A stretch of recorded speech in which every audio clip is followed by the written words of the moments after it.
Okay, I think we're almost there. Now, how are we doing? Oh, right, my VTuber. Yes, that's right. I've changed changed how I'm gonna do that.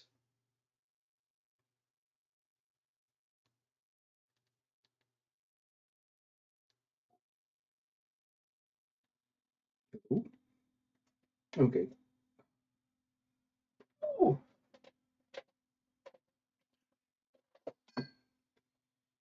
okay. And how's the? Oh, I see. It is not. Oh, I see. Desktop audio is gone. Oh, there we go. Music. That might be a bit low outside. Let's do quarter range. Okay.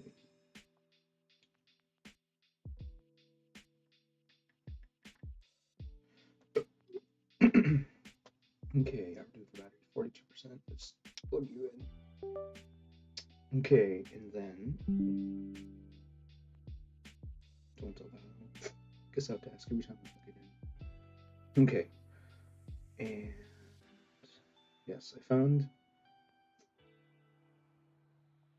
this cute little VTuber on another VTube app called VTube Studio. Oh yeah, okay, it's still set up the way I want it. Okay, well I'm not. Okay, sure.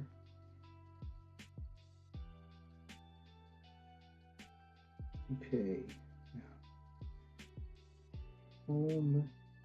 Let's view. And let's just go back to here. Close. Okay, so you got that. I have to launch the. Do I just launch? Share my screen. Okay, so I need to launch the Let's View app on the main PC.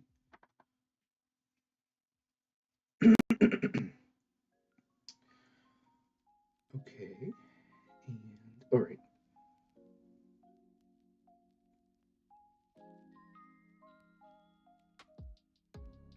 There we go. Share. Start broadcast. Okay. Oops. Start broadcast. This interface is not 100% intuitive. Okay, now I should be able to then go to my sources.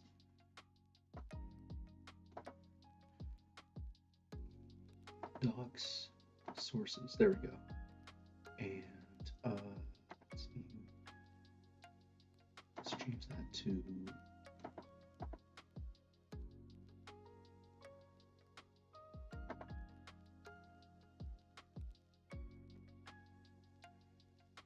Yeah. Interesting. I thought. Hold on. Okay. So that's running. Oh, no, it stopped running. I guess it stopped. Share my screen. Okay. So then let's go here, here, and here. Oh, that's nasty. I guess there must be some sort of data rate problem. Oh no, there we go. Oh, I see. A data rate problem with the screen sharing today. But let me just see. Might be fun to just go with it anyways. So we need to do this. And there we go. Okay, now to figure out why. Okay, so at least the cropping doesn't have to change. All right.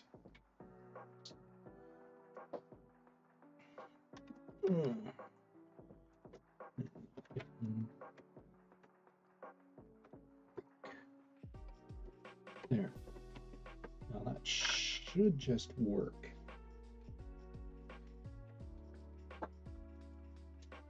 Oh, there we go. Okay. Yeah, I guess I'm gonna be Glitch Kitty. Glitch Kitty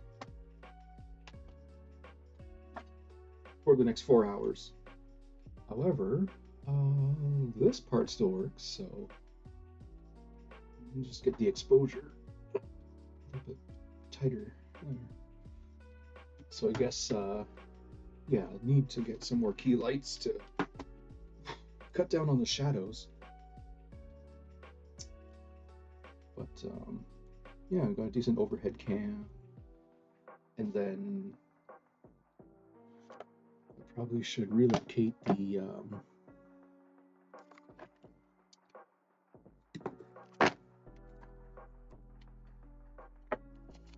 relocate this webcam so you can sort of get like a 3/4 view of my hands.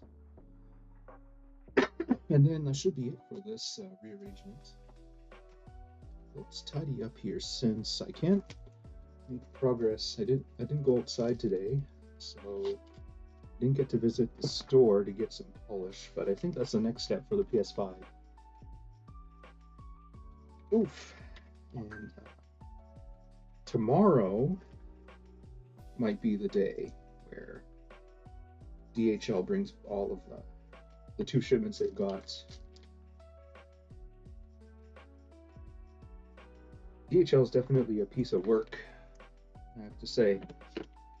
How could you guarantee trying HD quality?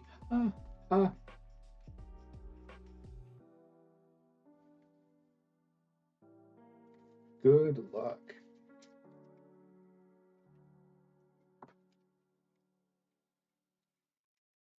Hello. No, they haven't. It hasn't shipped yet. I guess basically, I got the stuff I ordered way back when to fix up the 2DS, and then they were missing some stuff, so they're going to throw it into the shipment that contains all the HDMI chips and what other miscellanea. So today is just going to be some sort of, basically, we're going to circle around.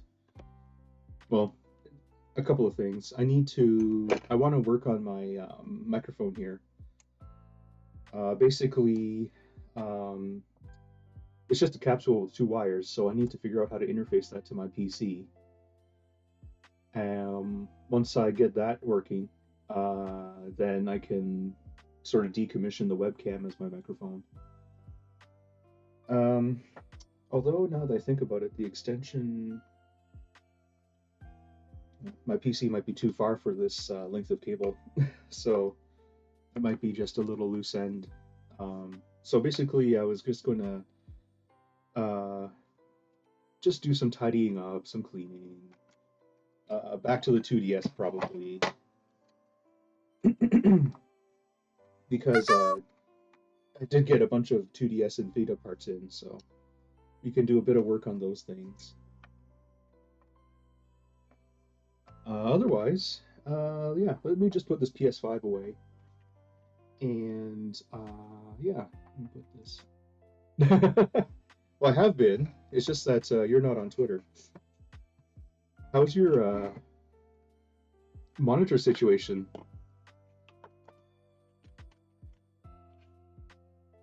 Yeah, I realized that I wasn't going to reach 100% if I just did Twitter only, but I only realized that today, so I posted on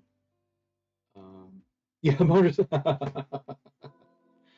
Oh yes, pesky boyfriends getting in the way of streaming. I mean, no, obviously, it's really good to hear that you've got yourself a boyfriend that meets your needs, and then some. Now, what was I thinking? Oh yes, I need to put this into a somewhat safe spot so I can pull out the microphone. Oh, really? Sooner than... Okay. Well, it's great to hear. Of course, I'll be there. I know you did the Blue Sky boyfriend reveal already, but it'd be kind of fun to get a video, not a video, kind of see him live, in person, the equivalent of the internet version of that. You haven't stopped playing Sea of Stars, have you? Like, I thought for Sandy's sake you may have just kept playing it offline. Okay.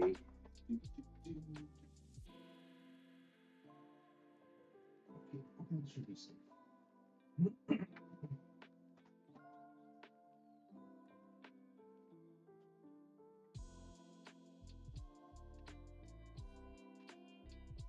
Oh yeah, IRL streaming, always fun, right? You don't see a lot of gays doing that. At least, pretty sure I followed every single gay person on Twitch now. Well, that's not true actually. Every single one that isn't just chatting. But still, yeah, you don't see much IRL, like for the gays, by gays for gays, or how you'd like to call that. Let's see. Okay, let's put all these PS5 screws into a Ziploc bag. Don't want to hit. Oh, I was gonna say, you didn't take advantage of any Black Friday deals? They're like 20 gigs to 30 gigs for like nothing. I don't know where they suddenly got all this data from. Because like just before that, they had only had like 15 gig plans, which were super expensive. Is this just to make us forget that Rogers bought Shaw? Oh, the peasants will have such short memories.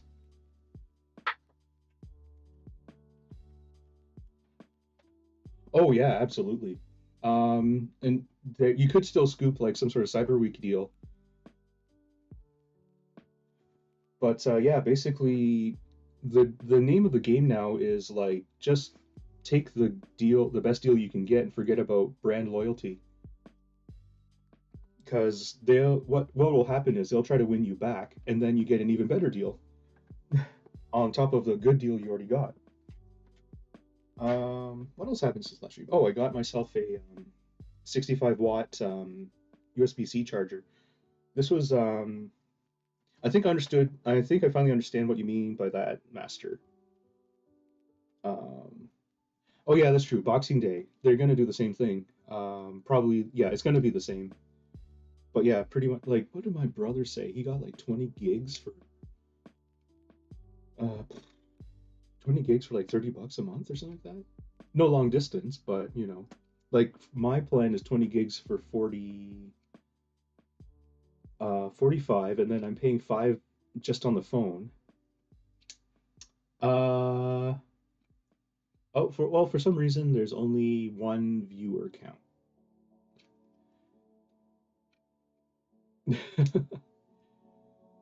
I don't understand because you're obviously getting served video. Like you're not a bot. Oh yes, I made you VIP because I got that achievement, and you were here from day one. So I mean that's pretty. That's a no-brainer. What was I gonna say? I'm sure Raf would have been here from day one if he knew that my stream existed. 10 gigs an hour. Yeah, I was gonna say like, um, sorry, where was I? Oh yeah, that's right. So I'm paying 45 for 20 gigs, but I get 1,250 international minutes. So it's just like, oh yeah, I'm keeping that.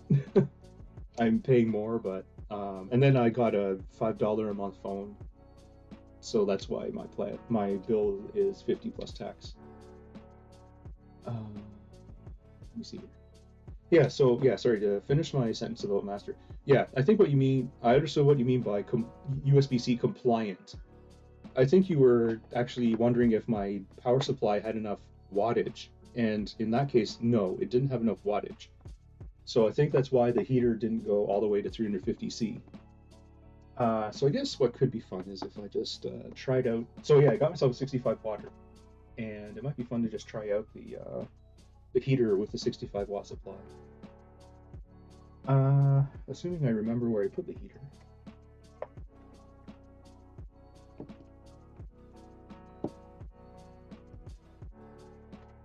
Yeah, back to what you were saying, one. I think, I don't know, you and James seem to be really weird in terms of viewer count. I don't know what, if they're trying to lock on to some weird behavior or. Oh, okay. finally got up to 2, or maybe the indicator's lagging, or I don't know. I wish there was more visibility to that, um, but then we would learn how to game the system. So, oh, here it is. Okay, so Mr. Heater, which I think I'll keep at an angle. Let's see here. Let's do an extreme close-up.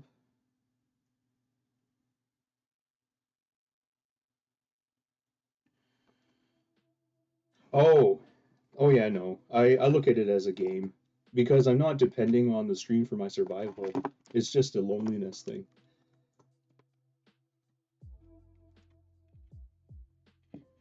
Um, oh, I know what I can do. I've got that silicone pad. Well, viewer count matters if you want affiliate.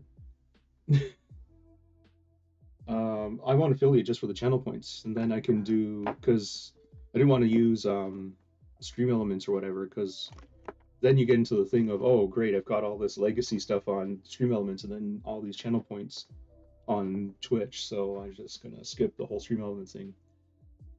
Well, exactly. Then I have more events, I hook them up, and stream becomes more fun. Oh yes, that's right. This is not the reality app. I'm just reaching, excuse my reach, just reaching out to my iPhone. All right, so this is called VTube Studio. And it happened to have this cute cat, so I was like, this is more me. You'll see eventually, if I get caught up on my gender affirmation, then I can. I'm not trans, by the way. I just don't feel like I'm masculine enough, masculine presenting. But yeah, I was gonna say, yeah, it's a VTube Studio. Unfortunately, there's a data transfer problem between the iPhone and the Stream PC, and I think it's because they want me to pay up. But yeah, the cool thing about having an iPhone, like the iPhone is sort of like the premier VTubing kit because I don't know if you can. I mean, yeah, the compression. Like basically, the iPhone knows when you've got your tongue out. Like that's how advanced you are. Well, that doesn't help Master because you have to have the Face ID camera. This whole thing's running off of Face ID, which is what I wanted to do with the Kinect and the Agvatar last time, or last like 10 streams or whatever. But because they didn't build any infrastructure when Microsoft killed the Kinect, like trying to make that work was just an uphill battle. Um, so I just went for minimum. I just caved and got an iPhone. I mean, this is an iPhone 12 mini. That's all you really need to get like incredible VTubing. The only thing I don't, oh yeah, that's right. The only limitation obviously is that you don't have arms. You don't have arms and hands kind of detection. But again, still kind of disappointed that Microsoft let Apple completely win um, this whole market. But anyways, so yeah, back to this demo here. I was just gonna get a silicone pad so I don't melt the shit out of my mat here.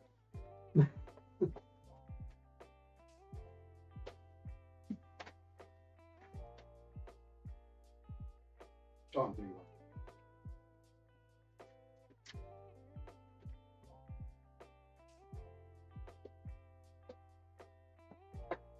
Oh, okay. Here's my little silicone mat, which in itself could act as a board heater as well. Let's get that aligned. No.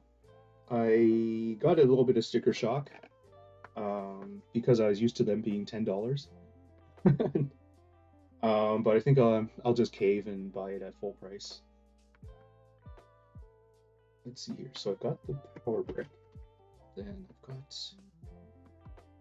this guy. So it should just boot right away. I guess I'm just going to hold it. Okay. So hopefully that flicker isn't too annoying. I can't do anything about that.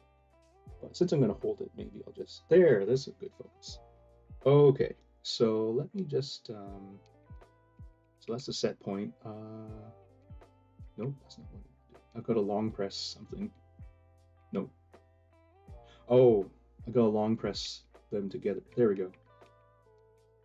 So display mode, we'll change it to curve because that's kind of fun to watch. And then, whoop, there. Okay, now I will turn this. Actually, you know what? Since I'm holding it anyways, I just have to make sure not to touch it. The hot start on the hot parts. But here, let's just.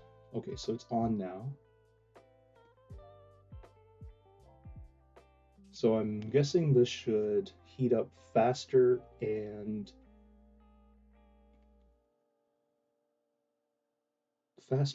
higher.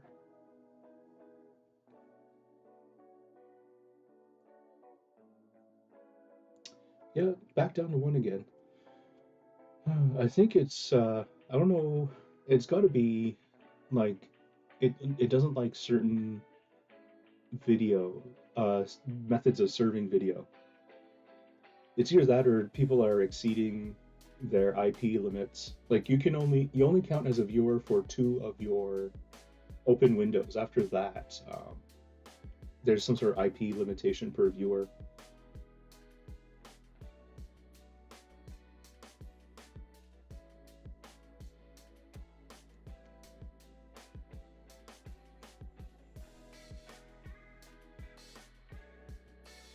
Okay. Just touching the brick. The brick is still ice cold. Let's see.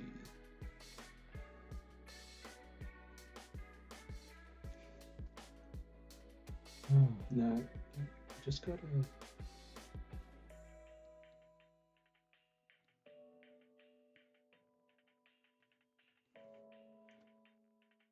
Okay, it looks like the video stream is doing a bit better now.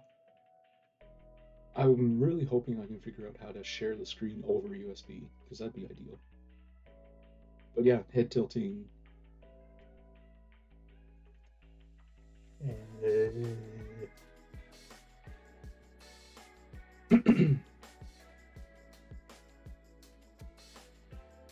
don't know what you mean by slow. I mean, you do realize that reflow ovens are like a 2-minute cycle, right? Or even it could even be stretched out to more than 8 minutes.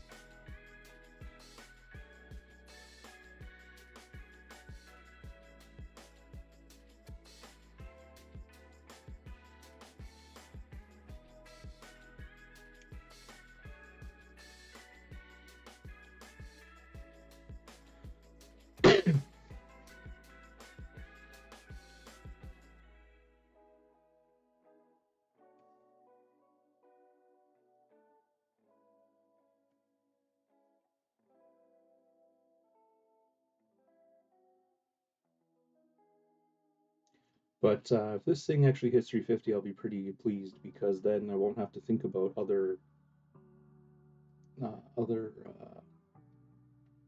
methods. Oh, that's interesting. Let me just check the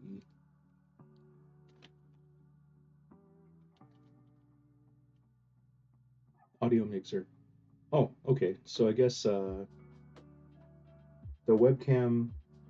No, where's the audio coming from? Or not my microphone coming from? Oh well.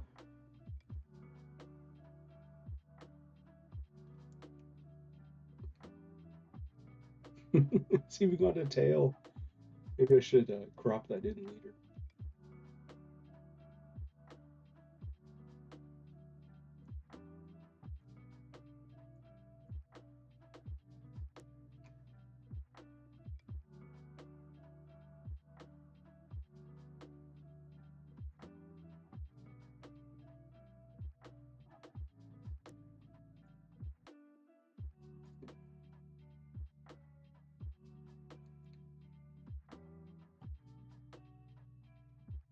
But yeah, I guess the question here was, can this heater actually hit 350? Um, and at first I thought it was failing because I was only using a 45 watt supply. But now I know this thing is 65 watts, so I wonder if the bottleneck is somewhere else.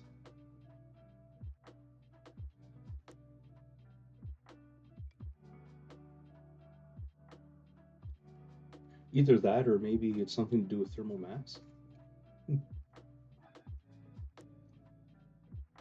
Sorry, just looking at the construction. I might just take this apart today because I am really curious how they implemented this. If it's the and if it's the same as the miniwares one, kind of internally. Uh, we were hitting 230. Maybe it'll eventually creep up to 260.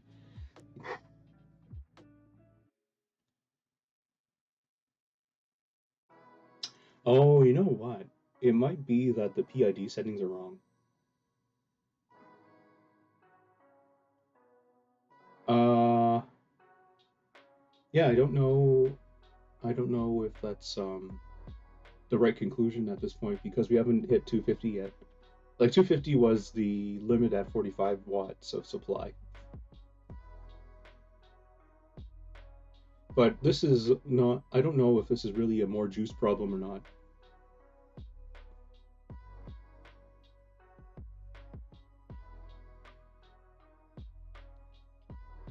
I kind of wonder if I is too high, then it would take forever to get to 350 after a certain point.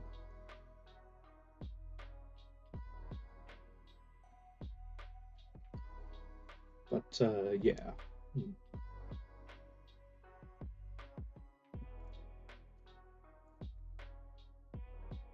Because yeah, I mean, hopefully, yeah, like if this doesn't work out, I'm gonna return it, like no doubt, because I want something that can heat up to the temperatures I need, which would be 260 and higher.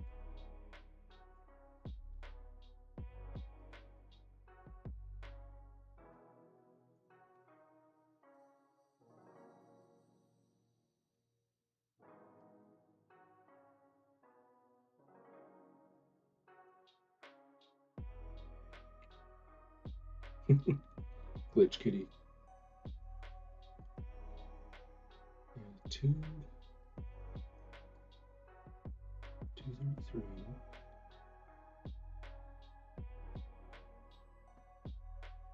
Yeah, it's just creeping up there. There's a bottleneck somewhere, and it's not supply because this did get to 250 when I was using the 45 watt. So I'm just gonna unplug it.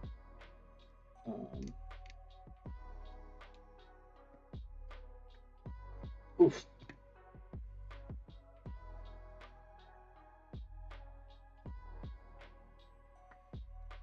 Well, I might just leave it there so I get a real-time readout.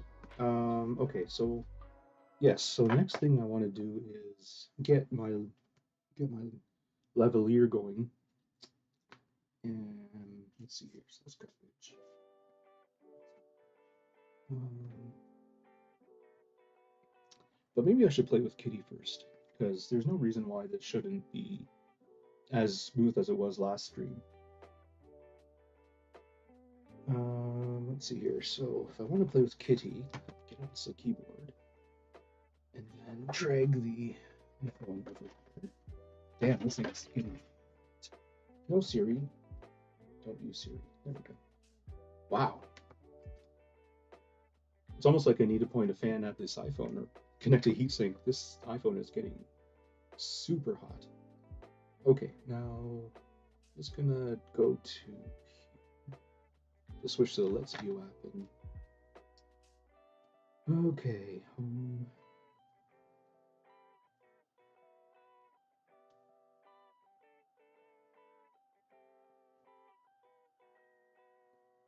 Okay, no, nothing to do with that.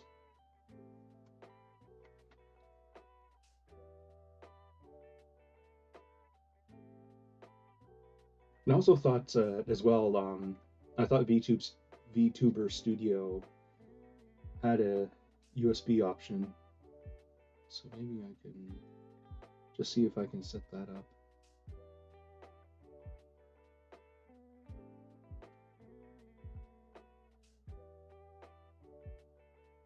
Okay, so VTuber Studio has its own Wi-Fi streaming. Let me just Google that.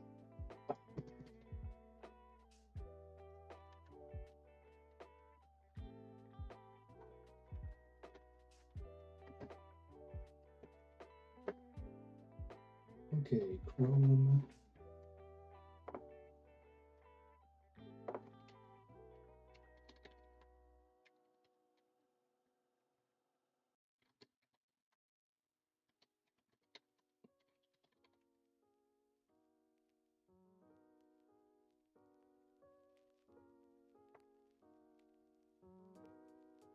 Okay.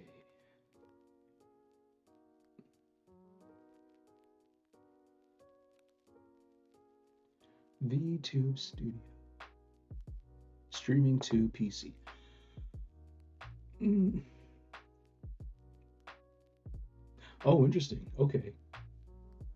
Oh, okay. So it only stream. Oh, I see. So basically, it only streams the face tracking data, but it does a rendering on the PC. Okay.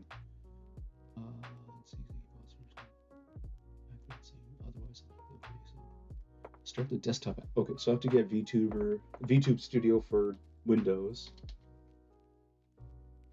VTube Studio. There. Okay. Oop. Download. I guess it's available on Steam. Let's see. So Steam, is it free? Yes. Okay. Free. Install Steam. Oh my god. As if they're advertising Portal 2 right next to the Steam download link. English. Okay. Finish. Okay, now time to log into. Oh no, it's getting an update now.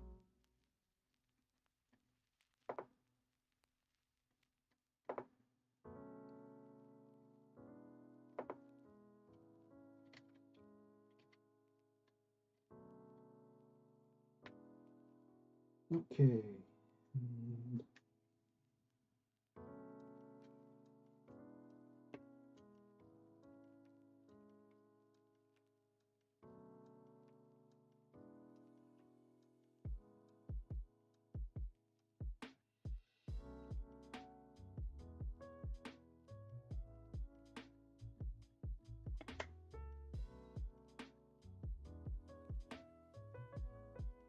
Okay, it is done updating. There, now it's launched. Okay.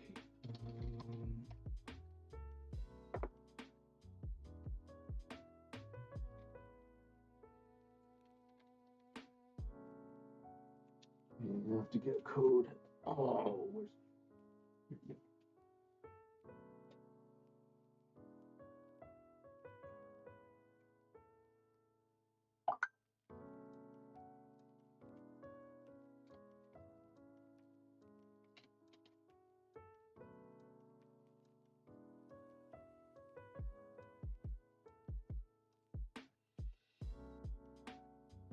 Oh, okay.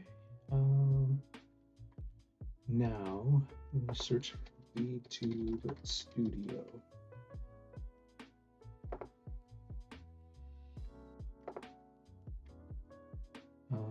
Free. Install. Sure.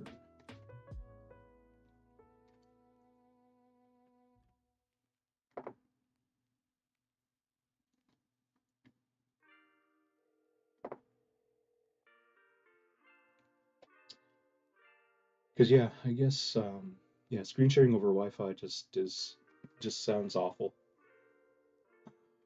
This should be a lot better.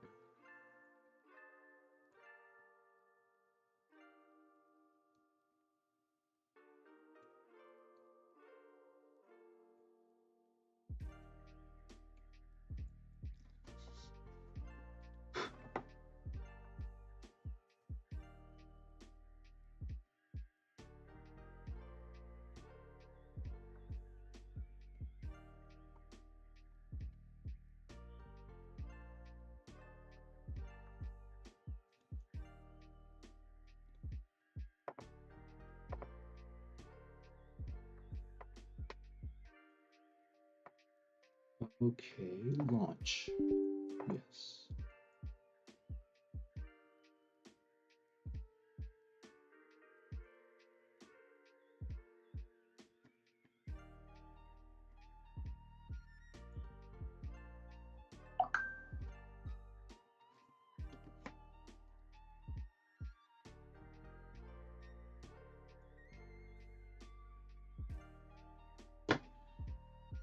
Why are you full screen? Oh my god. Maybe there's an option to go windowed.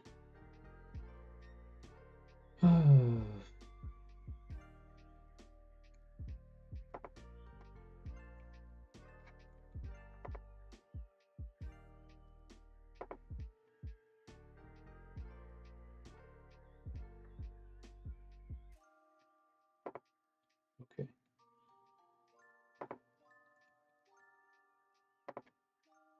Okay. Now I'm running. Oh, first of all, let me just see if I can. Oh, okay, there. Now it's in window. All right. So, oh man, this phone is getting. Okay. So I should be able to now settings, find server. Okay.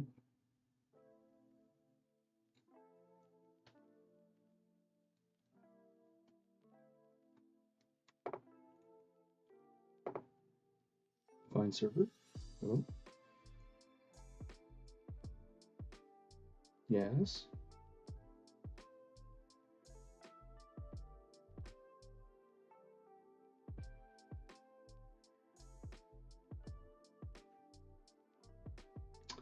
Okay. I see. Oh.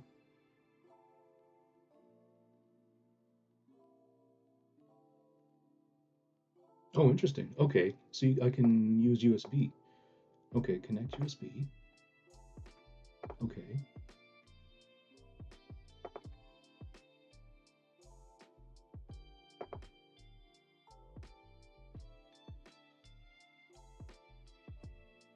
Install iTunes and start it once. Okay.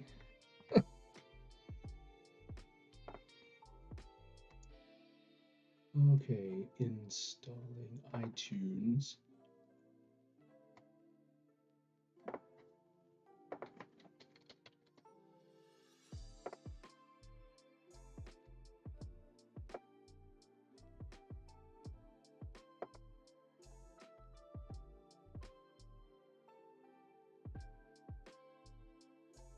Oh my god, there's so many software storefronts.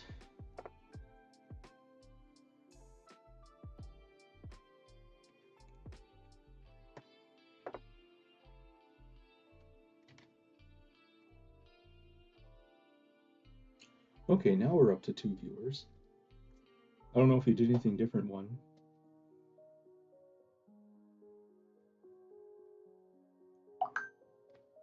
It must be telling me I'm downloading iTunes. Oh. Nope.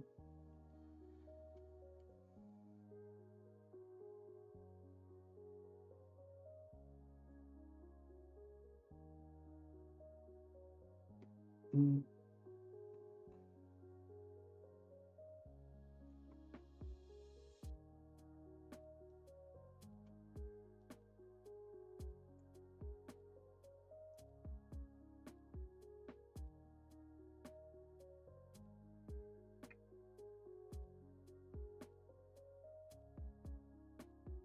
Lock. Okay. Now, let's see.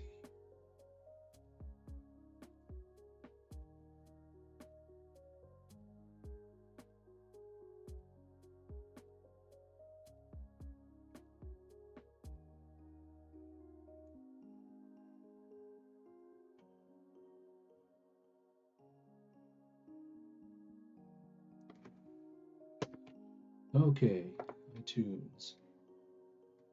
Agree. What's that saying? iTunes, you agreed to share it. Continue. trust.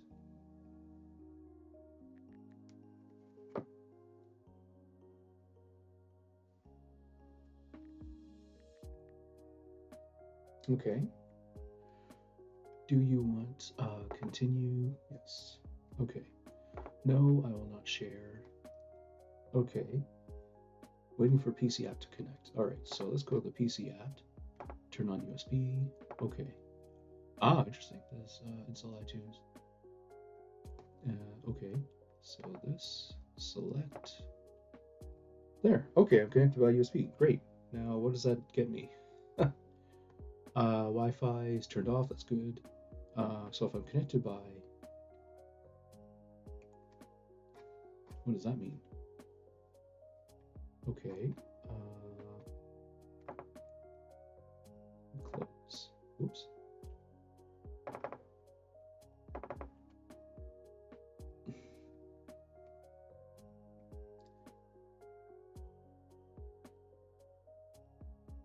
Okay, so sending the tracking data, that's nice. Now what? Oh, stream mode on. Okay. Ah, interesting. That's okay. So I just need to select a model, I guess. Here we go. Okay. So we've got okay. Now I just have to go to here and close this because it was buggy.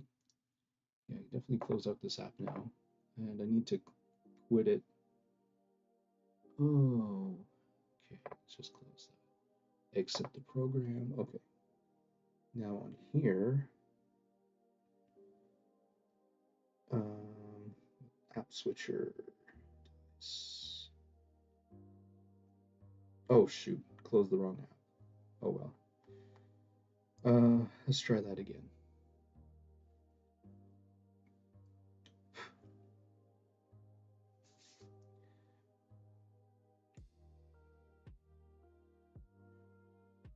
Okay, good. So, oh, okay.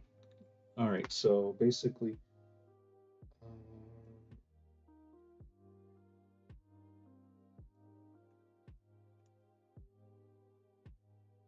oops.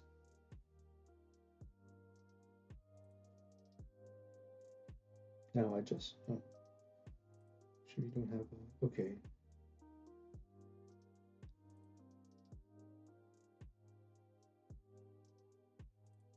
Okay, so I just have to keep this thing alive every 5 minutes.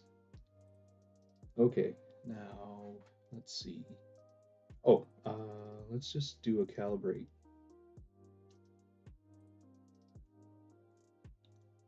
Nice. Oops.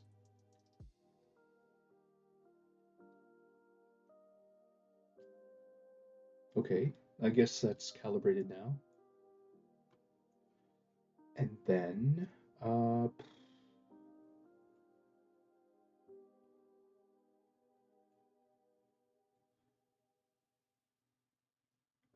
what to do? I guess if I want to keep playing with the USB, then I'll just keep it on the USB page. Yeah, okay, because it's still doing the face tracking in the background. Okay, let me just put this back in its holster. And then I'll connect this into OBS, and then we'll be off to the races. Okay, so where are we here? So I need to go to sources.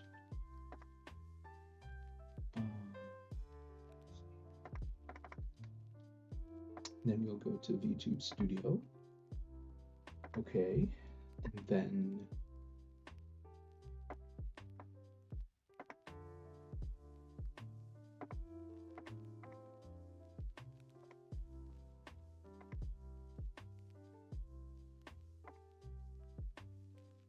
okay, so it doesn't like that for some reason. Let's see. Let's just look at that source again.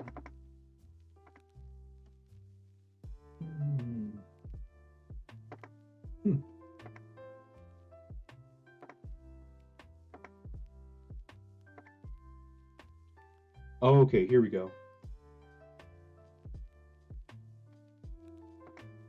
Okay, now how to, let me see, filters, crop.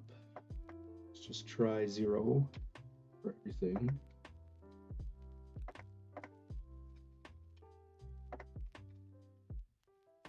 Okay, now I just need to then crop it properly.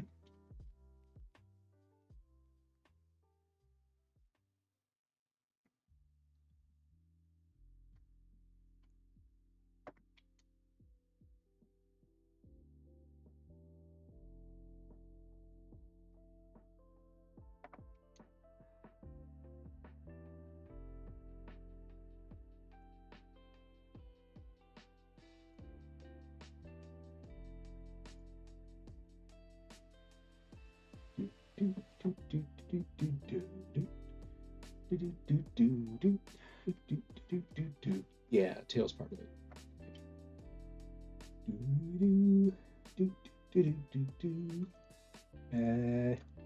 Who wants a lick? Oh, oh, okay. Still love the fact that this can track my tongue. Anyways, okay, that's got good cropping. All right, now let's position you over. No, let's just try that again. There, okay. And then, yes, and then let's change this text to be more accurate.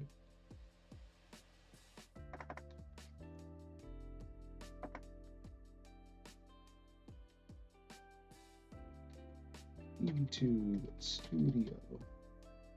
Okay. Right. Okay. Yeah. Oh, let's just proceed then. Now, I'm going to pull this out. Oops.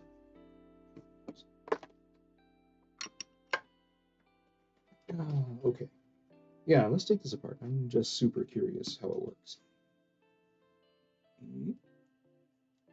Oh, that's as far as it goes? Okay.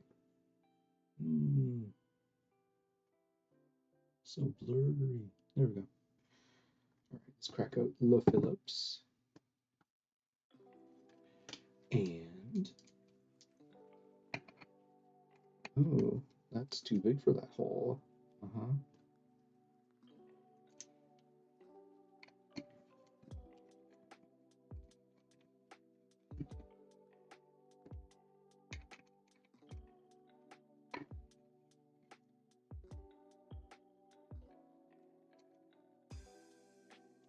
Well, so far it's looking like it's pretty obvious that this bottom, ooh, different size screws, you little buggers. Design fail.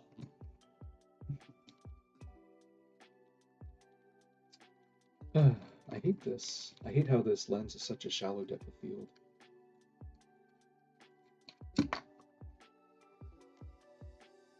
Oh, are you kidding me? So not only are these brass threaded inserts not part of the structure, they're not even soldered to anything or fused to anything.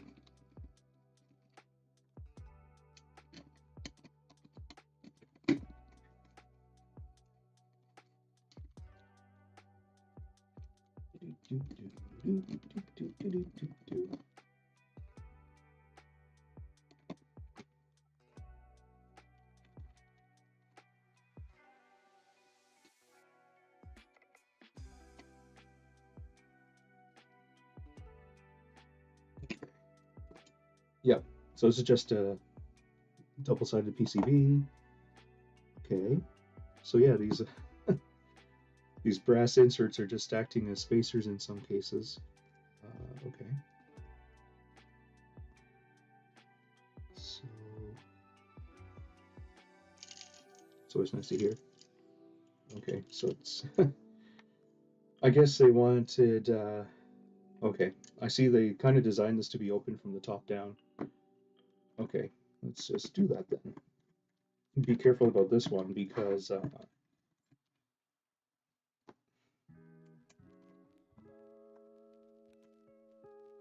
because there's a wire for the temperature sensor. Okay, so they're using the same brass inserts. It's nice for a BOM point of view. Bill of materials. Ah, spring. Okay. Or it's either that or it's a very stiff. Oh, pogo pin. Okay, I get it now. I get it now. Okay. So these two. So basically, these two pogo pins deliver all the power to this PCB, where you can see the contacts, and then there's a zigzag on this PCB. Ooh, this hair's come from. Yeah. So basically, then there's a zigzag. Might have to fire it under the microscope. There's a zigzag pattern which creates the resistance and heat. So, yeah, okay. Okay, it's pogo pin on pogo pin on pogo pin. So, yeah, okay. All right, so then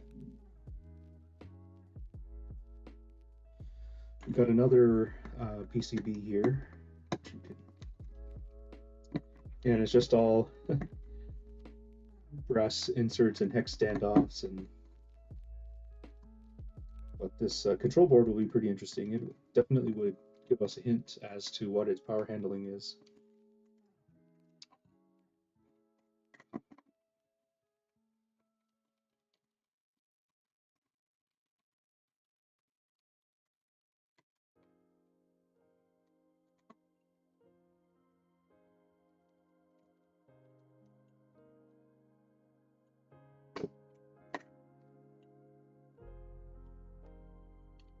Okay.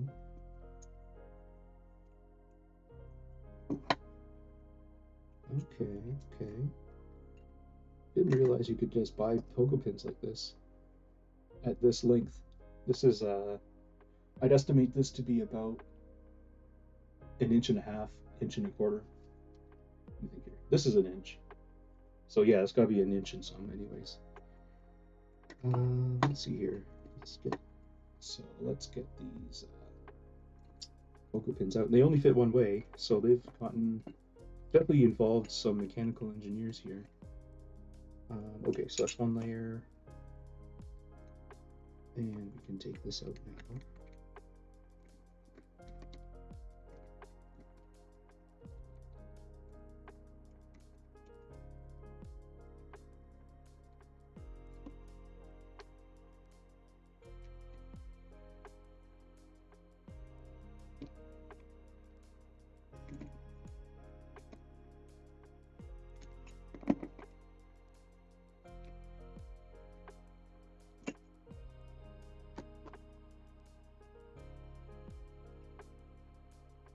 Okay, so I guess these are hex posts, which means I should have M5.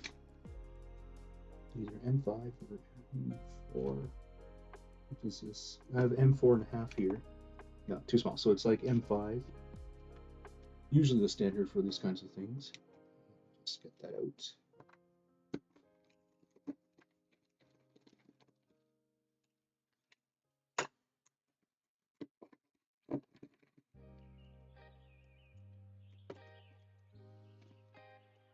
I have this feeling I'll need two M5s because, yeah, I thought so. It's held in. Yeah. Okay, so this. Yeah, so all of these intermediary boards are just there for mechanical support and thermal isolation. Okay, so we got our buttons. Okay. Guess how to get this.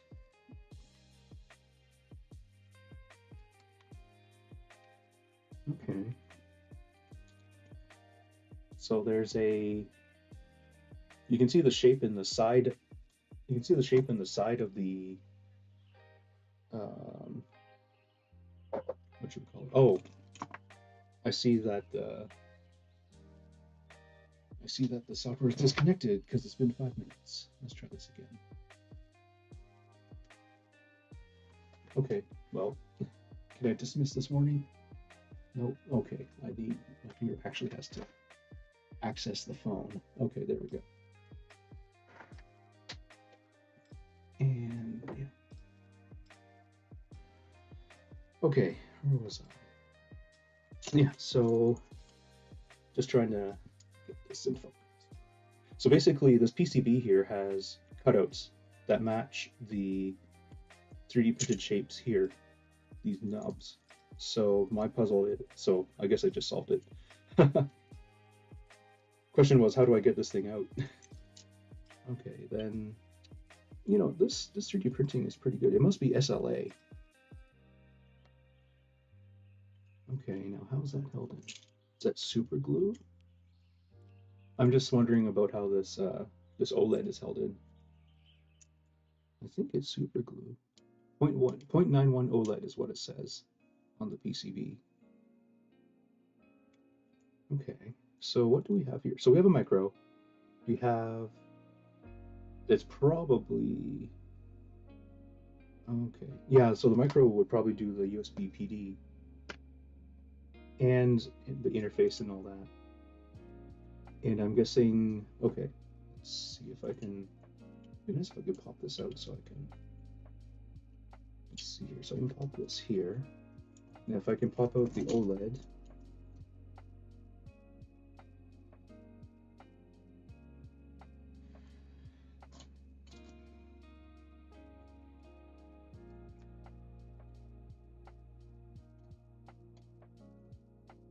it's definitely in there pretty securely. I wouldn't be surprised if they did use some sort of adhesive tape and on top of this clip. Basically, there's a little clip here that I thought might have been the linchpin, but there's some weird blobby material. Oh, that's just hot melt. Oh, okay. That means I can, well, if I intend to return this, maybe I should not be destructive of it. I think I lost the buttons. Ah, yes, here we go. So we've got some 3D printed buttons on the back. Kind of crazy. Like, how could they can offer this for 30 Canadian dollars? But I digress. Okay, so what do we have here? This would be a good, let me just fire up the microscope.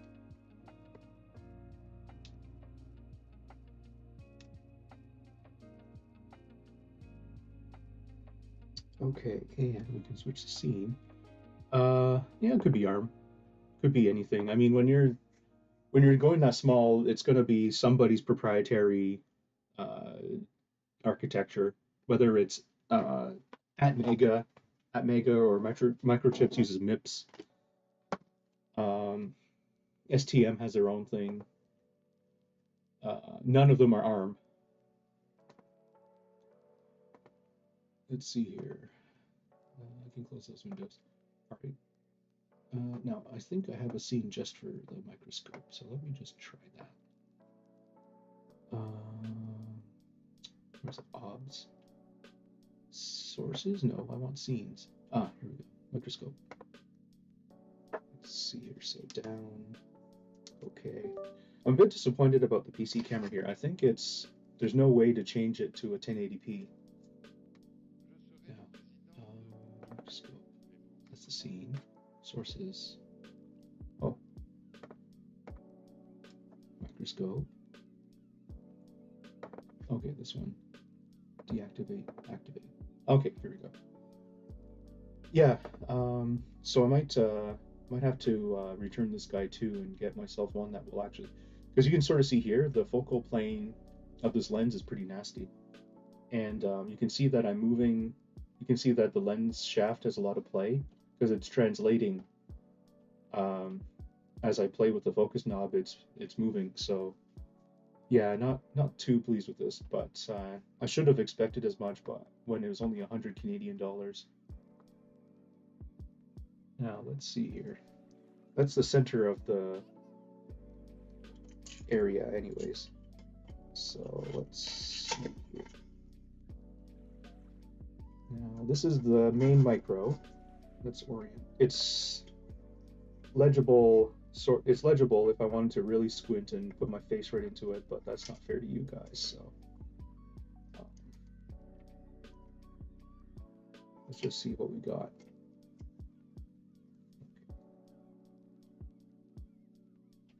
Oh, well, that doesn't. Didn't realize that the light was going to wash out the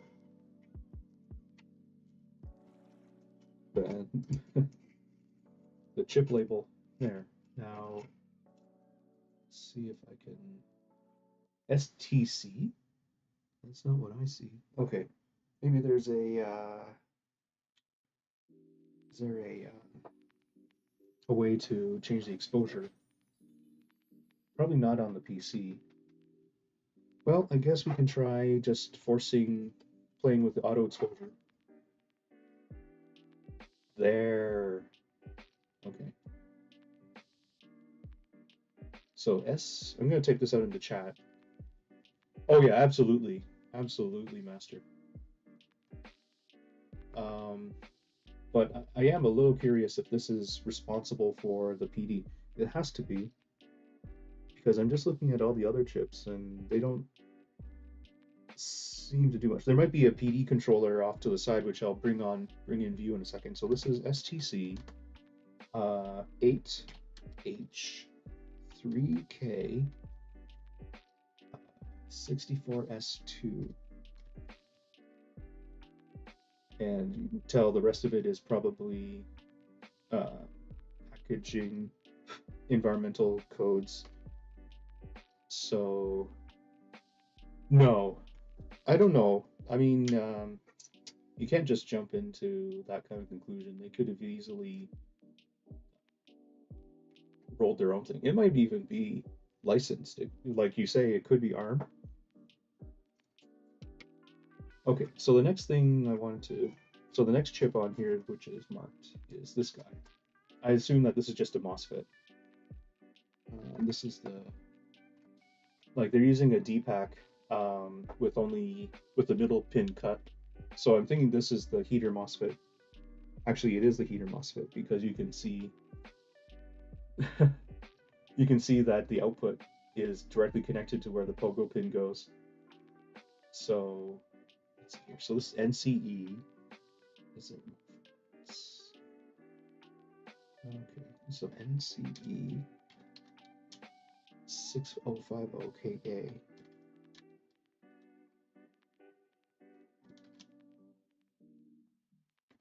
Ah, thanks. So STC is its own company. Oh, okay, interesting.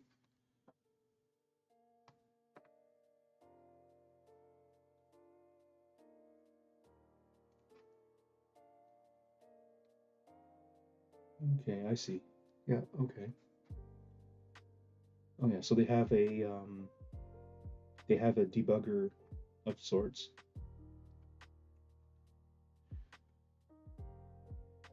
Interesting. Okay. So how do they? Oh, okay, so they have a bootloader, and they're talking to it via serial. Oh, okay. Interesting. Well, I'm not really concerned about the firmware at this point because I did kind of want the unit that you can load the open source firmware on. So even though this was cheap, and that one is a lot more expensive. Yeah, so this is DC-DC conversion. This one, that'll be okay. Oh, is this just USB? No. Okay, so CH. We know this is WCH company. WCH makes a lot of. Okay, so everybody, yeah. So 8051 is public knowledge, so they're not really stealing anything from anyone. Okay. Okay. Okay, so they don't they do that one does the negotiation. Okay.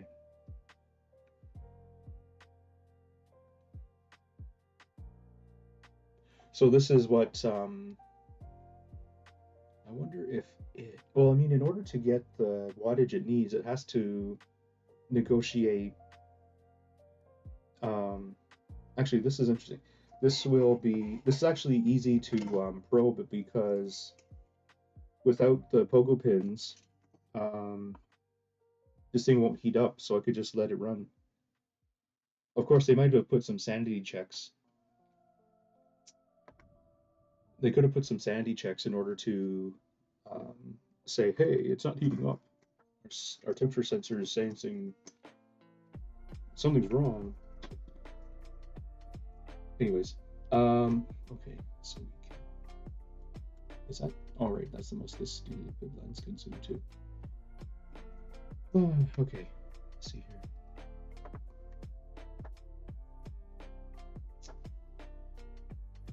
Right, okay.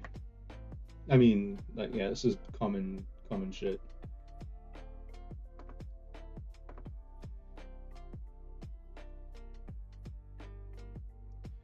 So it's got some push buttons with some debounce. Yeah, and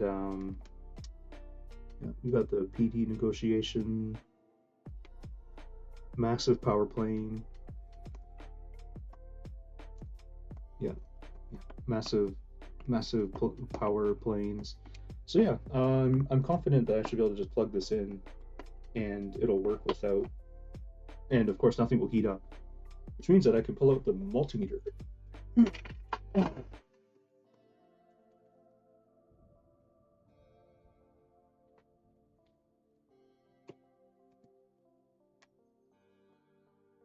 see here.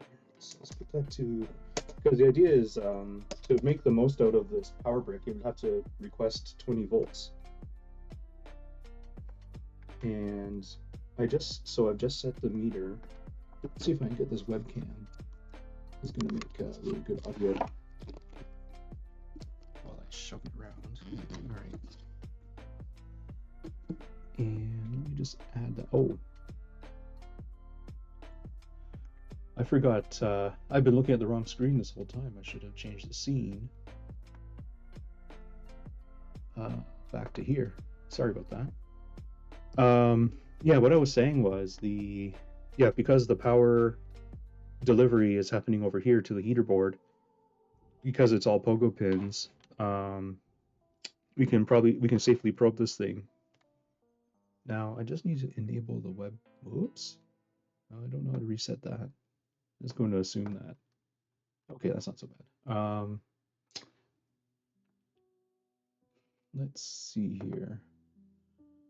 I was going to go over. I need to go to sources. Okay, so docs. Okay, there we go. Sources. Is there enough room in here? Oh, I can. No, I didn't want to do that. Where's? Oh my goodness. There. Now, there. Okay. So then I should be able to do this. Hello? No? Do I have to deactivate and reactivate? There we go. Okay. This will be our handy multimeter view.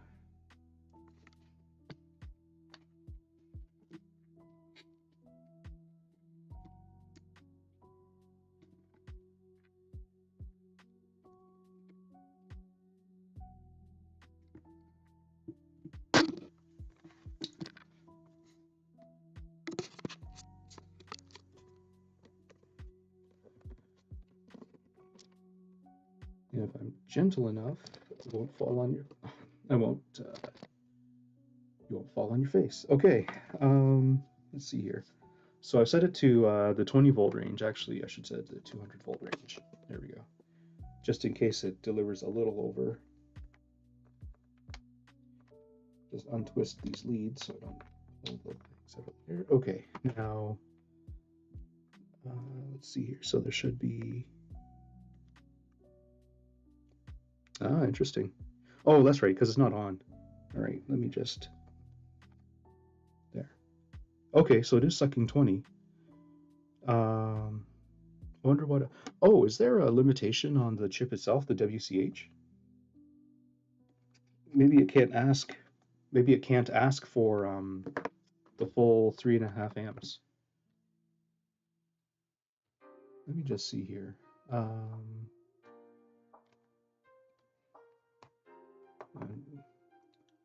Full screen this thing. No, it says 100 watts.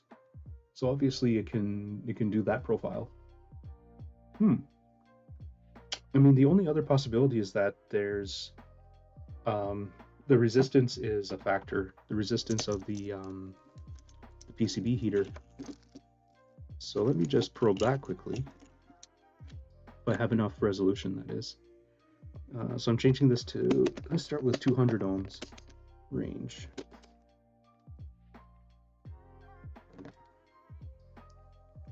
Okay, no probe resistance.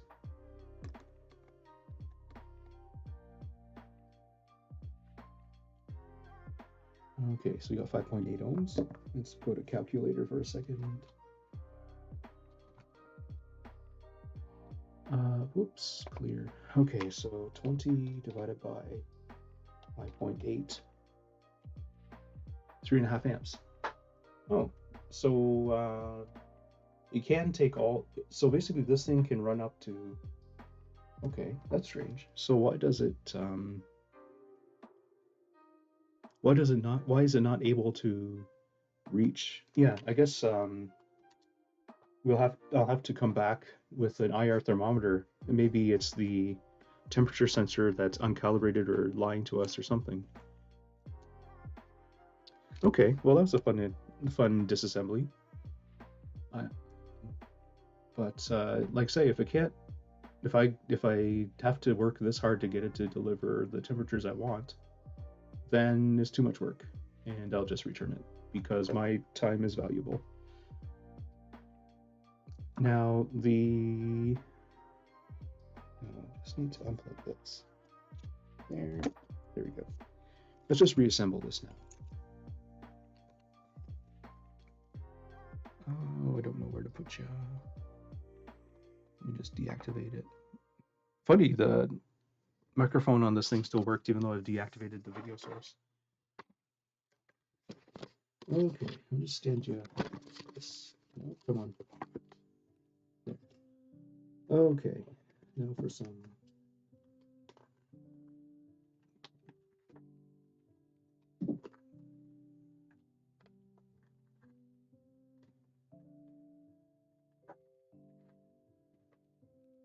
Oh, butts.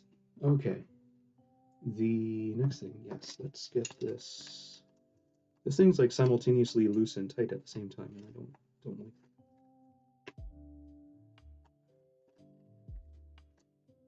So I don't even know how these came apart. Probably because I unscrewed something that was screwing into them. Still.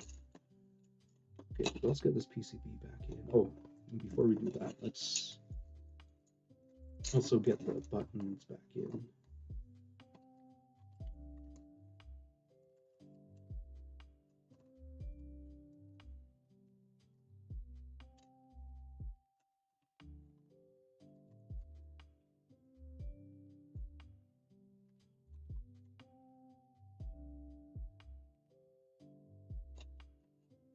I guess the other possibility is that the MOSFET has to be able to handle that much current. There's definitely something odd about this product, if you can call it that.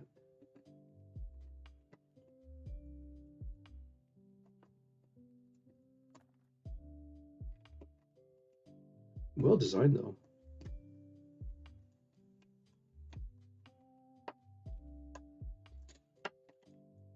Although I don't understand the necessity of this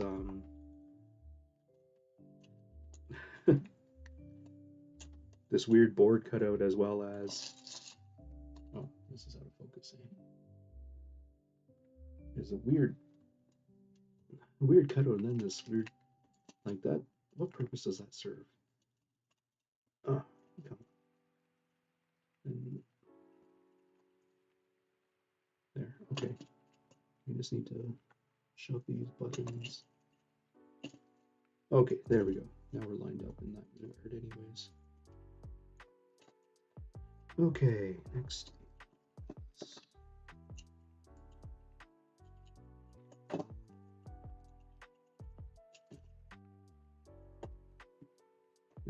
assuming. Okay, so I'm assuming that this has to go into here, just because the other three are doing the same thing.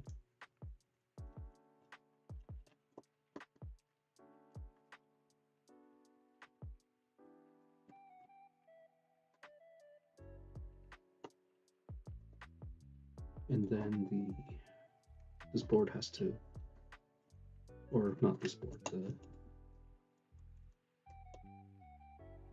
Okay, I guess that's as far down as it goes. Right there. Okay. This board is somewhat locked in now. Okay. So then the pogo pins. Yes.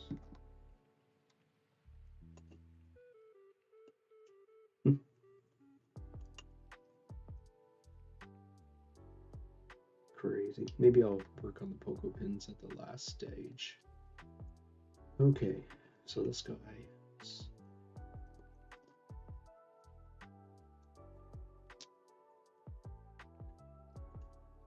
Brass. Oh, yes. Okay. Just tighten these up.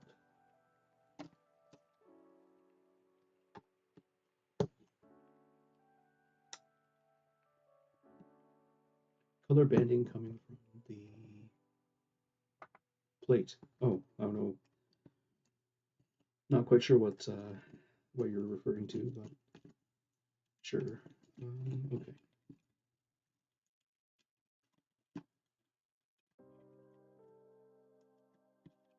Okay. So then I should be able to do this.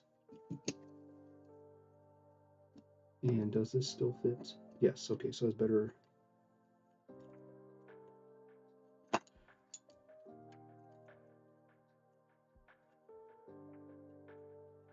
Of course, that's not where. Oh shoot! I've put these. I think I've put these in the wrong. Yes, I need to rotate. There. Okay. Okay. Hold on a second. I need to rotate this board by 90 degrees.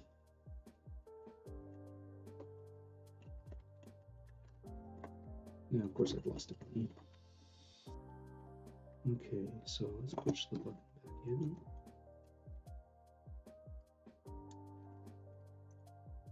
Put the button back. Okay, now, yes, so this layer, the tiny holes have to line up with the,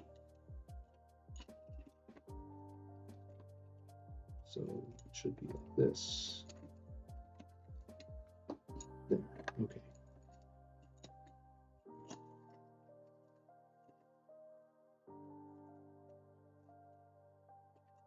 Okay, now I think we're in business. Then the next layer, the two tiny holes have to line up again. There. And then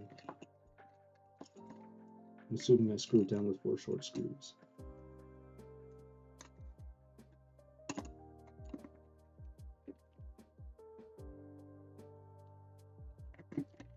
I'm not going to do these super tight right away until I shove the pogo pins back in.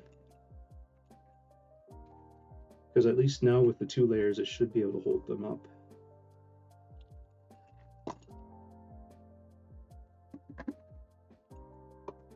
Let's get these gold-plated pins.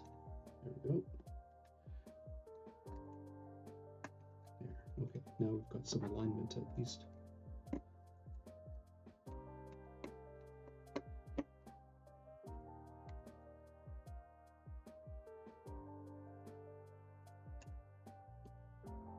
Oh, I see what you mean. Yeah. Sorry, I've just got the webcam. Oops. Webcam. There we go. Okay, whoops.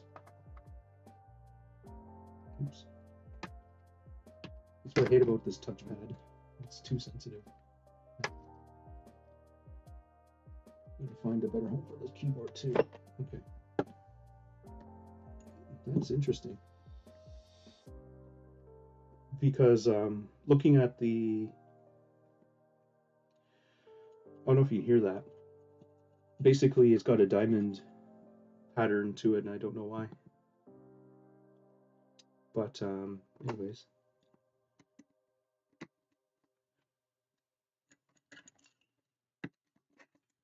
could be just a flex thing.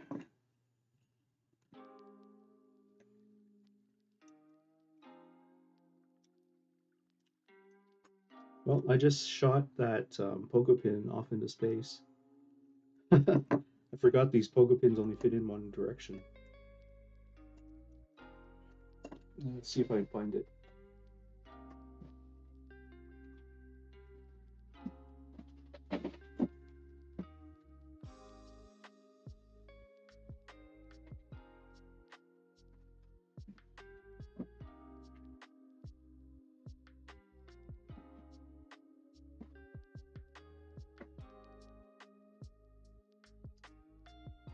Oh boy. I have a general idea where it went, but okay, flashlights.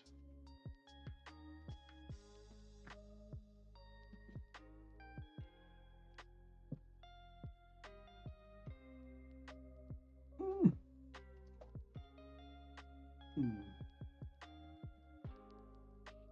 I don't think I can fit my body back there.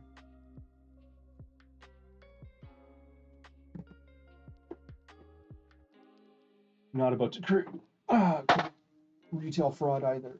Okay, let's see here. Can I see here? That might be it. Let me just get a broom or some stick. Actually, if I get on all fours, I might be able to reach that.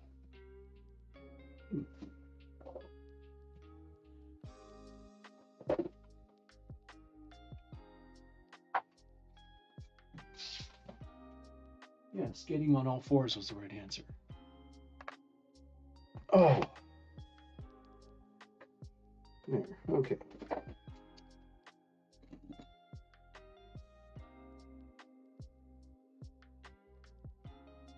Boy, yeah. I hate that. Okay, let's get this here.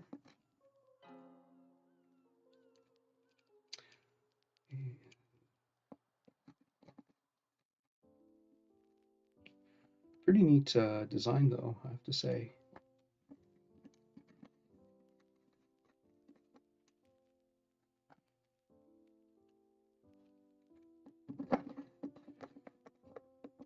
Although I am curious where the bottleneck is. Okay, so I'm lining up the pads with the pogo pins. Like, this is an aluminum PCB, too. So I'm still curious what the...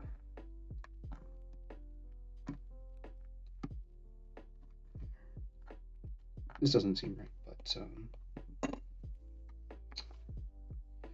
Oh.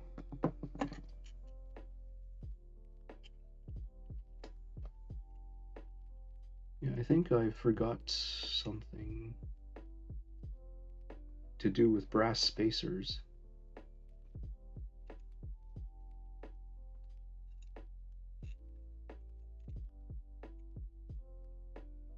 Or why were these brass inserts even here?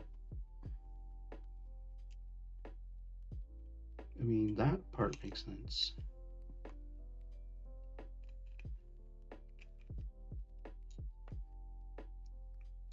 Oh, is it two?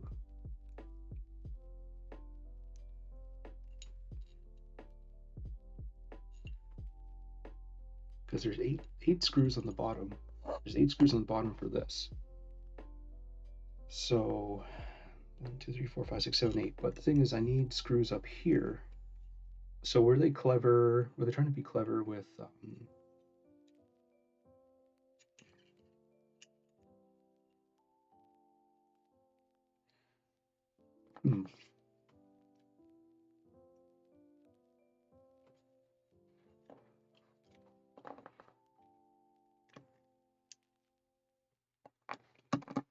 Sorry, I just let me just turn off the flashlight here.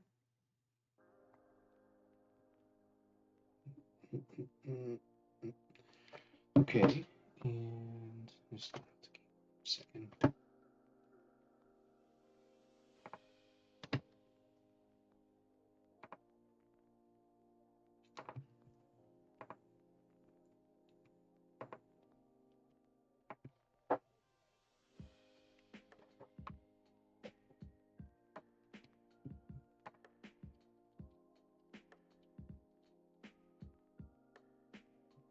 Okay, let me just ban you quickly. And banned. Yes, there you go. Okay. Yeah. How many? Okay, so there's 6. Oh, I see. So there's. Okay.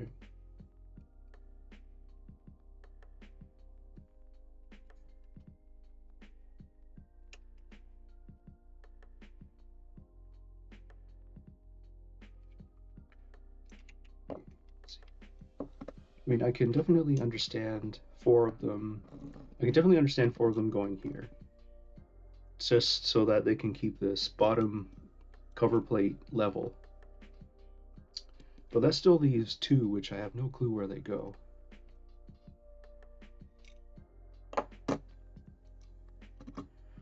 And not to mention, I need 8 screws to screw onto the bottom, but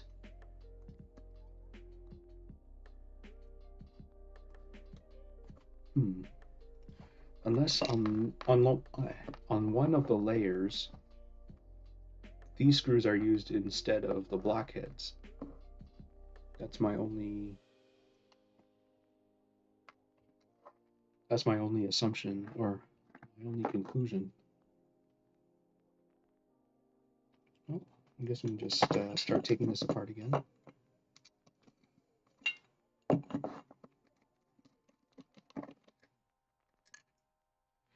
If only you could replay a stream while you were watching it. Okay, maybe I should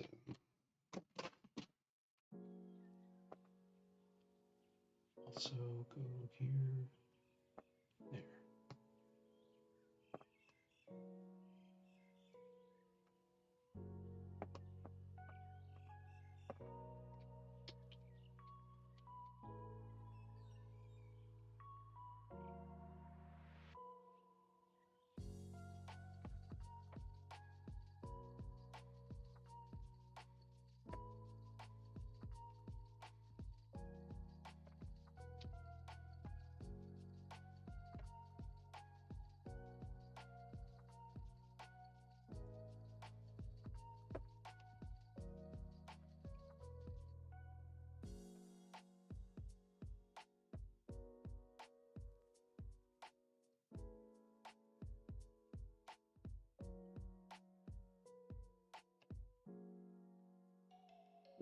Let's see here. Oops.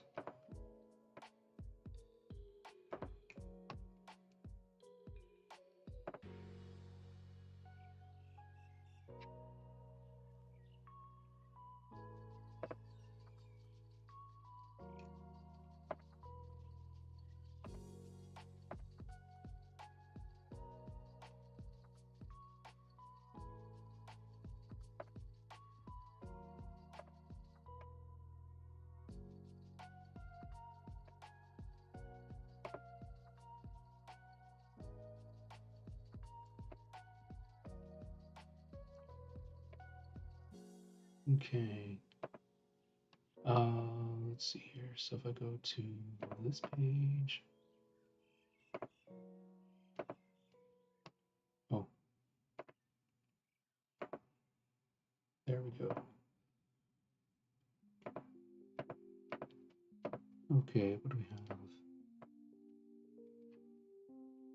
No, don't need that. Sorry about this. Is just a bit of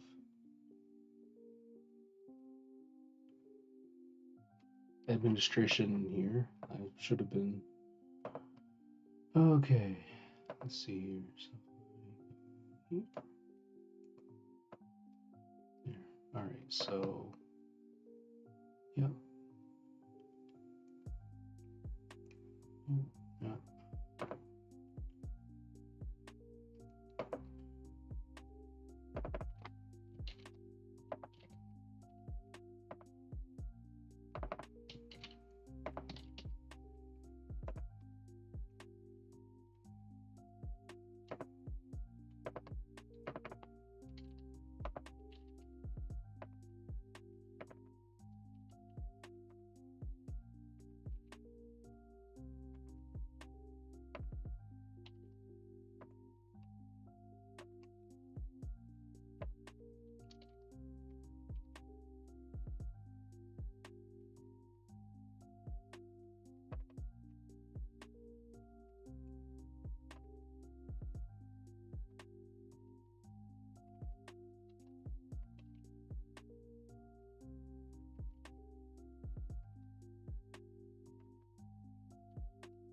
There. Okay. Oh, okay, so that will be some administration I won't have to do later. That's nice. Okay. Where was I? Yes, trying to figure out how I adapt this.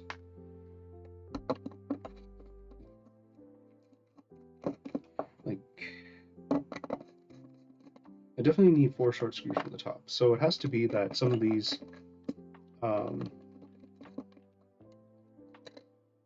because I think these are the same thread but different depth. Yeah, so it has to be that one of these layers uses these screws.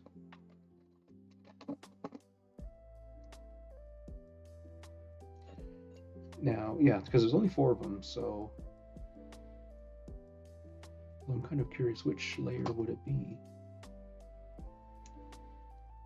Do you put a long? Do we have long ones? No, long ones.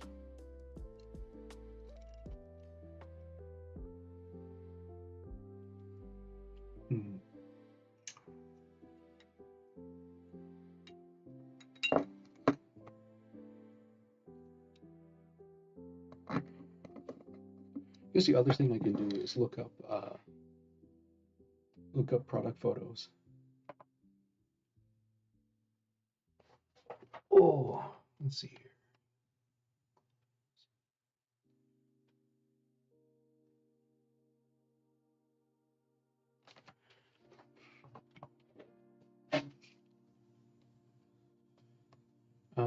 Let's see here.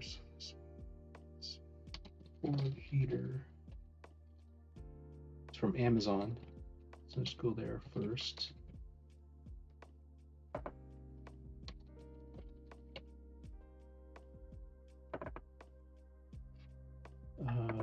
Let's call it PCB heater.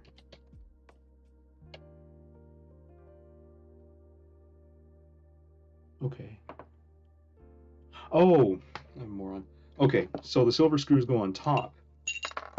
That helps. Okay, so that answers that anyways. So the question is, do I still have enough screws to go around? Because if those go on the top, then that means the, oops.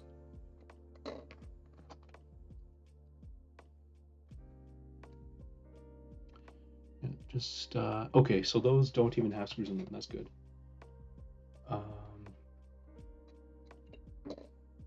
Let's see here. So this.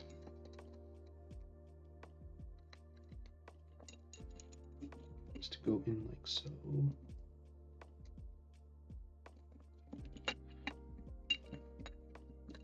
Okay, and then goes there.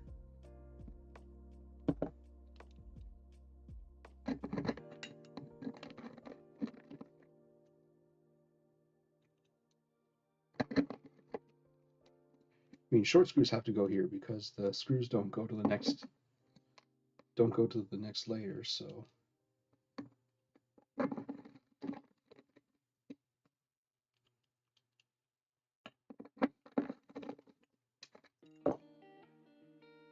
now okay, so those logos can go back into here.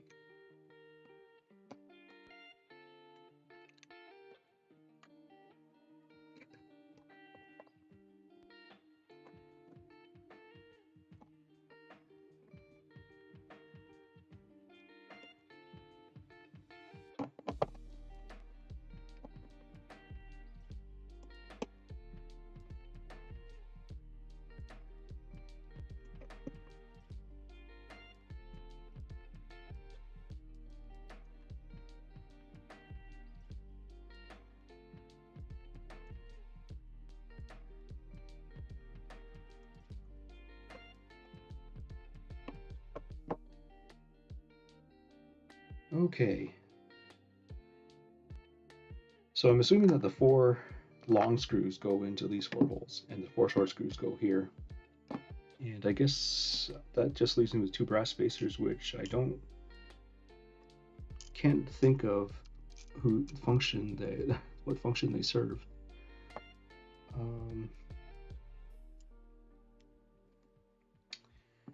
So let's see here. Yeah.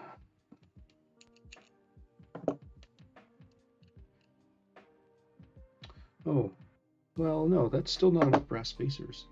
Like, if I had 2 more, then that would make sense, because then you're capturing. I wonder if there's 2 floating around somewhere. I don't think so. Just looking through the workspace here, I don't think any rolled anywhere, so I don't know. But it does kind of make sense that you'd have a brass insert top and bottom, because then you would actually be making use of that at shaft length. But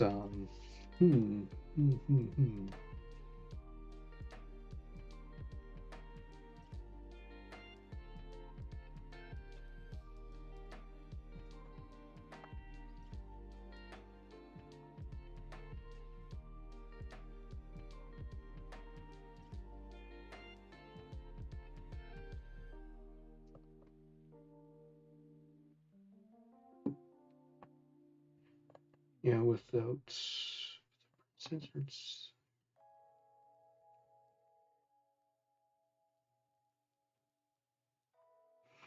Yeah, is there a way to?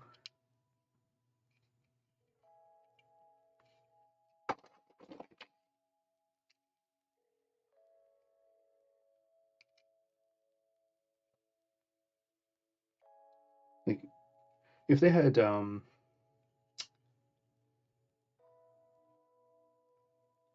that's interesting. I guess I should have. Okay. If they had actually soldered these brass inserts to the PCB, it sounds like that would have made sense.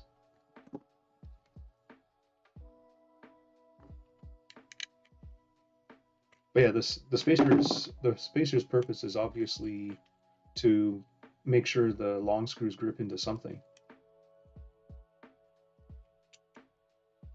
I'm just gonna.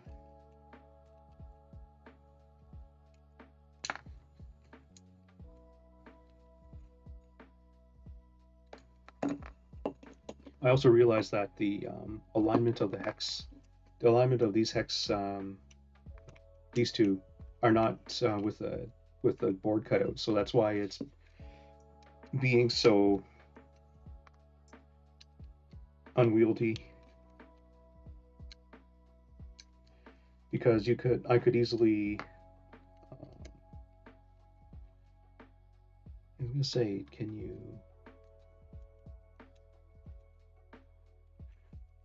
I think I've definitely done this reassembly ass backwards. Something tells me you do the bottom, you start from the very, very, very bottom. Because that's the only way gravity could work in your advantage without having to solder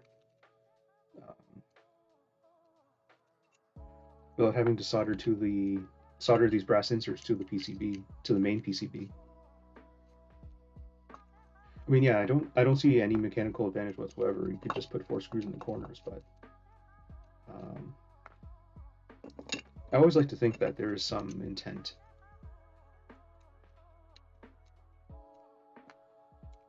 But yeah, I completely forgot that these hex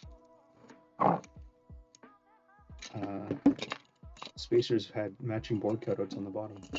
So let me just pop that. Pull this out.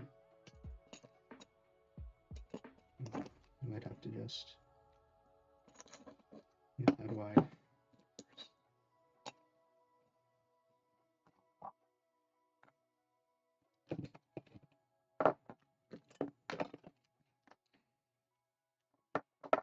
But yeah, I guess I got 2 free brass spacers out of this.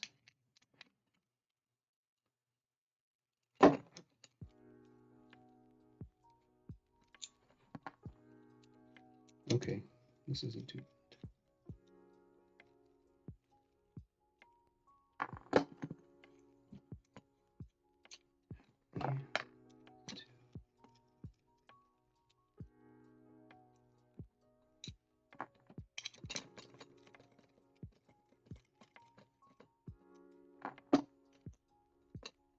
There, okay. There. Oh, come on. There, that's better. Now gotta put these buttons back.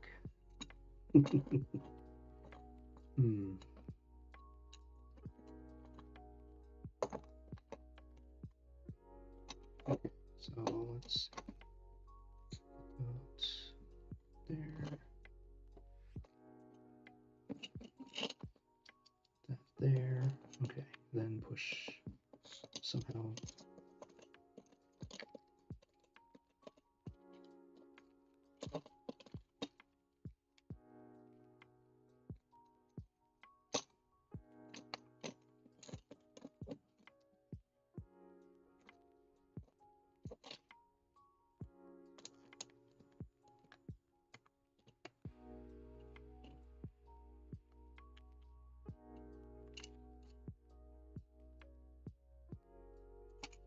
Oh, fun times.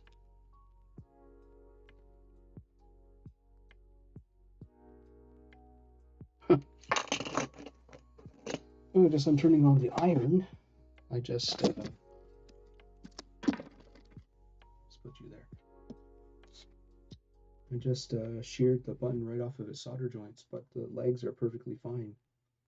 So these solder joints actually didn't form properly. Too funny. Okay. Actually, yeah.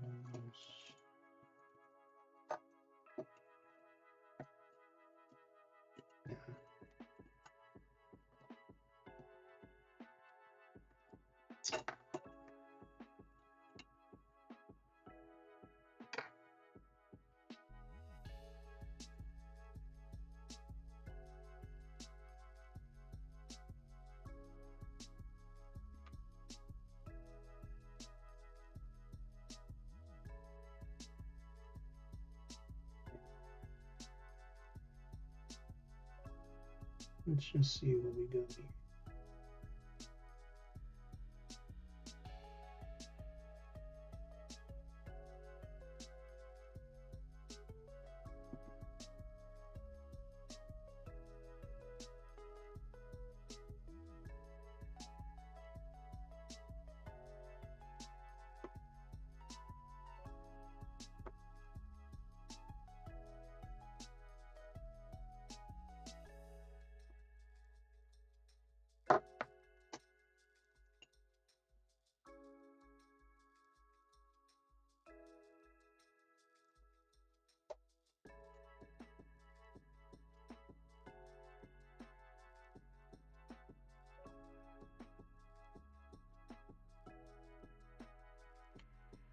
Okay.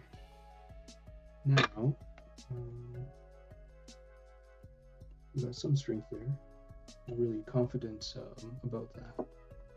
So I'll reinforce the ground joints with a bit more solder.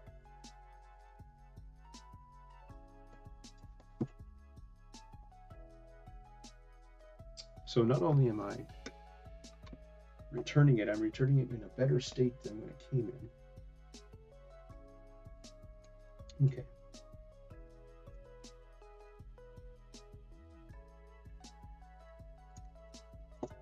Okay,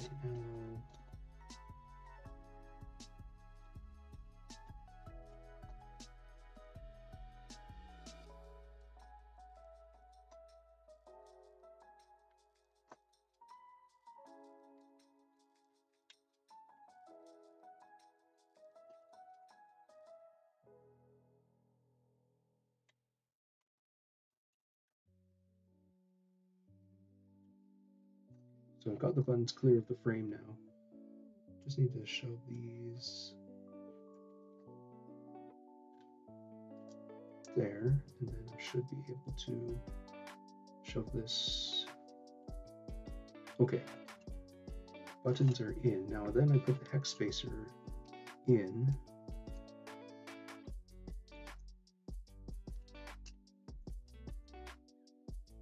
Like so.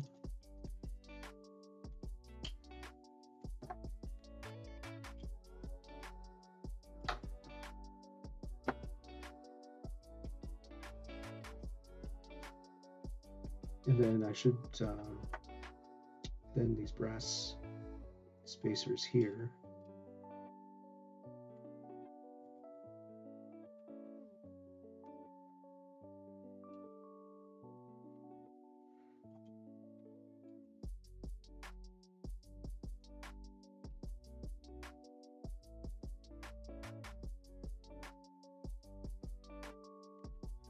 Then I can throw this PCB underneath, which I think I should preload with the long screws.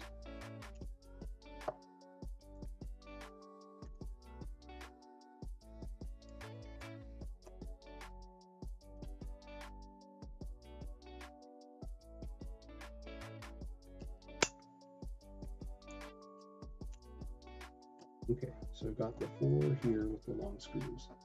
Then I should be able to grab this whole thing. Of course not. Okay, you know what? What if I just throw this on top of here?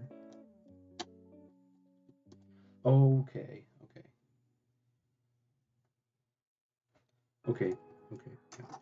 So you need at least a couple spacers just to start with. You just put them willy-nilly.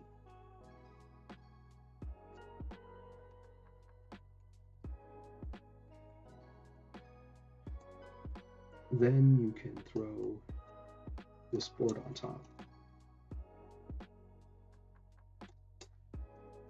Okay, yeah, okay. I can see where you can use all 6 now, because you use 4 just to hold the screws to this bottom PCB. Then, oh, hello, Mandarin guy. How are you? I hope I didn't ignore you too long. There's no timestamps on this one. Okay. Oh, you're still here. Good.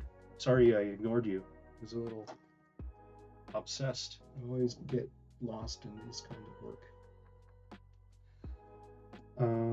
Yeah, that's right. So that makes no sense. This is assembled from the bottom up.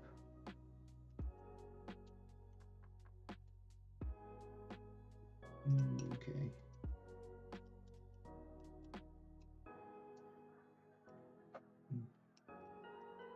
Okay, so these hold these in. Then you use that to push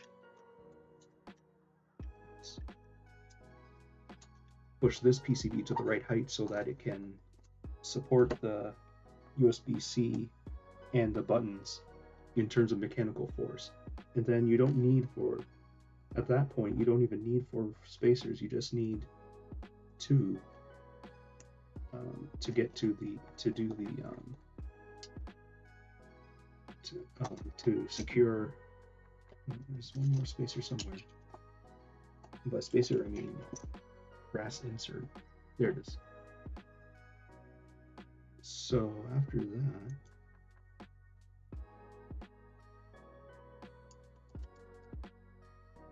there.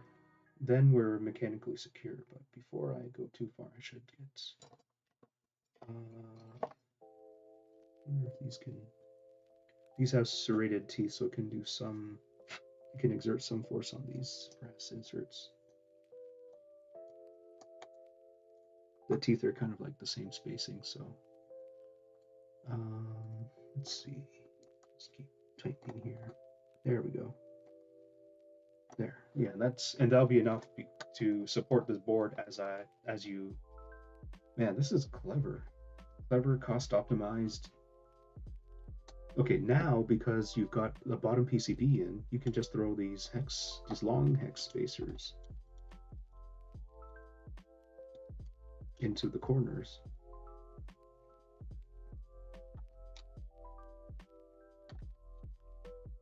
There, and then secure them with short screws top and bottom.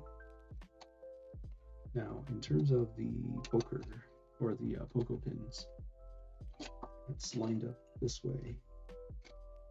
There. Okay, so I'll just do this side. Yeah, like the bottom doesn't even matter at this point.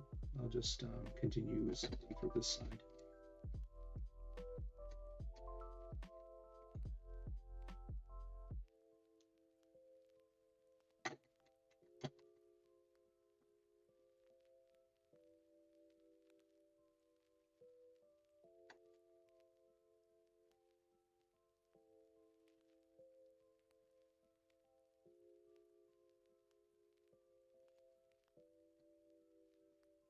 That was a fun puzzle.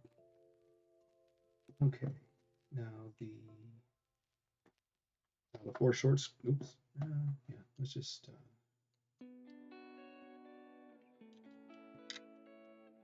Yeah, so this goes here. Of course, I guess you have to do a double Phillips just to keep the spacers from spinning infinitely. Because the PCB doesn't extend all the way on this side.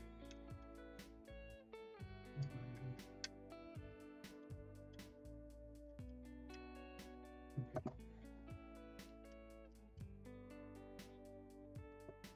So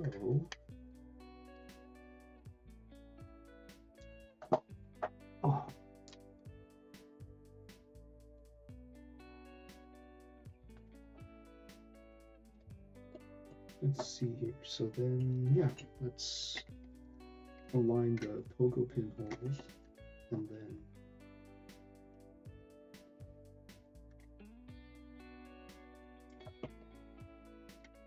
oh, I'm a moron. This first layer doesn't use these screws, it uses the. Oops. Good thing they made these thermometer wires really strong. Looks like at least 28 gauge. There, these guys go in here.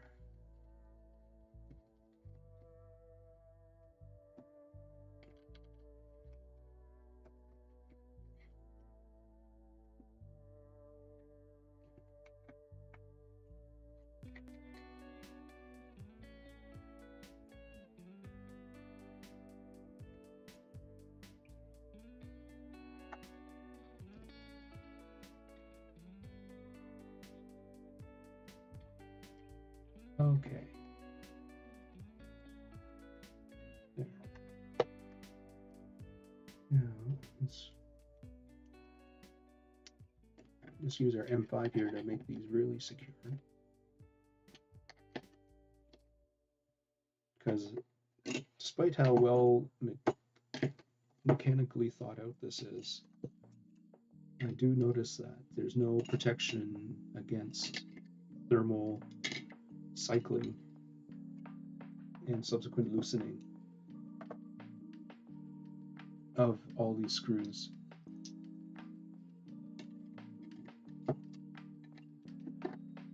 Okay, so let's see.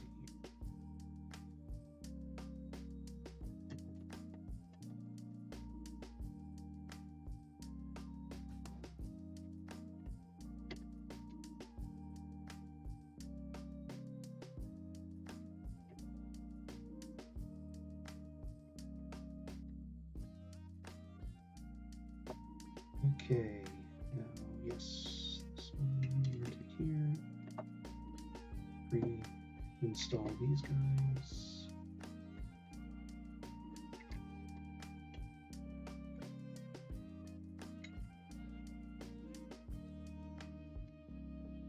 Oops.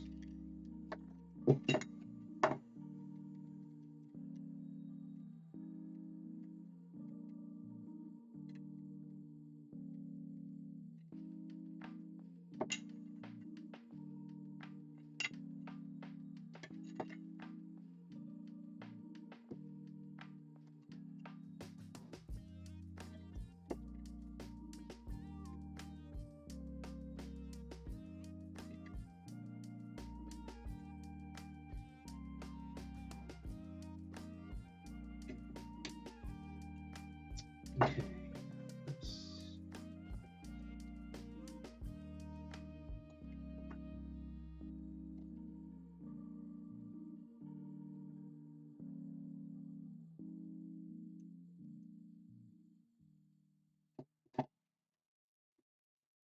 Into there.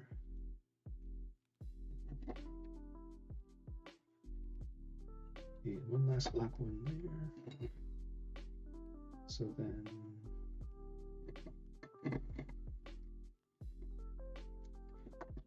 okay, so then I should be able to go these.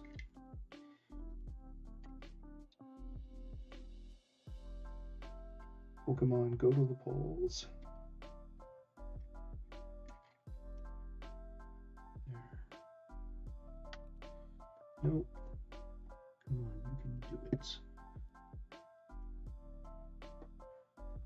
Clever girl. Clever girl.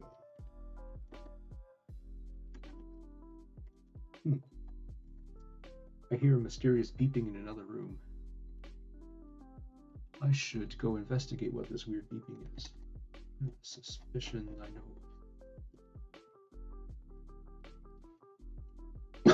I think it's that my humidifier has run dry. Like my pussy.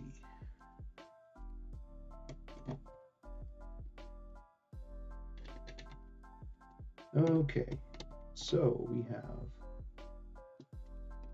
yeah, man, that thing just dumped a gallon of water into the air in like less than a day.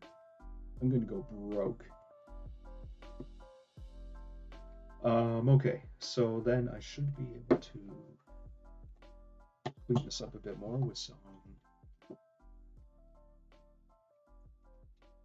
isopropyl.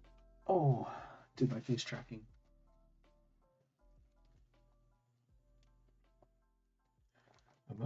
They might have convinced me to pay for this because I'm very pleased with the performance of this face tracking. So remember, kids, buy yourself an iPhone if you want to get into VTubing. iPhone X or later. Okay.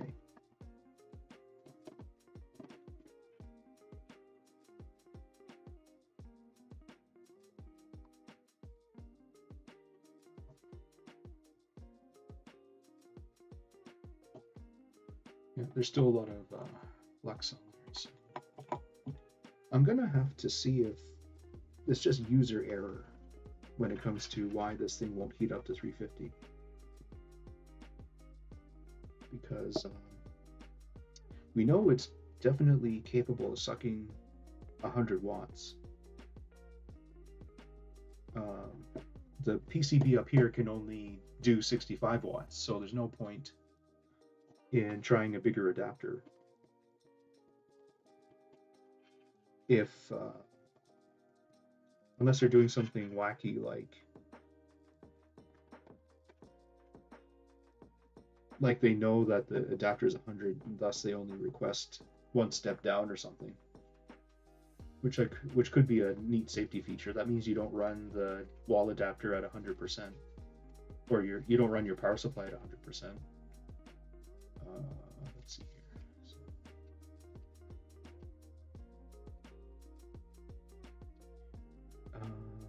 Let's get it cleaner.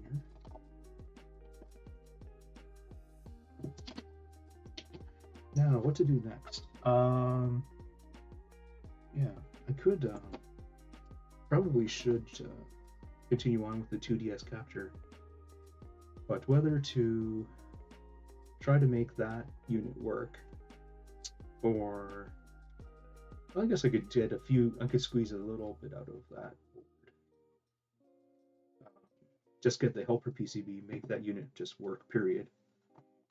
Yeah, we'll work on the helper PCBs for the audio and the video. With some good old classic copyright infringement. Okay, oops. Wow, I scratched this PCB with just my fingernail. Must be aluminum.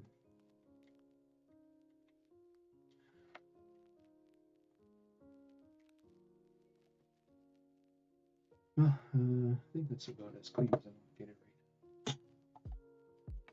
Okay. Oof. Should probably just turn it on. Let's give it one last go. Then I will Google the manual, or try to find the manual. Actually, while it's heating up, I'm going to look up the manual.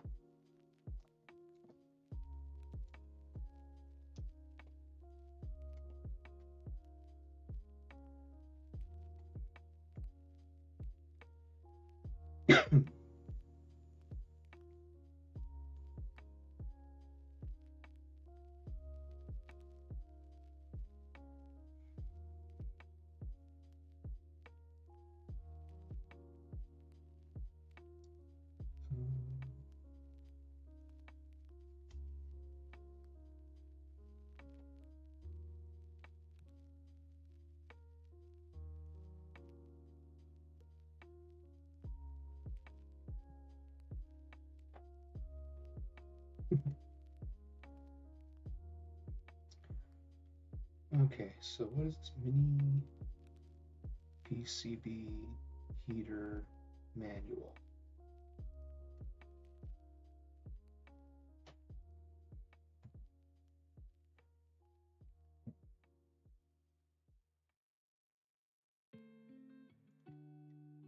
That's definitely not the MHP. Oh, okay, let's see if Banggood. Okay, yeah, even Banggood says right there 65 watts. Let's block the notifications, that's fine. Now let's see if Banggood links to a manual within its description.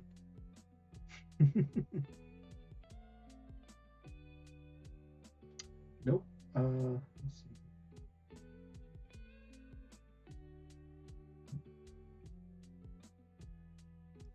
Oh, interesting. Okay. So users have said that the real power consumption is 55 watts.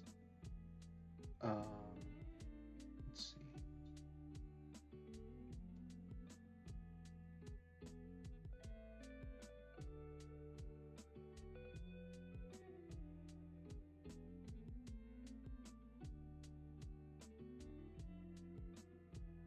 Okay.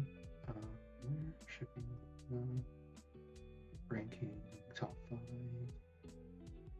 Description. Okay. Ultra mini sized. SBCPD 65. Yeah, we knew that. Temperature range 0 through 50.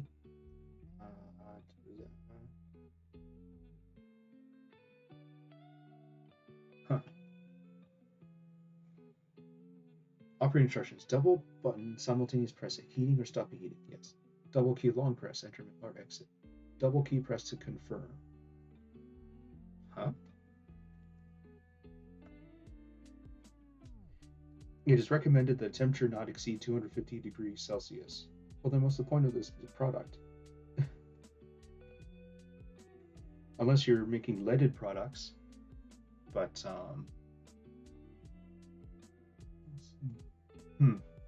that's disappointing. So did they put in a limiter at 250 anyways? But let you set a set point of 350? That just makes no sense to me.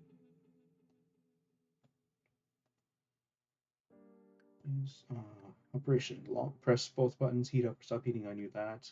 Long press all keys, enter menu. Yep, double press key to confirm. Well, let's just see here. So temp. Double press key to confirm. Yeah, okay. Yeah, that's what I'm doing. So max temp set 350, yes.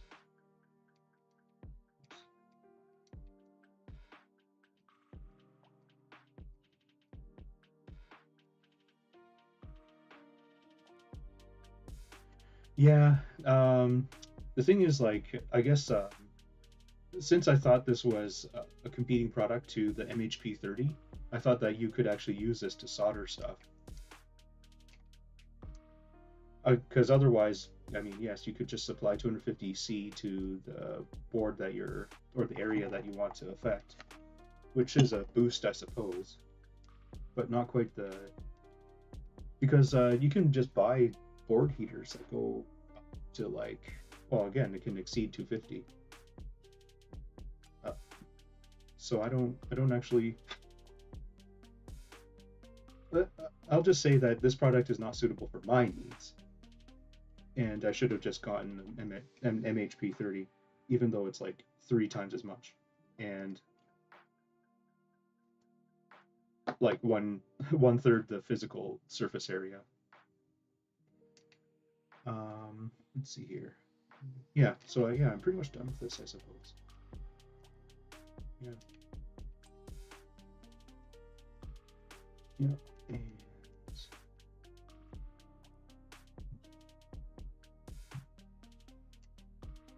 let me just give it another shot, because I just saw it hit 240.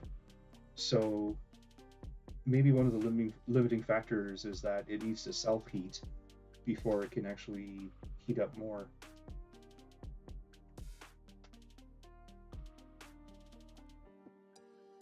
Just for your benefit.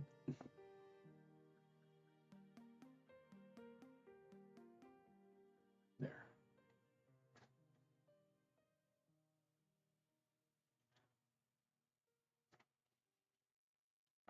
I mean, if the idea was just to heat it up to work with leaded products, this would be adequate because it melts at 183. Though you could argue lead free is 217, so 250 is already higher than what you need there. Oh no, the only part that gets hot is the top layer.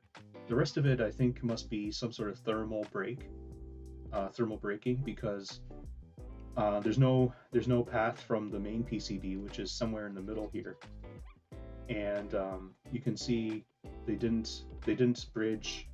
You can see the thermal path is a lot further away. So yeah, the actual heating element is the bottom side of this PCB. No, this thing is definitely well designed. I'm very impressed. Yeah, it's just like, say, if I could get a little hotter, if it could actually meet those soldering profiles, then I would get a lot more out of it. But you can already see here that it's struggling. We're hitting that 5 tau mark already.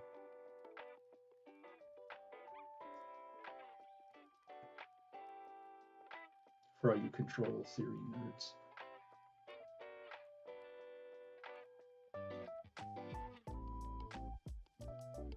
So I can see, like, this is going to be a crawl, unless, like I say, they're like some other part of this device is acting as a heatsink that needs to be thermally soaked before it can move on.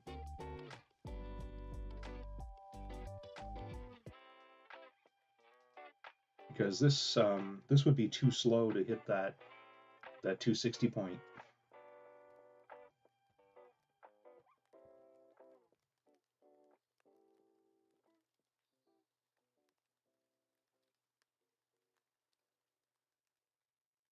Yeah, yeah. This is just it's a well-designed product, but just not what my needs are. Just doesn't meet my needs. Okay, so I turned it off. I'll let it. I've not turned off. I've stopped the heating. So I'll just let it cool down. So moving on. So the next thing I want to do is get back to um, making the 2DS capture card work. So I'm going to perform some PCB layout, but first just do a dry fit. Just to, like, I have a general idea where all the bits should go, but yeah, I want to do a dry fit. Then we can lay out the flex PCB to uh, complement that dry fit. But in the shower a couple days ago, I realized, why can't you just make it HDMI out? And because let me just bring out the capture card. Because if you make it HDMI out, it should be zero latency or zero latency. Whereas with this USB solution, it's got so many moving parts that it's impossible to do it within to meet HDMI standard anyways. So there's that, and then there's this guy. Let's see here. Yeah. Oh, yeah. That's right. I'm gonna get the part number for this because Master pointed out that it was looking a little yellow, and I totally agree. I mean, might as well take it all the way, make it look pretty. If it's going to be a demo unit.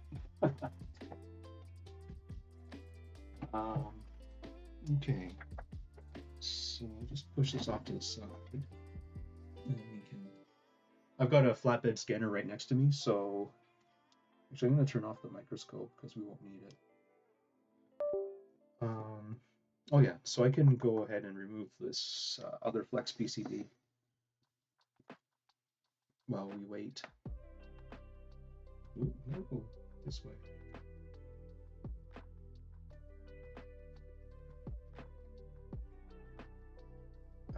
Let's see here. I think, yeah, this should do. This will do, pig.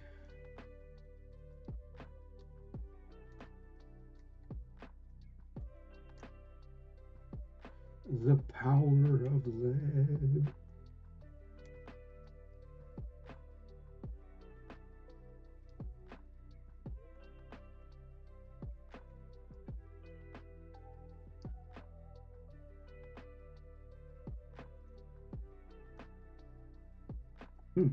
That one's putting up quite the fight.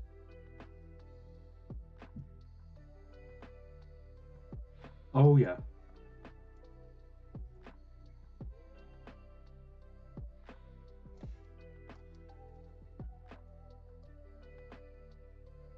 But then, oh yeah, that's right. DVI never really took off.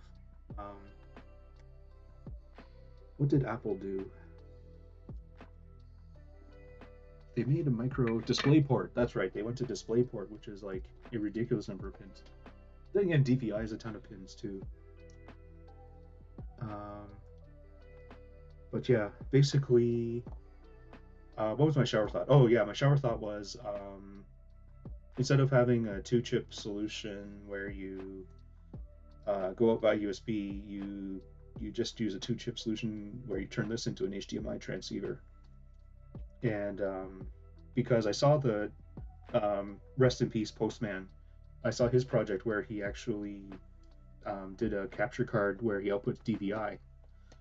But I looked at DVI's connector and I noticed that it's way behind in terms of miniaturization. Like you have micro HDMI, which is kind of like perfect for this kind of thing. Micro HDMI not very much bigger than a USB micro. So I thought, okay, well, it should be doable, to get a because I saw it on DigiKey. There's like a $2 to $3 um, HDMI. Yeah, exactly. Like they had mini DVI, but then they never miniaturized it further. I guess by then HDMI had taken over. Because I mean, it is a good idea to switch to HDMI because it's only four twisted pairs, something like that. So I mean, I could be wrong there. Maybe there's eight twisted pairs, but nonetheless, it's a lot less wires. And yeah, so the idea would be, you know, scale either put a black box around the output image to make it fit into 480p, or do some scaling to make it fit into 480p per capture product. And I found, like I said, I found a transceiver, HDMI transceiver that's half a centimeter by half a centimeter, if I read the datasheet correctly. So it'll really cut down on the board size there. And then this FPGA could be replaced with a VGA. Um, that's probably like one quarter the size for the same number of gates. Because this thing, although I am curious about why he went with a 50K, he must be. Yes, I was talking about Postman. The late Postman created a Game Boy capture card that output on DVI. So I was like, wait, that means you could easily. Um, initially, I was super impressed because he made a capture card that was only a one chip solution. And then I realized, oh yeah, that's right. You don't need any special chips to do DVI. Um, DVI-D, just to be clear. And yeah, exactly. I can't remember what he used. Oh, that's right. His FPGA was only 9K. This one is 50K, so that's why you've got to deal. That's why you've got this massive chip. No, if you go to the repository, it says right up front there it's a DVI product, which is fine. Like it's a stroke of genius, like in my mind, because why deal with this HDMI transceiver like issue, you know? But yeah, of course the connector is massive, so you've got that for yeah, and no one's gonna make a micro. I don't know. Maybe somebody. I don't know.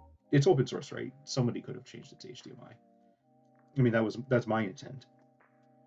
But anyways, yeah. So the helper PCB. I mean, I can recycle the helper PCB, and then, uh, yeah. So, but yeah, I wonder if. I mean, it'd be nice if I could get this going tonight, but I think the most I'm gonna do is just put this on the flatbed scanner, try to get the scale correct at least, and then we can do a dry fit. Um, Let me just get rid of this screen.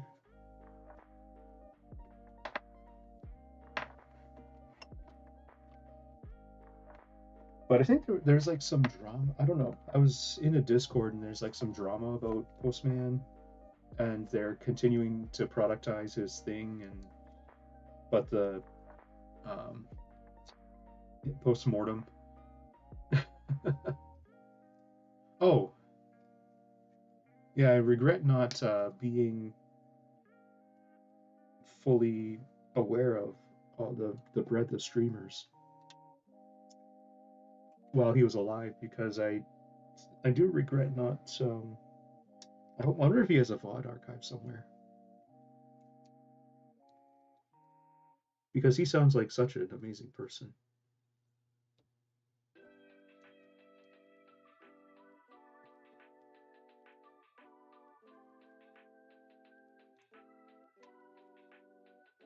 That was a little aggressive. Let's see.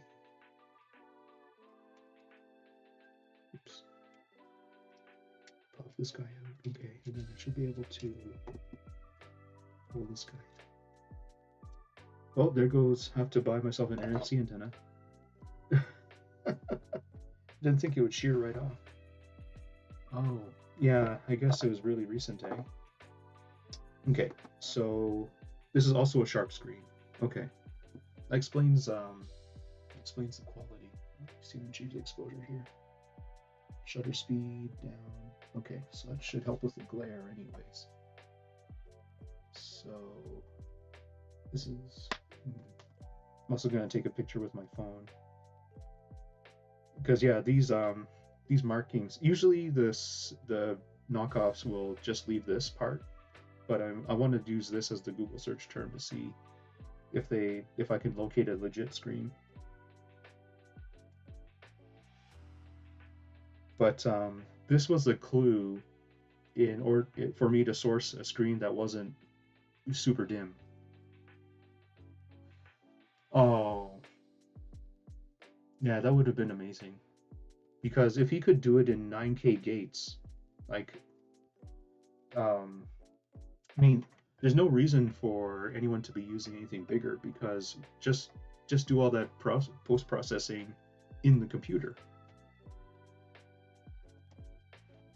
Um, if you wanted to make a CRT emulator or whatever, just do it in the computer or throw it into a RetroTink 4K. But anyways, yes. So did I forgot if I took a picture or not? You you viewers definitely have the numbers you need. Yes, I do have a picture. Just check that it's legible, which it is. Okay, so we could move on. So yeah, before I forget, I should okay, so I guess the thing I'll also need is this adhesive, which I might be able to clone. Actually, I should be able to clone from the double-sided tape, Tessa tape. Yeah. Where's my closest ruler? It's pretty sure I was using it 5 seconds ago. Yeah, but do you really want to? I mean, like with a USB, you've got to. I mean, with USB, you only have like two vendors to work with, right? You either have Cypress Easy USB or you have FTDI's FIFO. And then you have to use their SDK and their libraries, and you know what I mean? Like, why give yourself this huge headache of a software development part of a project when you could just outsource the capturing once you make it into HDMI, you can outsource that part to someone else like RetroTink 4K or Elgato or AverMedia.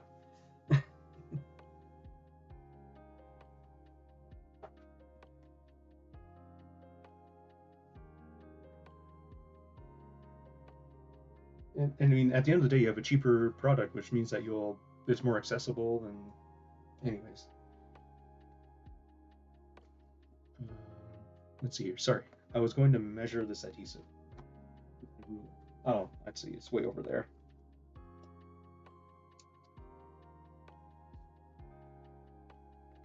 Then I can't forget that I need to buy another NFC antenna.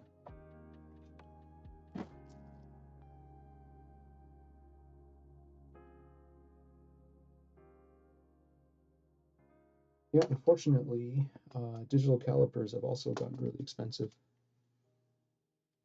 So bear with me while I be an El Cheapo. Okay, so that's like two. Yeah, I could get it with 2 millimeters. I have 2 millimeters on hand, which is nice. And then, okay, so I'll need to get like a 6 millimeter tape. Okay, either that or I do 2 and 3, or 3 2s or something. Well, yeah, I could do 3 2s. That's not so bad. Okay.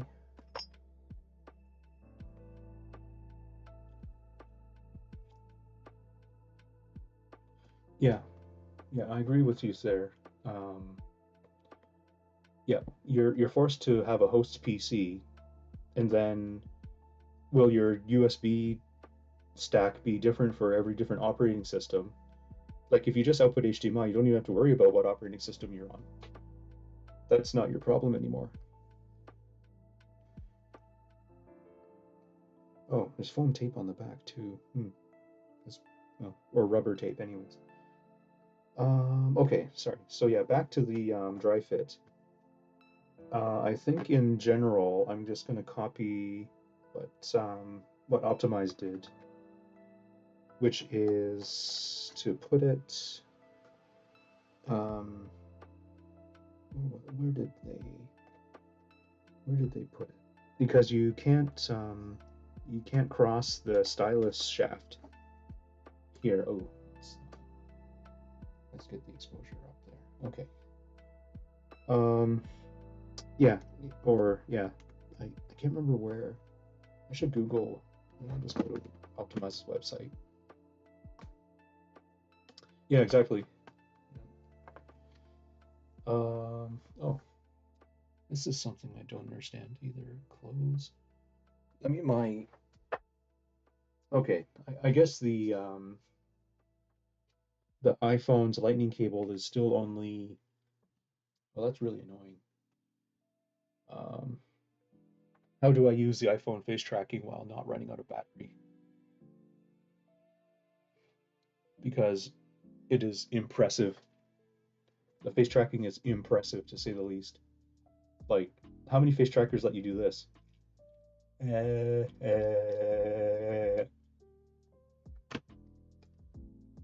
Not, not that I'd have an occasion to do that, but you know, just a hypothetical. Okay, well oh, I see. So the antenna is only held in by two little rectangle. Okay, that's not so bad. Oh, okay. Well, hopefully the Chinese supplier I use doesn't get too annoyed if I want to make a last minute addition to the order. But what was I going? Oh yes, I'm going to go to Optimize's site to just see, because I actually did agree with their placement of the USB, which I would gladly. Okay, so they put it somewhere here. How did they do that without killing the battery? Hmm. Let me just think about that. Now there's the bottom of the unit that I should go get. What perhaps what is happening is it's going over top the mid-frame. But I thought that this was a pretty space-constrained device. Oh, oops.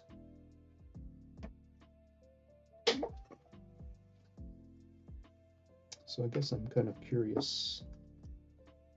How much room does one have? Well, I'm inclined to say none, because this piece fits into this piece locks in pretty.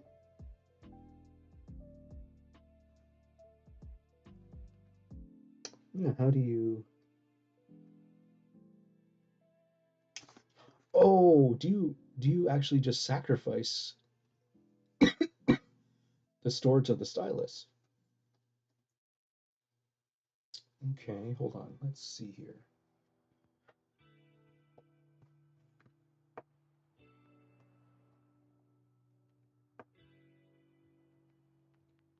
Because that is both where the stylus goes, and that's where both the stylus and the headphone jack go.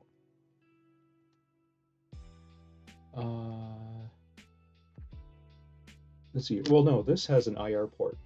You can see it right here. This is a 2DSXL, by the way.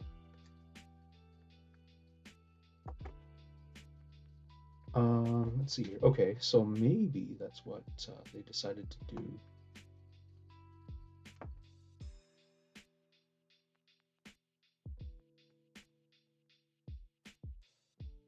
Okay, so that sits.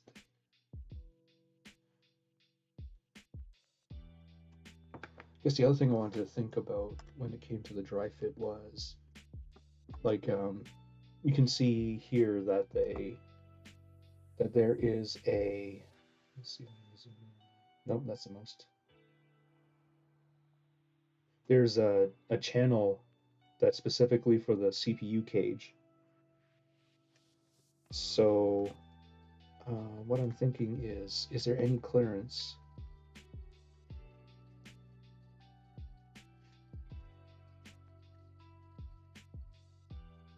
I see. Ah, okay.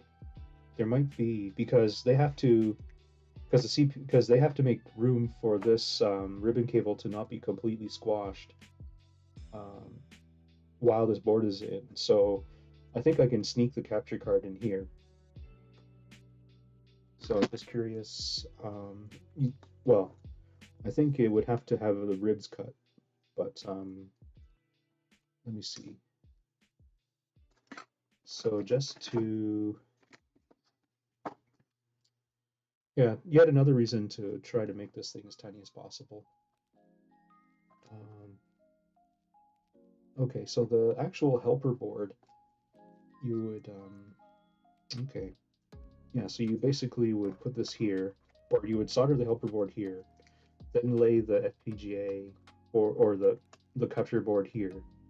Then the helper board gets soldered onto the 12 points here, and then you fold it back. Then you put the shield on, fold it back, and then I guess, yeah, then because you are kind of contained without cutting out plastic structure.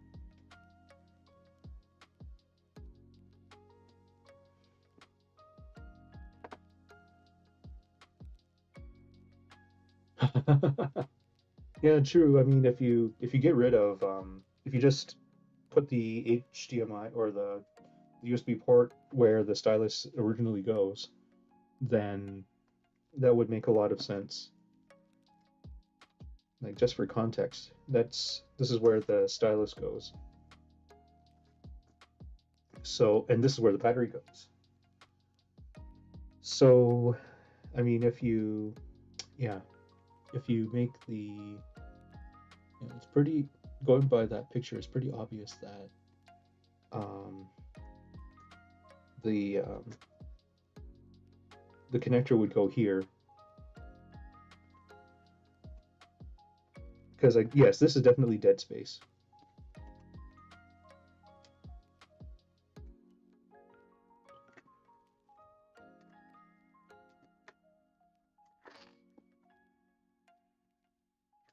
Oh, just trying to grab this all at one go. Here we go. Because yeah. So now I've fit it together. Yeah, this has to be all dead space, so that's probably where it goes. And then you could use that would be interesting. Could you use a ribbon cable to pull off the HDMI? Because oh, not a ribbon. You could probably do it with another custom flex cable. Have it come over here and then down. Then you could there's some very thick components there though. Because this should all be dead space too. So could you do a 45 and then another 45 and then the port with taking my fat finger out of it, do a 45, come down, then do another 45 and still keep the port there. No, for let me get the picture. For 3DS, it is in the hinge. But for the 2DS, the save image, save. Uh, let's go here. Sources. Do I have any? No. Let's just make a new source. Image. Downloads. No. Did I go to pictures? Where is this? Here? Oh, okay. Here we go. So you can see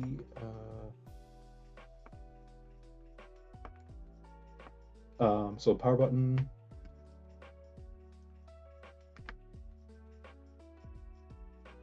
So it's somewhere, I think it's somewhere in here, but obviously really close to here. So this is your headphone jack. This is your stylus, and the hole must be somewhere in here. Probably closer to the rounded part um, than the flat edge.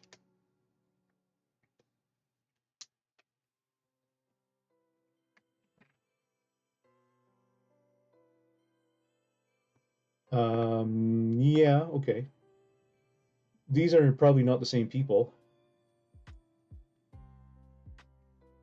And did okay. Oh, I see what you mean. Okay, I see. This is used. Okay, what did they do? Oh, right below the IR. Okay, right. Because that'd be easier for the flex routing. Okay, so then do you have to kill anything in here to pull it off? Because the IR, you can see that the IR lens. Let me just focus that.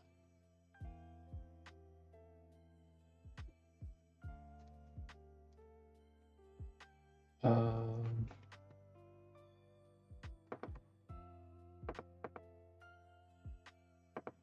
oops.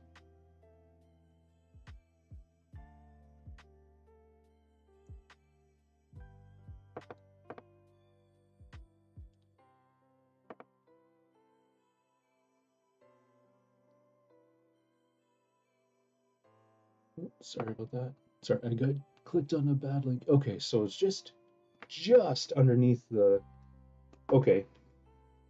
Oh, thanks for pointing this out. But basically, what we're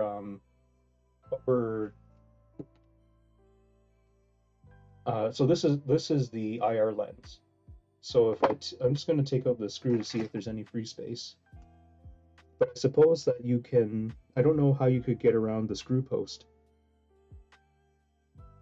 Oh, I see.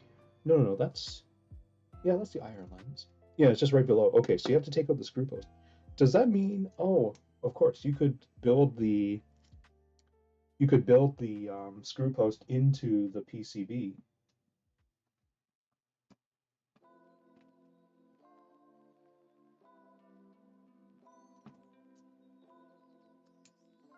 But that's way easier because in terms of routing, you only have about an inch to route there. Um, yeah, because you're just going from here to here. But then again, I ask, why did Optimize put it here? And then how? Hmm. But yeah, this okay. So let's just try Murky's method. Okay, so you take out the screw, and then you take out the lens, ideally.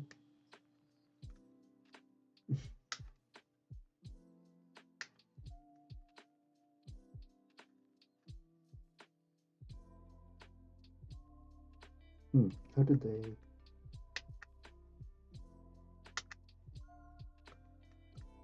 But I guess if you just flush cut this or side cut this all out, and then replace the, then you attach the. Yeah, that could make sense. That could be doable because you can just route the data and power around the screw post, and then put the screw post on the PCB. But yeah, how do you actually get this lens out? Oh, I see. The 2DS is so flimsy that you can just bend the frame without permanent. Because yeah, the what's really sad is that the lens is stronger than the housing of than this plastic here. I guess the other approach would be, can you lift it out from here? There's nowhere to grab it per se. Oh, that's one way to get rid of the lens. Just shoot it, launch it into space. Oh, okay, okay. So yeah, it's pretty obvious. Yeah, you just cut out all this plastic, including the boss. Cut out all this plastic, including the boss where the screw goes into. Then provide a new boss for the screw to go into, or maybe just have it friction fit, super glue, whatever. Okay, so that's a good exit. Okay, that's good. Let's see. Yeah, that's interesting because that can change the install quite a bit too, because then you would actually lay. you would actually lay the board here while you. Does it actually help you though? Probably not. No, actually, it doesn't really help that much. No, yeah, no, you're still better off. You make your connections like so. Oops, sorry about that. You make your connections when like so, then fold it over, then install. So this could be an FFC connector. Okay, okay, so that's a good dry fit. Yeah. Well, thanks for providing that link because that was definitely a lot less challenging. Yeah, yeah. No, I understood that. It's just um uh how and how much work are you going to drag yourself or the user into? But yeah, no, Murky's solution is way more clever. Okay. Well, that's got my mind ticking now. Okay, so I guess now it is how to let's see here, how to let's see here. Right, the just curious if the existing Flex PCB would actually accommodate what I'm thinking of because it's supposed to go on like this, but the pads are over here, right, which makes the USB over here, which makes it a bit more cumbersome to get to the I/O. Right, okay. So yeah, it is better to um, just make these straight over to here, which is only about an inch. Makes a smaller flex PCB as well.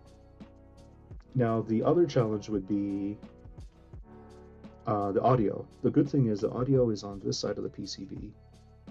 Um, so to make this existing one work, I have to take these 3 points. Yes, I have to take these 3 points and solder them over here. So it's basically the exact opposite end of the board. Of course, I think it's pretty self-explanatory. I think you just the Flex PCB would be, like I don't think that's a screw hole, but I could be wrong. Yeah, I'm not sure if that's a screw hole or an alignment peg. Maybe that should be avoided. Um, so down 45, across, fold, and then okay. So yeah, then a help. Yeah, there's so much room here that a helper flex would definitely be doable. Okay. All right. So what I need to do is to save myself some time, I'm going to scan, put this on the flatbed, and then do a bunch of do some iteration with my printer, which is convenient because it's an all-in-one machine. So let me just fire that up. Oof.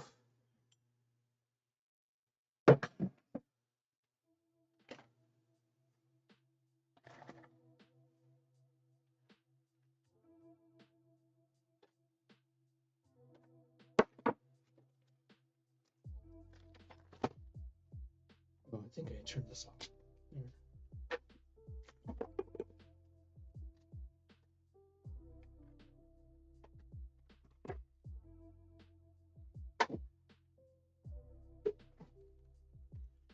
Okay.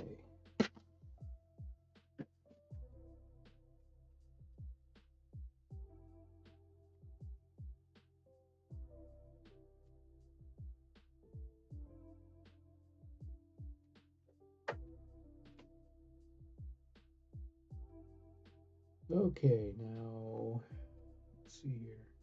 I guess instead of having to, I'm gonna just scan it to my other computer, just so I don't have to install the driver on another machine.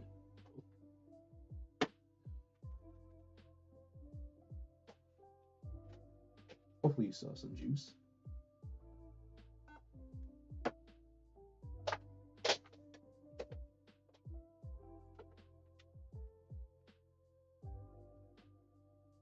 I guess, where did I put that power brick for my laptop?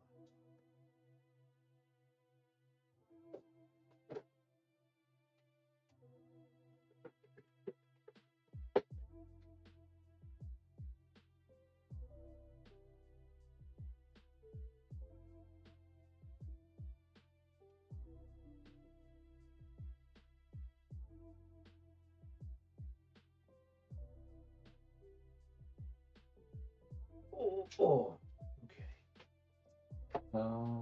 Let's see here. Okay.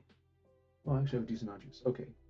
Scan, PC, file, USB, color, 600 DPI.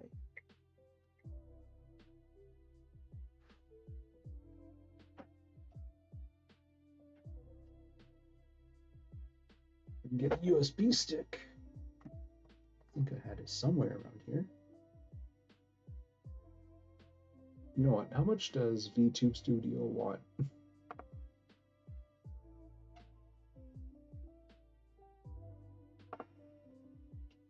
Because having to reset this thing every 5 minutes is kind of annoying. Okay.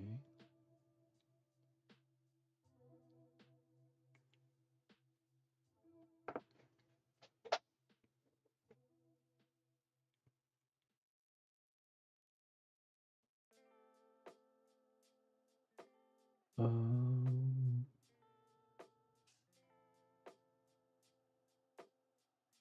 okay, so I guess it's the Apple Store side of it. Okay. Let's see. So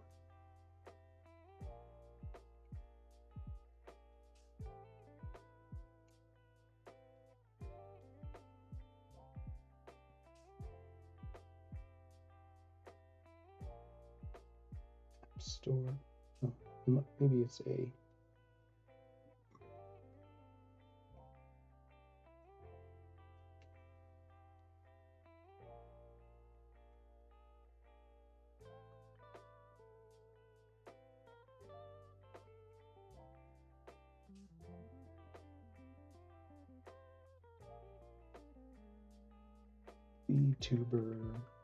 VTube Studio.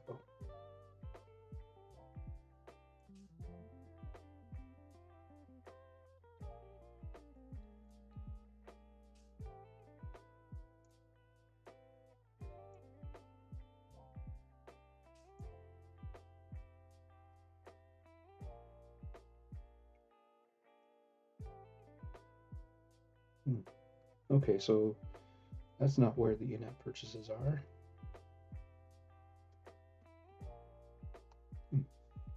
So then how do you, is it this? Nope, that's a model.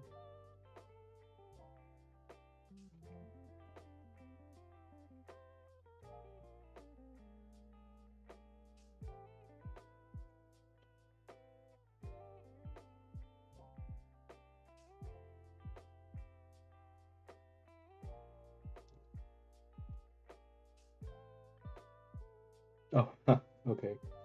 So that's not related. And then, so yeah, where do you actually, oh, I see. There. Oh, okay. They want $30 US. Hmm. Oh. Oh, maybe I'll just wait. Okay.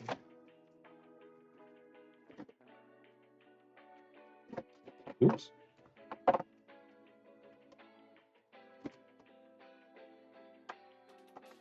Well, I guess $30 is cheaper than the cracked screen. Okay, where was I? Okay, got the picture on the computer. Now I just need to move it to this computer. You know what? Let's just crack open this flash drive.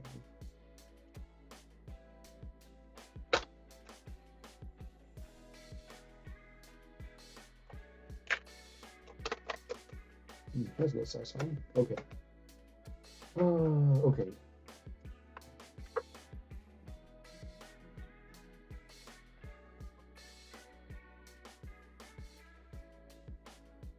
Oh, was I supposed to hit another button? No. Okay, well, let me just send this over to USB stick, eject. Okay. We do have a free port. Now hopefully this doesn't crash the stream. Okay, we're good. Okay, put it right on desktop, where all the other icons and files are. Just kidding. And then eject safely. There we go. Oh, okay. Okay, well, so let me just open it up, and then we can. Oh, I guess while I was ranting, this image was blocking everything. Oh well. I'll have to remember next time.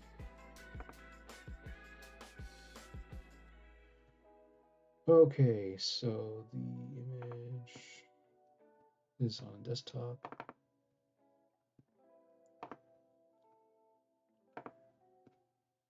Okay, now. Oh, don't tell me you got cut off.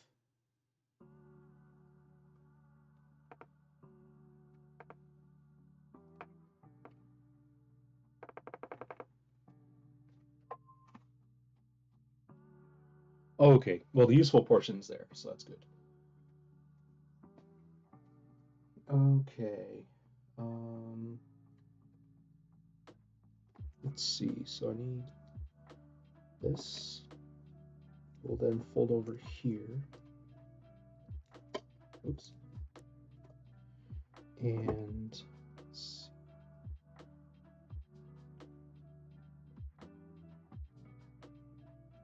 Okay, so then this is top screen, this is bottom screen. Okay, now where's OBS? Okay, now do I have window capture? Change that to Chrome. There. Okay, so basically, yeah, the idea is we really only need this much. We only need the location of these things. And then routing will effectively just be straight lines horizontally, probably terminating somewhere around here. This is the top screen, which, which if I just move this out of the way, I guess that's my 5 minutes of USB time.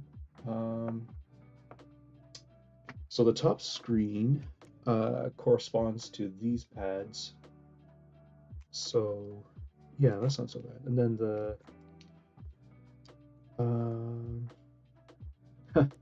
it's kind of funny is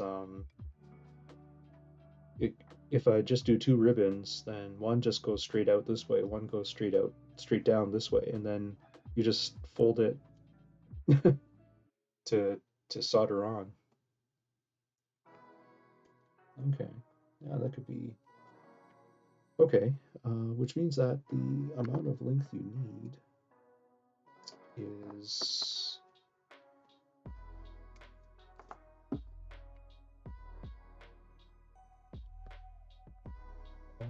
let's see here.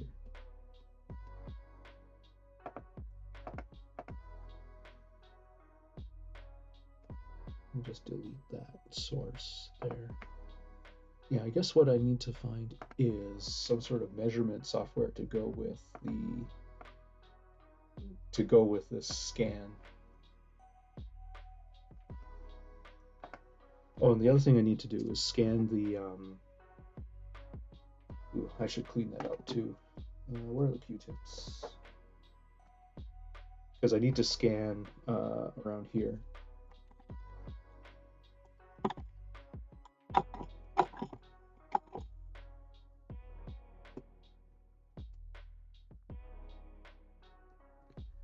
Yeah, I should wick that away. Okay, I was just looking at some wick.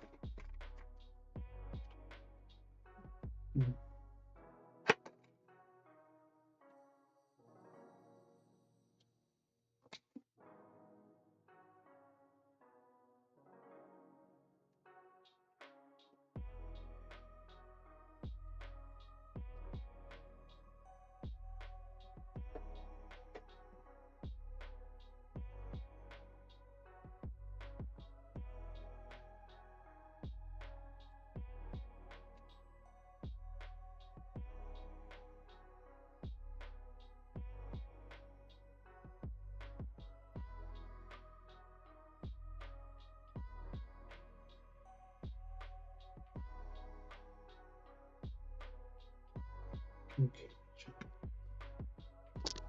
Okay.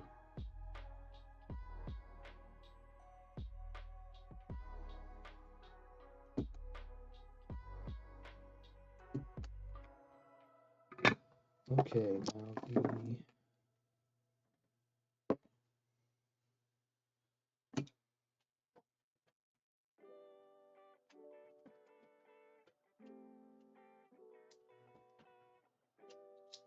I hope this is flat enough to be scannable.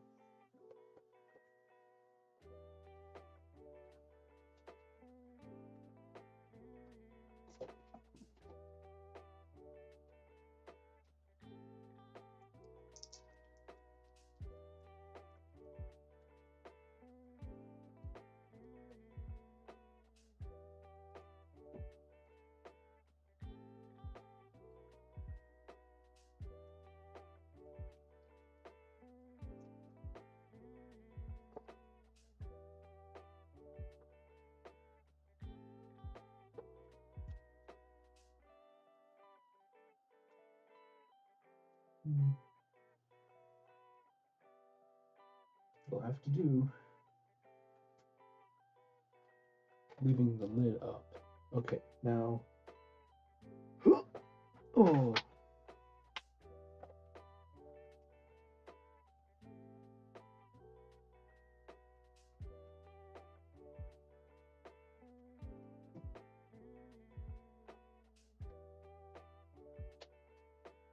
Scan PC file.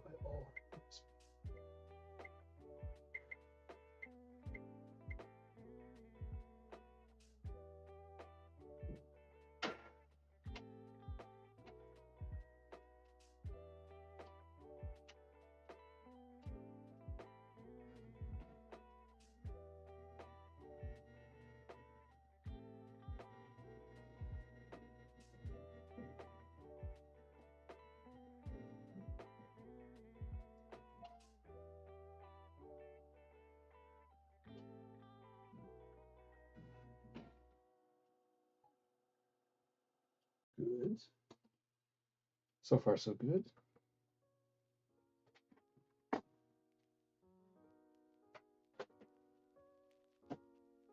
Okay. Ooh.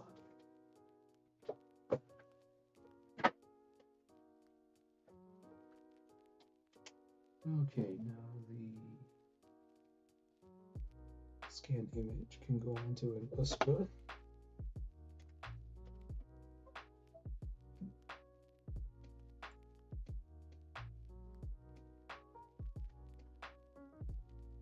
Send to USB stick. Eject. Okay. And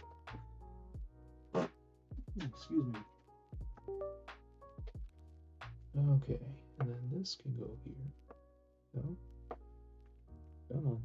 Here we go. Alright, then can I do this? Perfect. Oh, is that too dark? No. Might only just be my viewing angle.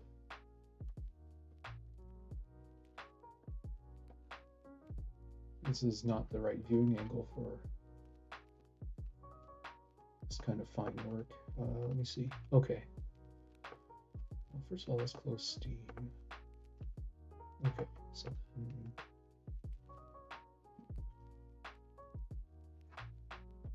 crap. It's out of focus.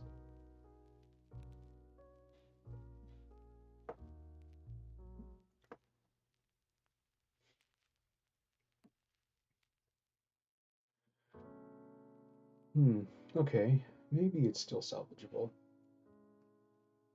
Now I just need some sort of PC measurement tool. Let me just Google that quickly.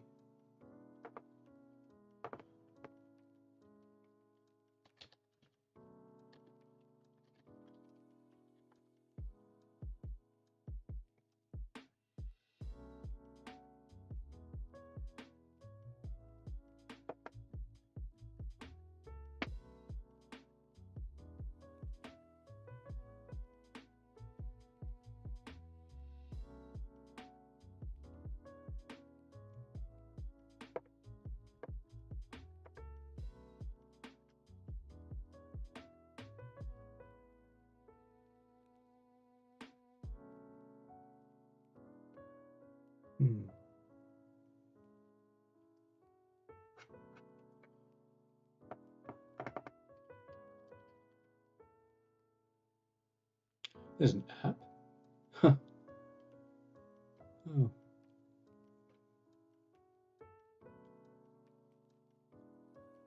No, LiDAR is awful compared to the Face ID. How do I...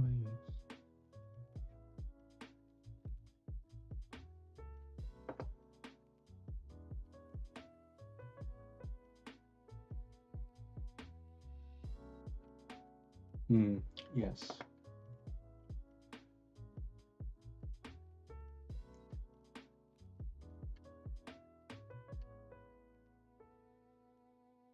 I suppose that might be a good idea. Wonder if there's something in Inkscape that could do this.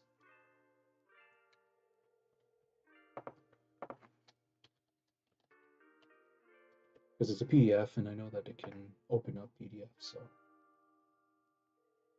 Oh, they changed the website quite a bit.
Okay.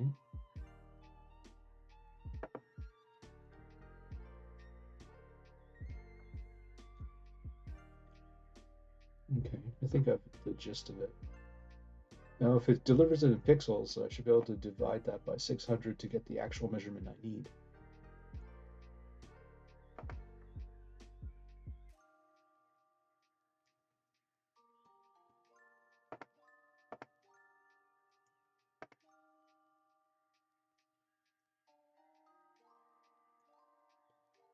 Well, I don't need to be in Chrome actually. Let me just open up Inkscape when it launches. Ooh, focus throw.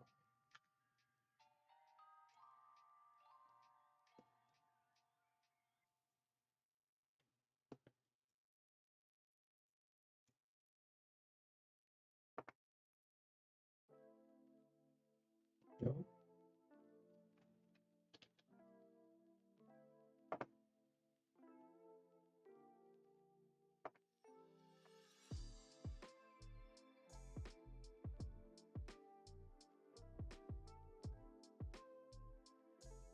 Sure.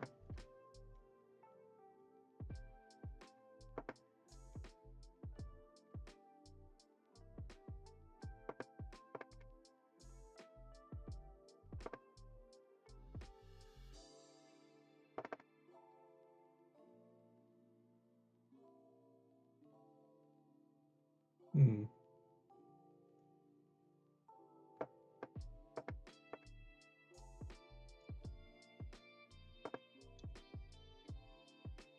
Maybe a JPEG might have been a wiser option.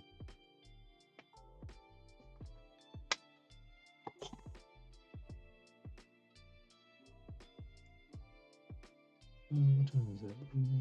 Okay. So, okay, I'm gonna get my glasses.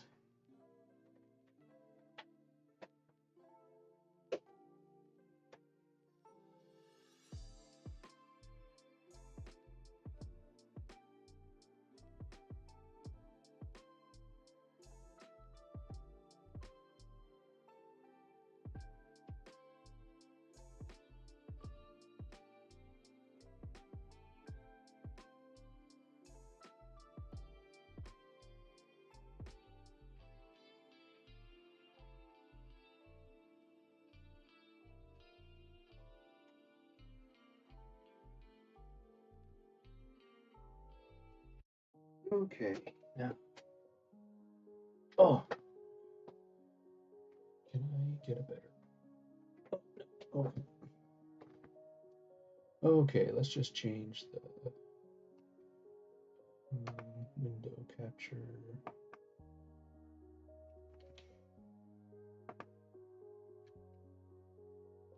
Oops.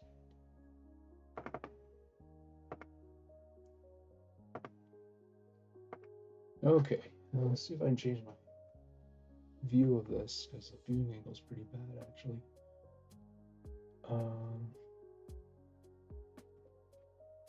Okay, where's this? Here's this. Okay. All right, zoom. Okay.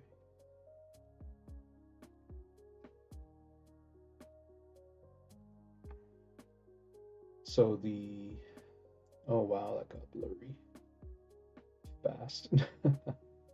Okay, so hopefully there's enough pixels here to make a use of, but basically the three, so this was the clock, this was left data, I think this was right data. No, sorry. This was clock, and then I think this was left-right data, and this was, or sorry, this was data, and this was left-right channel select. So the helper PCB, just trying to see here.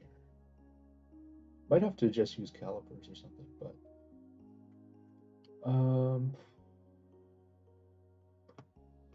let's just get some measurements.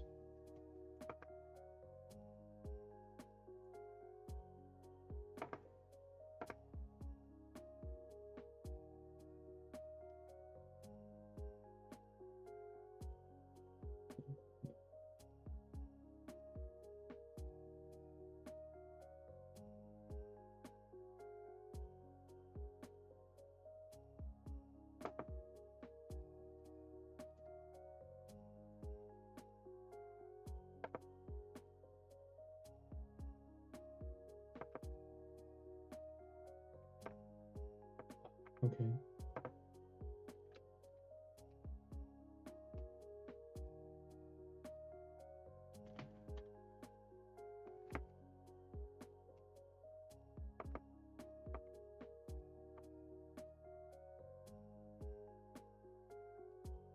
Oh, did they actually scale this to millimeters? Oh, that'd be handy. Sorry. Okay. So, okay. I think I understand what's going on here. All right. So,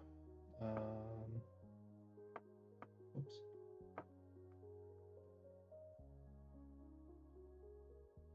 So can I? Okay.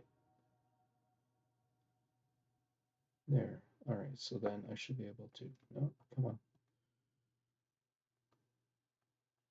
Okay. That's making sense. Okay. So the radius is going to be 0.5 millimeters. of this. Now, yeah, the approach. What approach should I take? I guess if I could make the cups like this, or the castellations. I should take some notes.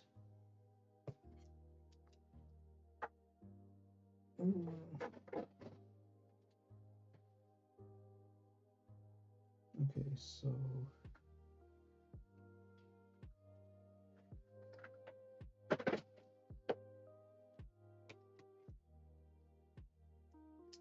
basically, size looks like everything's 0204, or sorry, not 02. Looks like everything is 0201. So these pads must be the same for the top side as well as the three pads here. Sorry, just okay. Haven't missed anything yet. Pad size 0.5 millimeters. Okay, so then let's say that I wanted to occupy. Whoops. Let's just drag this here.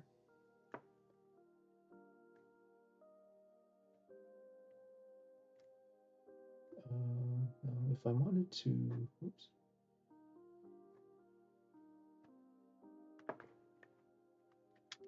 Can I use shift? No? Okay, so I can get an approximation anyways. So let's go, I'm just gonna look at the board. Oh, why is that not working? Inkscape, yes. Okay. There, okay. Okay, so the board does sort of cut off there. Okay, so this measurement should be legit. So what are we getting? 13.8 millimeters? Does that make sense in real life? Let me just pull out the measuring tape that I have here.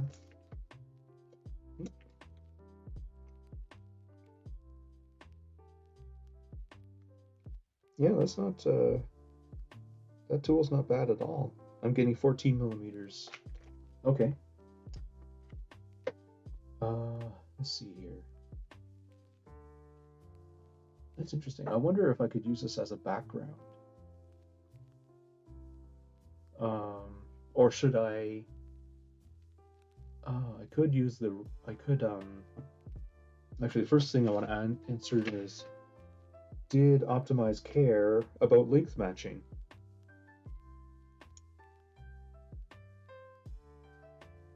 I mean, with all of, okay, so how many bends? 1, 2, 3, 4, 5, 6. 6 times 45 is, calculator,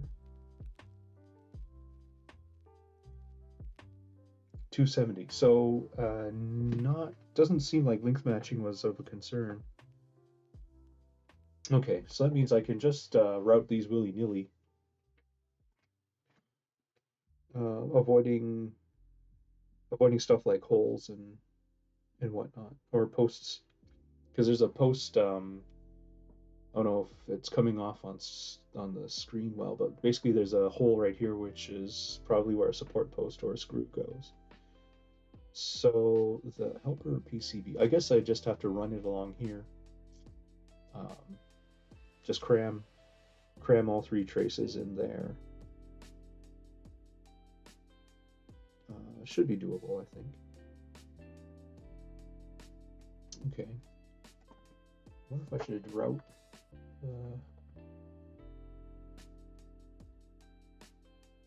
Oh, what happened? Must have accidentally clicked. Okay.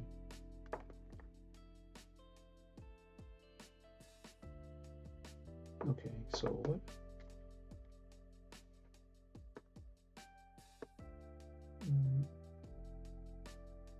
Where's the line tool?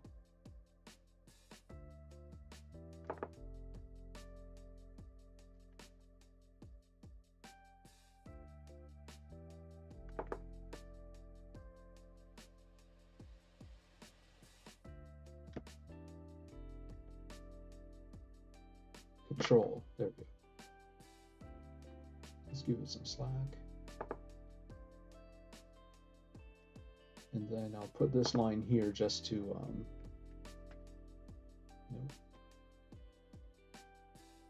I thought there was a line tool somewhere. Yeah, draws Bezier curves and straight lines. Oh, you know what, too.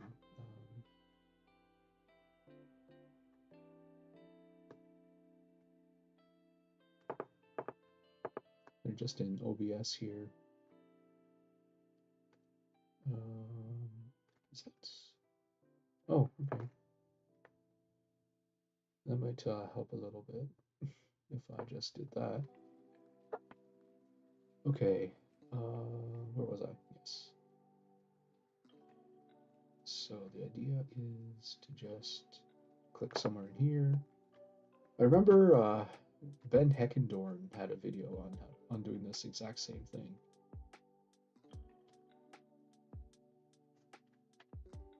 Yeah, let's just do one line at a time, because I really just wanted to make the traces the same length coming off of the edge. Oops. So I was going to use this as a snap. Oh, okay, so I merge them anyways. Okay, at least I can undo it there.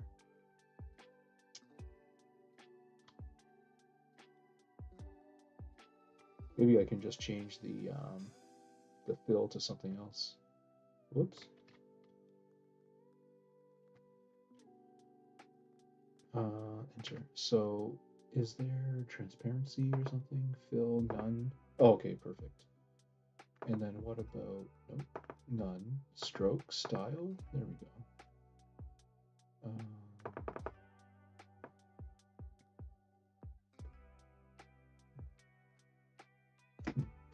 Must be forgetting something. Is it this? Oh, okay, yeah. And we can make it like red.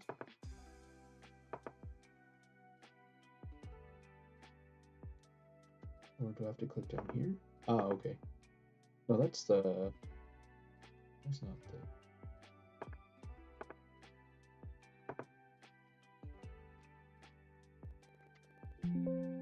Okay, so the fill is, there we go. Okay, so fill is X.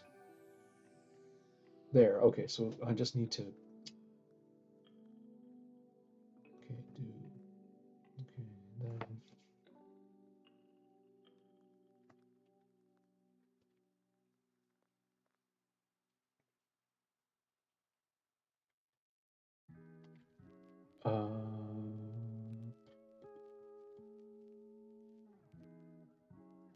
Right, so stroke point, yeah, is this, and then the color, how come I can't? Oh, is it because, no, that's the fill. No, I want the stroke. I want the fill to be nothing. Do I use the right spot? I want, oh, set stroke, there we go. Okay.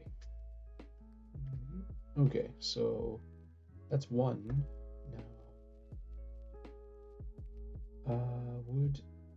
Or is it easier to, I guess the question I have is there clearance to just put this ribbon right on top of this audio chip? Because if that's so, then I can just do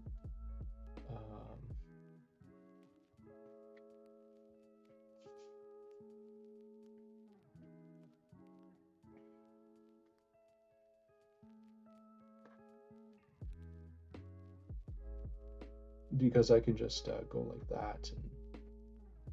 But I guess if I do a 45, I want to know. Okay, so there's I think there's definitely a chip on the other side.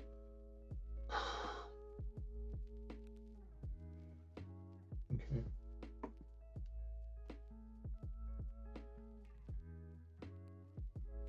And then yeah. I don't actually know this, but I want the flex to be more substantial than what Optimize uses. So I'll have to research thicknesses, available thicknesses, because I'm probably going to prototype this using I forgot the old name of the service was Osh Park, but I can't remember what the new name of the service is. Uh, Anyways, they're the people who make purple PCBs. Because the shipping, I would, if like normally I would use JLC, but the shipping would be kind of high for just getting one PCB. Plus, I'll be busy while waiting for the PCBs to be made anyways. So, okay. Um, let's just try pen tool. これはペンです。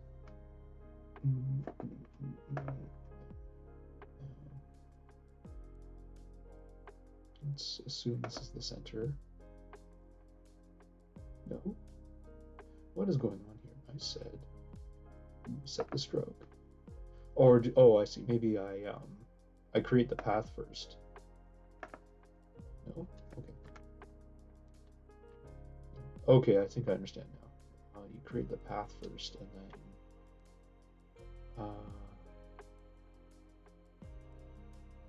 that can't be 45.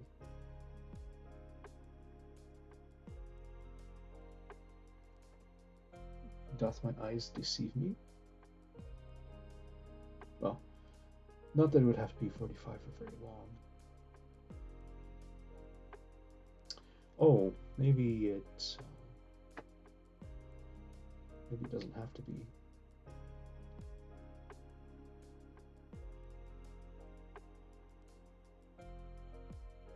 Oops. Shoot, what was I thinking? Then I go.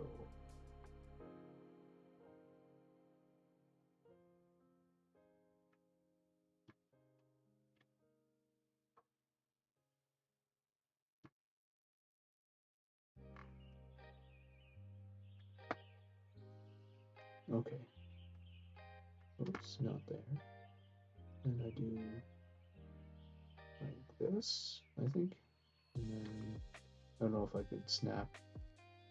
No, I don't have the snap settings quite perfect yet, but I might be able to clean this up in the EDA software. But let's see here. No, stop that. That's better. Okay, so this picture, maybe I can just.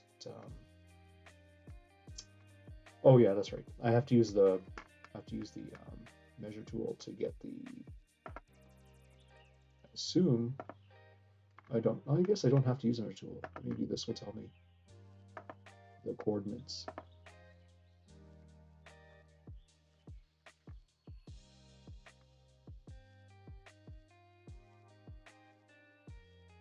Or not. This is where I have expectations of CAD software in a image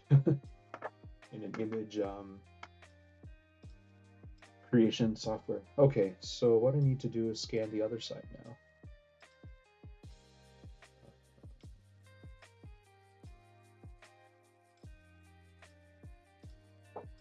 Oh.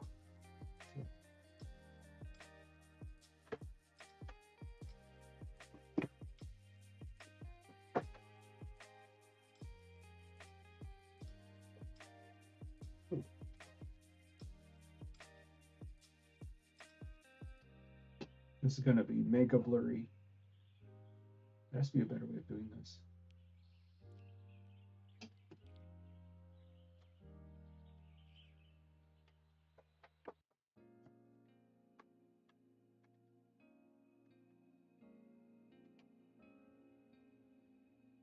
Okay, where was I? Yes, I need to. I wonder what that was. Oh, I'm just going online notification.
Sorry, where was I? Okay.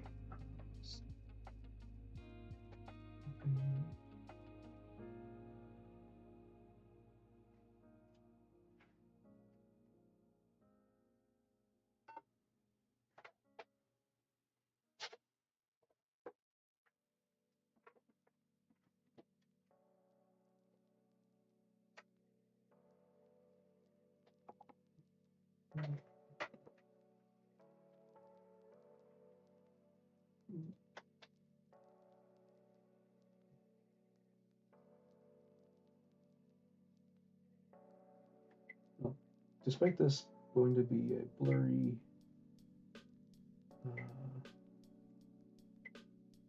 blurry mess of a scan,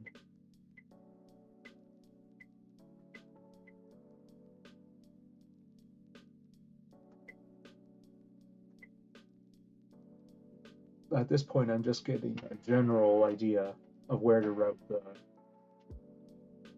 audio traces.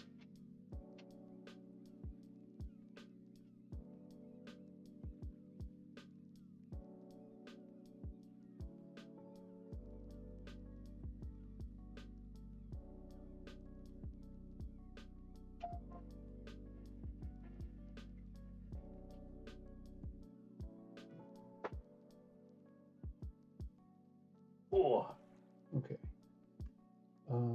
Let's see. Okay, now it's getting dangerously crowded over here. All I can say is I hope DHL actually delivers tomorrow, because I was a little disappointed that they tried to deliver. They said that they'd be here today and just not show up at all. Okay. Oh. You go there, that there. USB stick. Where are you?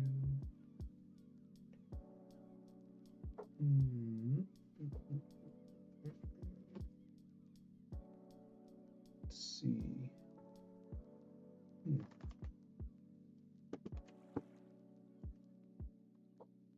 USB stick, where are you?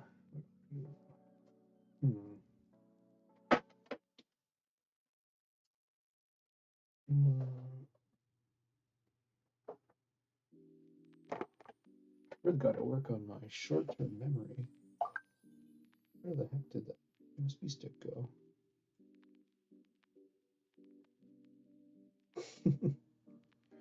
Yes, I took 112 steps today. Thank you.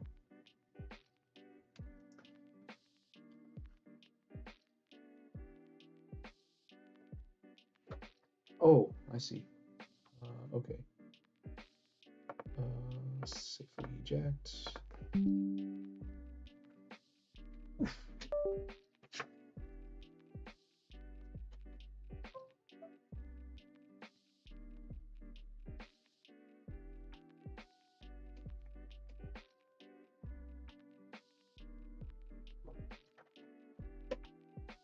Okay, this is bad. Let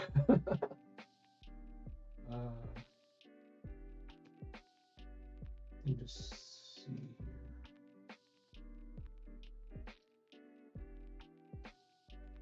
Maybe it'll be better if I bring it up on the bigger monitor.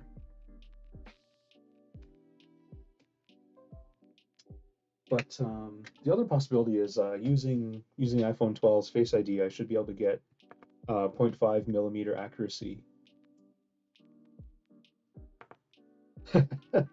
No. No, nothing like it. Oh. Yeah, I might want to. Yeah, there won't be enough time today, but could look into how to scan. Yeah, this is not usable. Because with the Face ID scanner, they'll also use the front camera, and you get a textured 3D model with 0.5 millimeter accuracy, which is just perfect. And maybe I would just start over at that point. Because what would be interesting is if I did get a 3D model, then that makes this layout even more interesting. or more not interesting, but definitely more viable, I think. Okay. Well, first of all, well, I can put that on hold for now. Um, Put me back in.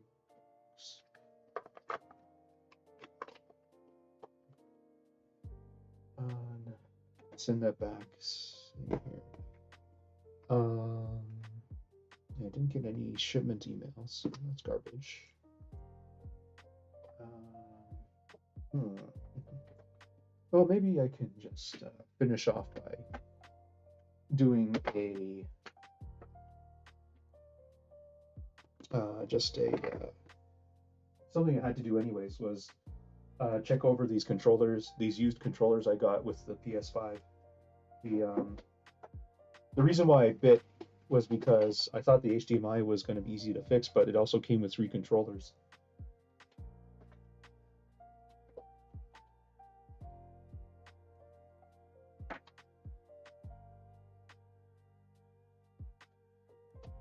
So let me just change the view here. Um, let's see. Where are we here? I need to go just turn off Chrome. Okay, there. Now I just push these outside. So basically, you've got nice DualShock 5 or DualSense. Um, yeah, the big thing I noticed was actually this doesn't have bad. This doesn't seem too worn out, but it feels a bit worn out. I didn't realize that you could actually wear out the tiny symbols on the back of the controller. Just got my face in there right now. I thought these would last, and then it looks like the ink, the soap screen here got worn out too. But I guess you can play these things to death.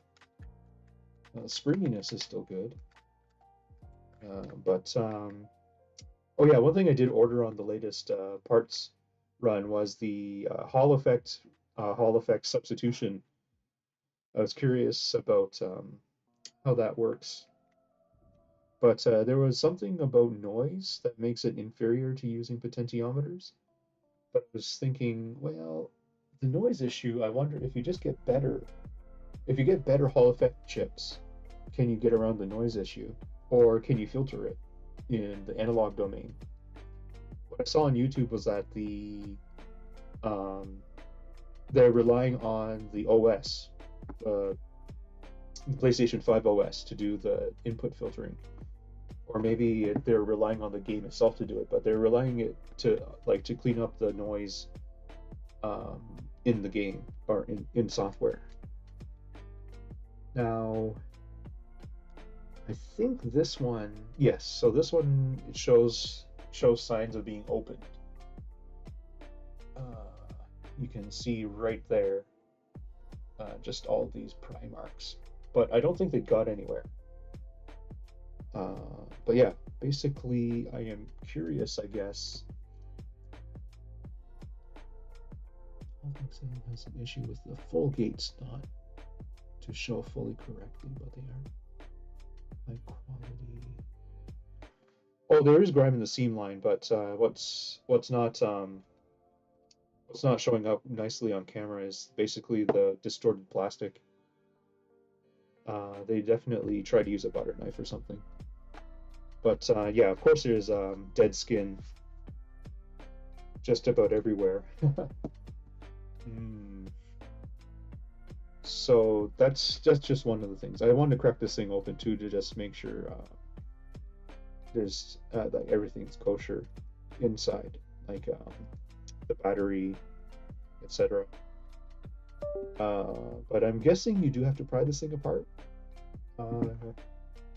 Should probably look up. I should look up how to do such an activity.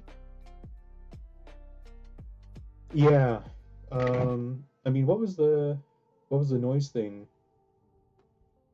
Like nobody complains about the Ghoulie Kit noise, right? On a Joy-Con.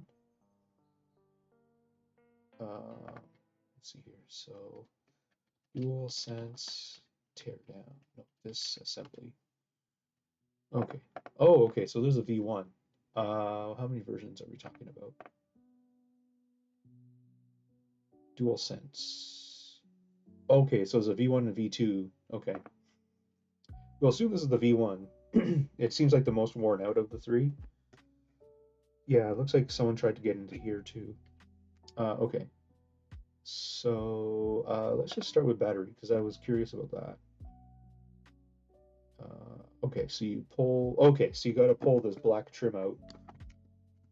Oh my goodness! Just whack something underneath the desk. Okay, unclip, unclip. So they're using their iFixit guitar pick, and oh, okay. I don't know how. I don't know how the. There's another control there where this one is smashed to bits. I don't know how they fucked that up. Okay. Okay, so follow it on the down the underside, then do the other side, and then then just pull it right off. Okay, I can do that. Okay, so let's go. Oops.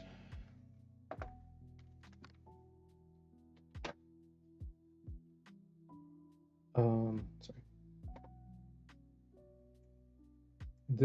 The Hall solution. Okay, Hall effect solution. Other Hall. Oh, yeah. I should have ordered some GUI kits because I'm curious. I'm curious if it's just a quality thing with the Hall effect sensors they use. That's the main problem. Okay, so I should be able to unclip. Or can I just do it with my hands? Oh, I guess I can. Well, I shouldn't for this. Ooh, I am starving too. Yeah, I should order some Gula kits because they're widely available now, right?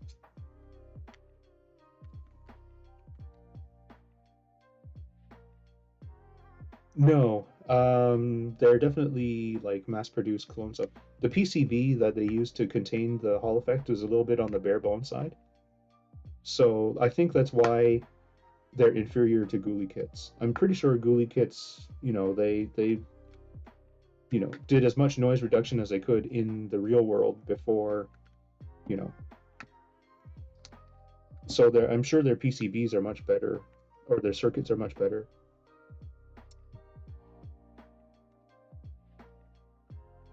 Ghoulie kit hasn't released it. The four Joy Cons they have, right? Like my intent was to get the ones for Joy Cons and just see what the heck they did.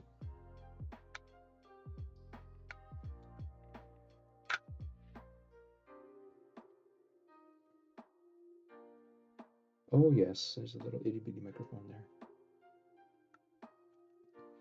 Yeah, like they're supposed to be working on these consoles, like the PS4 itself, but then the thing is, the point is moot too, right? Because you can just buy a DualSense. Oops, I guess I lost a little bit of plastic there. Came from.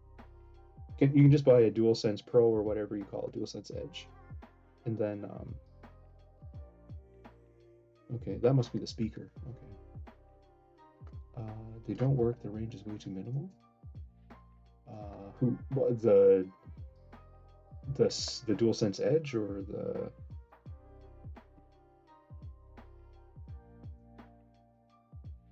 must be speaking too fast. Okay, so you click. Oh, interesting. So you shove a thing underneath the top level triggers. Oh, do you just pop? Do you pop all the buttons off? Oh, okay. You pop all the buttons off, then you do the screws. Okay.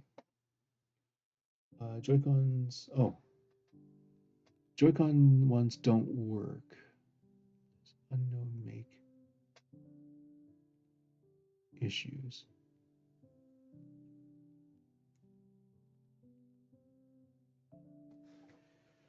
What does ROM stand for? Oh, range of motion. Okay.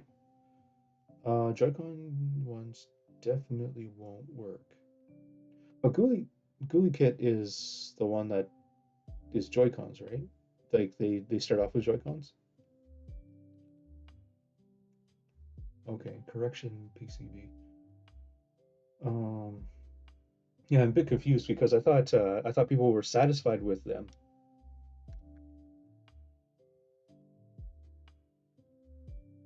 I'm assuming that the ones that don't work are these third party um, or a different third party that is not GUI kit.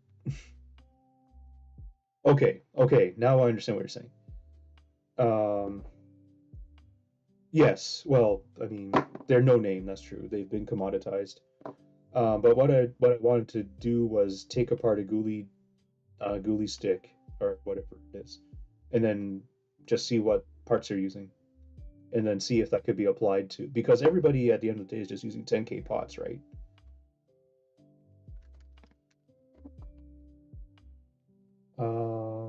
Let's see here. So I need a Phillips. Okay. Oh, I'm getting ahead of myself. I should be popping off these buttons.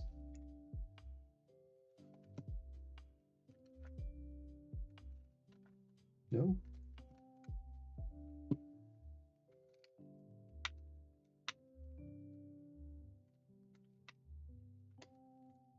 Okay. Where am I pressing? Where am I supposed to press? Yeah, okay. Yeah, those look really unsubstantial. I like you could see that the PCB itself is only like a few millimeters tall, which means that they couldn't have put in a lot of filtering. So that's what I was gonna say, like, could you not just take the GUI kit circuit and then relay it out and make it work for PS5s?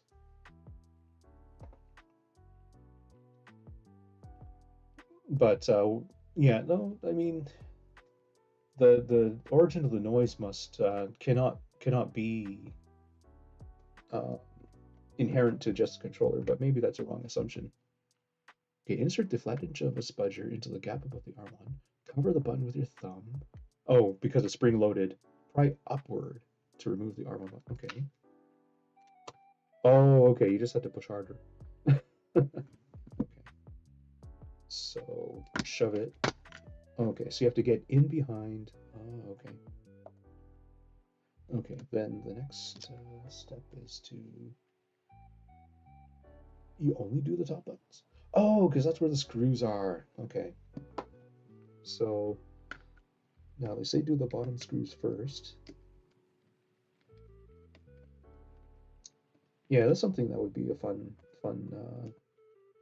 thing to do is just figure out. So, what, what is the GUI kit magic?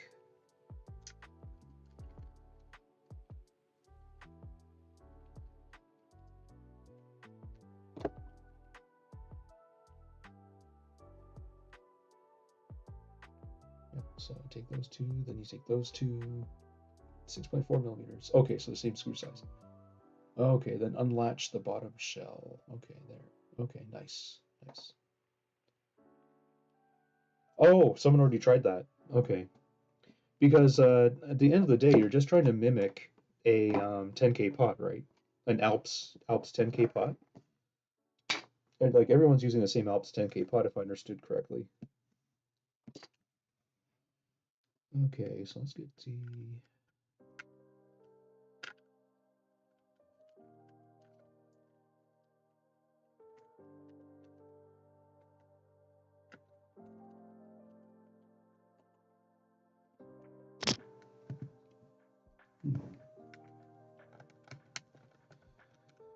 Okay, and then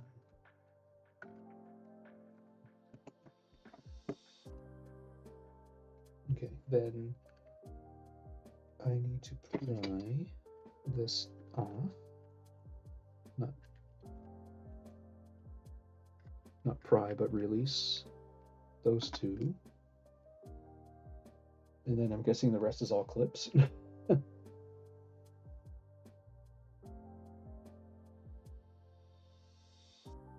Okay, the issue is you also need to emulate the calibrated app. Okay. Um, the DualSense lacks. Really? Oh, that's why the they moved the calibration onto the PCB with the cheapo Chinese ones. Okay. The rear case held with two more clips next to the bumpers. Okay. Wow. So they call this V1, but they made revisions between this and V2, which they don't have pictures of. Okay. Doesn't have. It can be calibrated.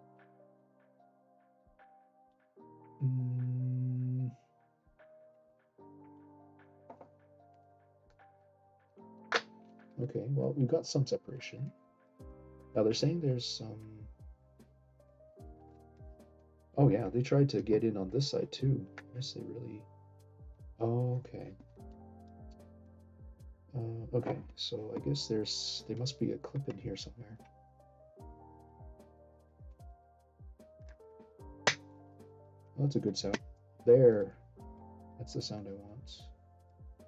Oh dang. Okay, you've got to be careful. There's a piece of plastic around here, so if you just rip it off, you're gonna hit something. Okay, so you got to actually unclip it first. Okay, there, and then lift it up off the bottom, I guess, and then try to take off the. Okay, it's definitely interfering somewhere.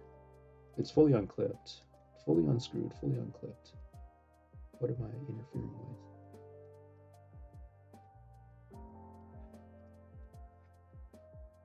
with? Okay, what are the suggestions? Okay, well, I know the video exists, so maybe I'll find it tomorrow morning or something. I have to squeeze in some training at some point too.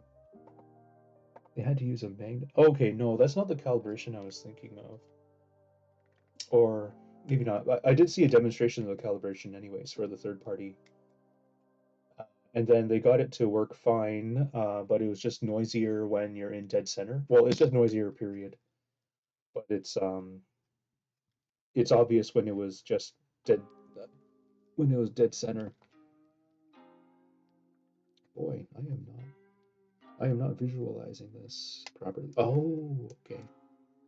There, okay. That could be. So you do have to be kind of rough with this thing. But basically what's going on here is that this screw hole is hitting this black frame.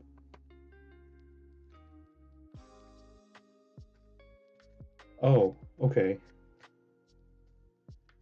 Well, there's a reason why I bought them, so I'll learn. But yeah, I don't think I'll learn as much as just reverse engineering the GUI kit solution. I'm sure that you can get enough info from both sides to get something that's actually satisfactory. But who knows by that time if GUI would already have released their PS5 solution. I guess, but at the end of the day, what's really stopping people from just, other than price, of course, than from buying a DualSense Edge, because you just throw away the joysticks when you're done with them. How do you hit this? Oh, okay. Yeah, okay.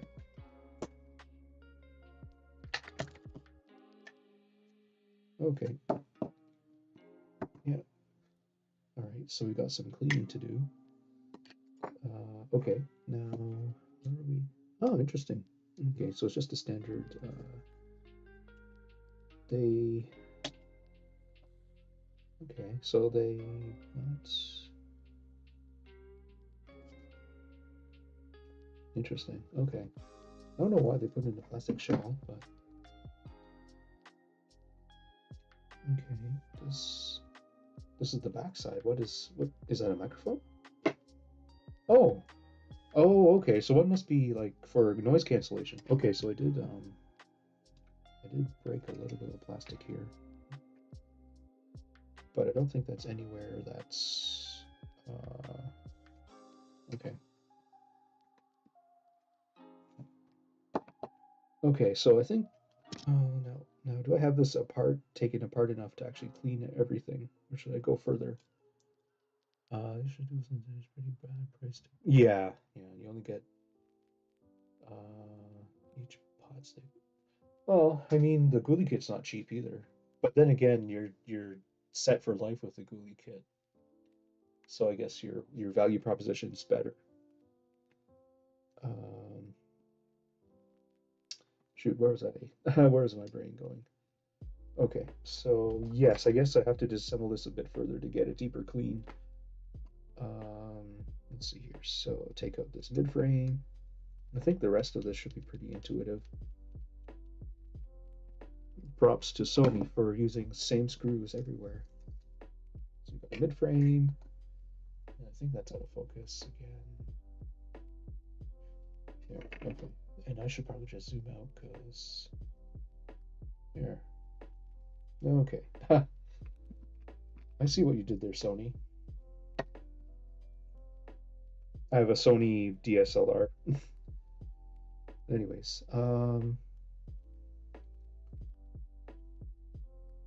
yeah, exactly. You pay $50 each once.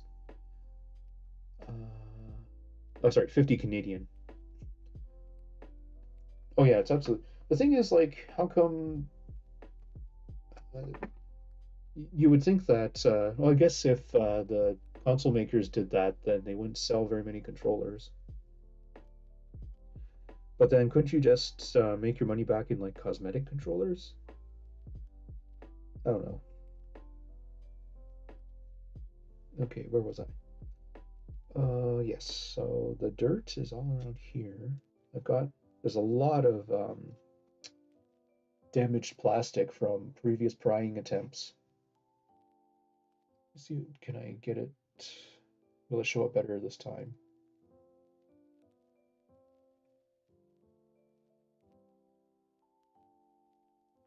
Not really. It's not showing up well. Oh well. You have to take my word for it, unfortunately.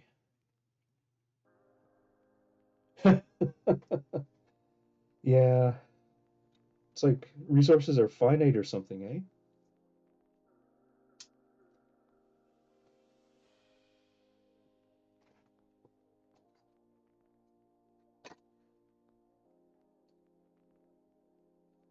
I don't know how that ribbon got pulled out, but looks like I didn't damage anything, so it's to me.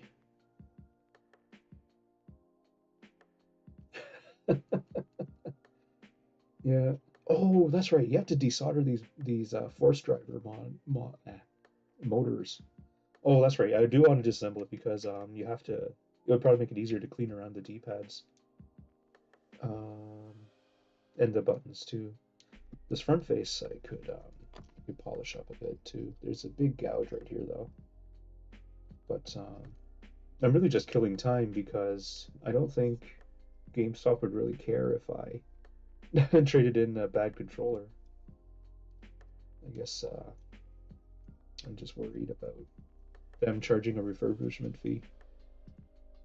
Anyways, let's see here. You, some weird hair and stuff in this force controller. Yeah, so there's some.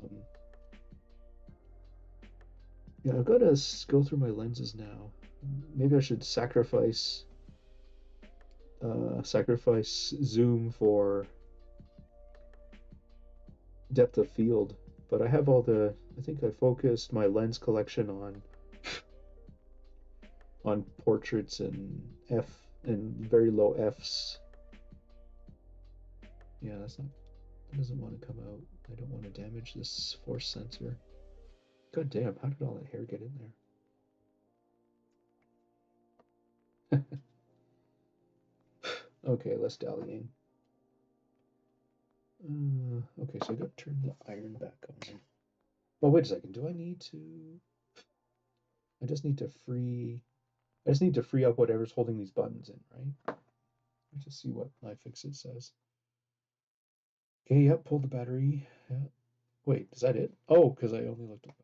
Okay. Do they have? Do they have micro? No. No. Touchpad. Maybe that's deep enough. And what's going on with iFixit? How come they didn't? They don't have a detailed teardown of the PS5 Slim? They're also too chicken to post how to do certain things on a PS5 Fat. Okay, so pull the ribbons. Okay.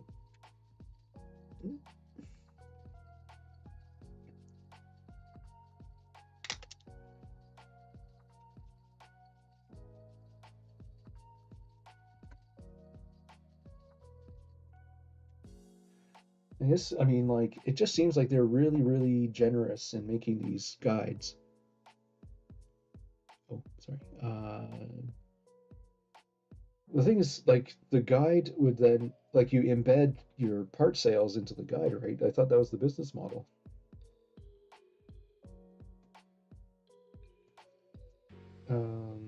Let's see here. Yeah, yeah. Of course, nobody's come forward. So where does that leave them?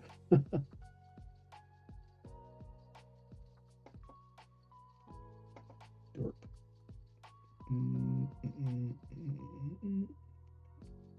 Whoops.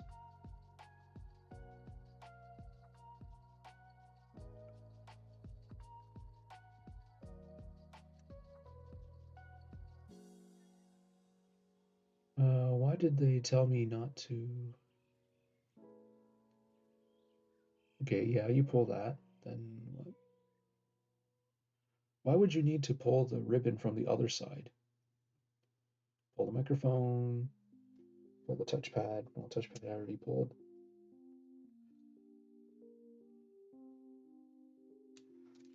Okay, so you got the microphone out. Yeah, there's no real reason to desocket these things. At least for the... Carefully guide the joysticks to the front case. Okay. All right, so I pulled that. Do I pull both mics? Probably. It looks like in that picture they have, so I'm going to pull both microphones. Okay, there. Oh, is that a button? Let's see here. Okay, so then disconnect the touchpad. I've already done that. Lift up the motherboard. But the motherboard's held in by something.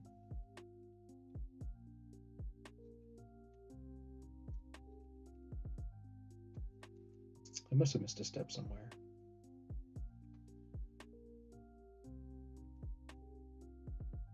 Yeah, I pulled the ribbons. Yeah, okay.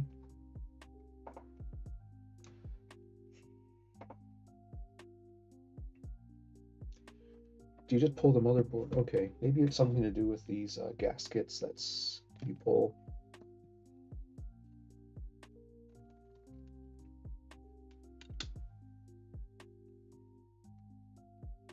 Is that what's holding this in? The answer is no. I must have missed a screw somewhere. Oh, it's held in by little clips on this on the sides. I have to push this one in. Okay, so there's one right behind this battery connector that you can just push aside. There, that's how you get the... Okay, I'll have to put these rubber shock absorbers back in. I wonder what purpose they serve. Oh, right. I suppose if you have force feedback, then you don't want it interfering with your... Okay. Okay, there. You don't want it interfering with your gyro. Okay. Now that's kind of cool. Yeah, whatever this special gasket is. What is that some sort of LED? Oh no, that's a speaker. Oh, neat. Oh, very neat. Okay, so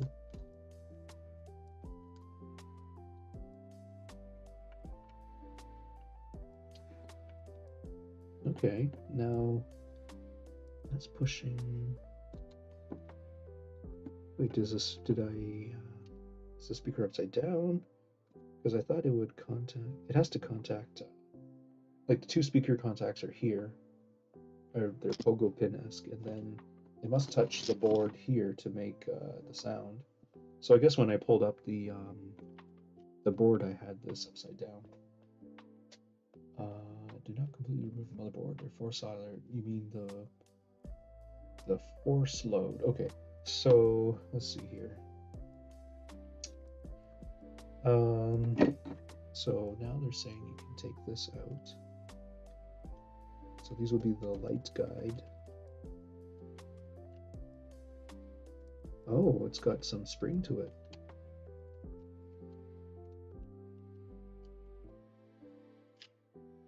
A bit on the longer side. Okay. Then that means this light guide could come out, which it does. I guess the speaker is already loose, so we can.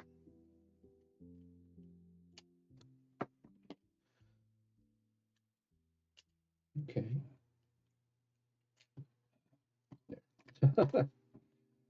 Then what? So we've got that out. And, yeah, that's out. That's out. Oh, okay.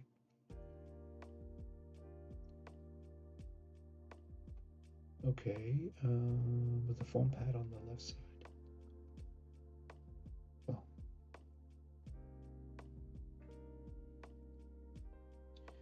Yeah, I don't know where the foam pad went, but okay. So you can then take out there's a screw here. It's a bit dim.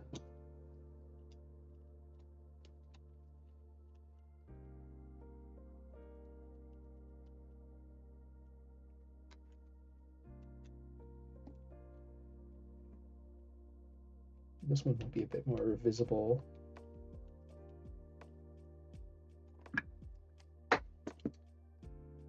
Okay, so all right, so it doesn't lift right out. It must be attached to the triggers. Okay, then nope, they want you lifted right out. Oh, okay. So apparently this whole thing, including this mid frame here, is supposed to come out. Is okay. Hot.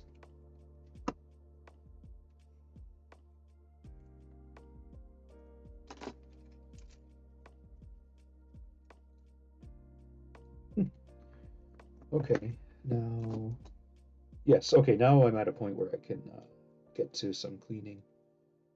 Okay, so I guess the only thing would be, oh, okay. Right, so they're just using these two screws to hold this mid frame, which holds the touchpad in. So I can get those out and then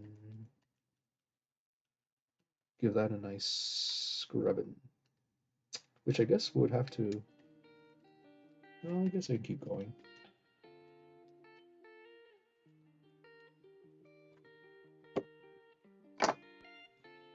Let's see, yeah, okay. Okay. See, I thought that you could buy this plastic somewhere, but I'm having a hell of a time finding a source. But yeah, let's see. I got this. I can get this. Oh, yes. Oh, oh yes. Oh yes. Pop out everything.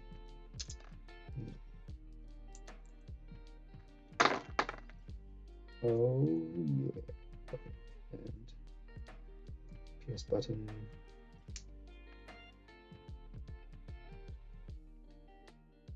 Ooh, how is that held in? Okay. I got a microphone. Wow.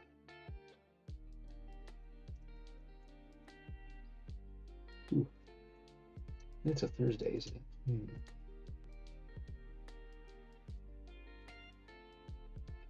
Wonder if Domino's is still open. No, today's Wednesday, isn't it? No, today's Thursday.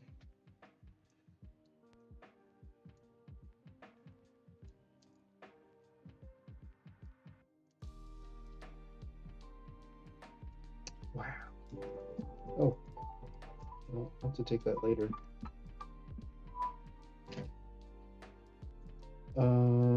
Okay, pressing.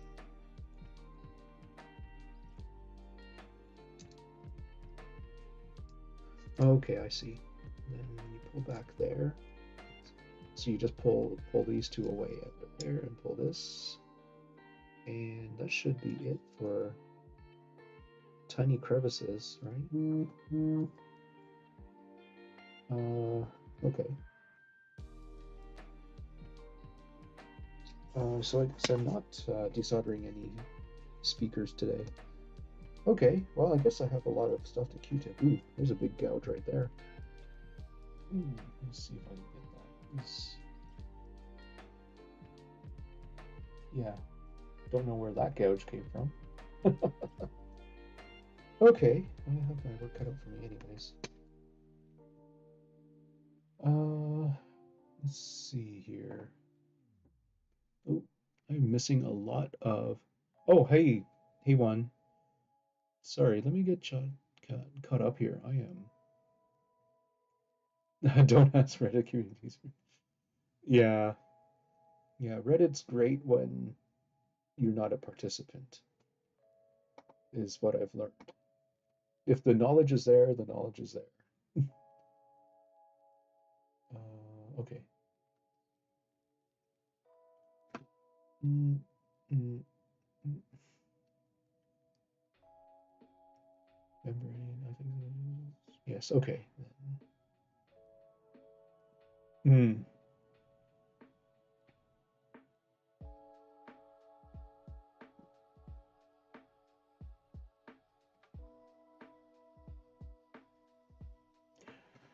Soldered press fit SFC connectors. Oh, they didn't even want to spend the money on a socket. Well, that's what they. No, no, no. That's right. That's how you fix the Virtual Boy. Is that you solder the FFC.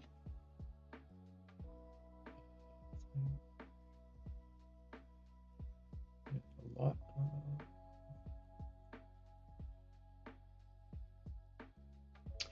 Yeah, the first time I saw a Hall effect controller was a Dreamcast. I took my controller apart and I was like, how come there's no potentiometers? What is this? What are these weird four chips that are just right on the PCB? Okay.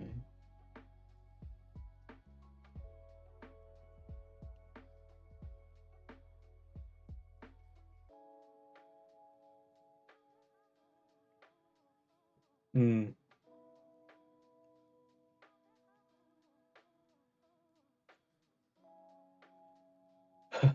Yeah. EEPROM dump with Raspberry Pi Pico. Oh, right on. So what does this do? Okay, original Xbox. Those are that's a debug port. So what do you dump and why do you need to dump it?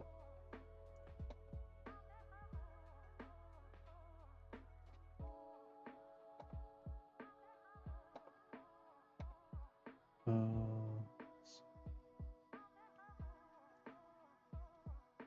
oh yeah, the clock cap.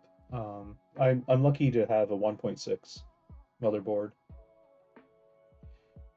Yes, I changed the VTuber software. Let me check if there's even any juice left on. Oh, I changed to VTube Studio, and one of the free models was a cat, and I was like, oh, you know what, this works. But oh, I see what happened. The battery died. Let me see if I can just get this going quickly for one's sake. So yeah, VTube Studio, and then it if you use this companion app, you can actually connect over USB, which is way better than Wi-Fi, which was a big problem at the beginning of today's stream. So settings, then I could scroll down to USB. If I turn it on, then yeah, what it does is it sends all the face tracking data to the PC, but the PC is responsible for rendering. So it sounds like the ideal division of labor. But yeah, what I love about this face tracking is you can do, I mean, it does each eye. I think it does eyebrows. Um, it's definitely tracking my head really well and my lip syncing. And how about eyes? Yeah, it does. It knows what eyes. The only thing it doesn't do is body, but also it does tongue, which I found amusing. Mm,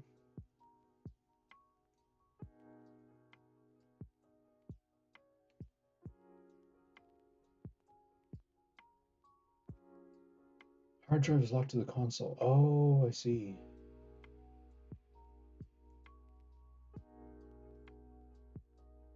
Okay, okay, got it. Yeah, that's right. They're using obscure obscure AT API methods to lock the hard drive. I remember that now. Yeah, like for a free demo, this cat is amazing. Like, oh man. I mean, hats off to Apple for dominating IR IR matrix scanning. But I really wish that Intel and Microsoft stuck with it. We could have really advanced the field. But as it is right now, you can take an iPhone and scan an object using the Face ID and get 0.5 millimeter accuracy in your 3D model.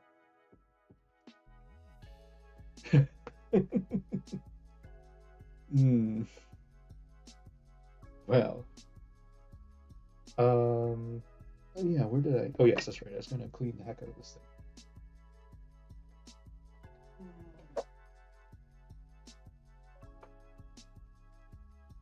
But yeah, I should also think about where to go for dinner. Let's see. First of all, let's get rid of the 2DS stuff so I don't mix all this stuff together. Because that'd be a laugh and a half.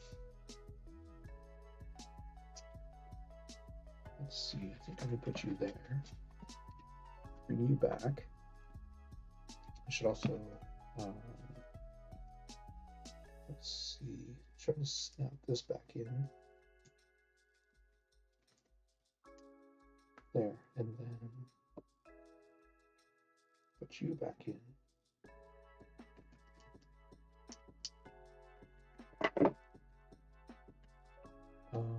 Right, I'd have to remember to order those two 2DS things.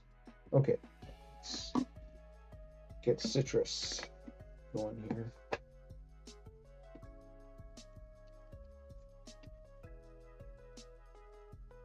All right.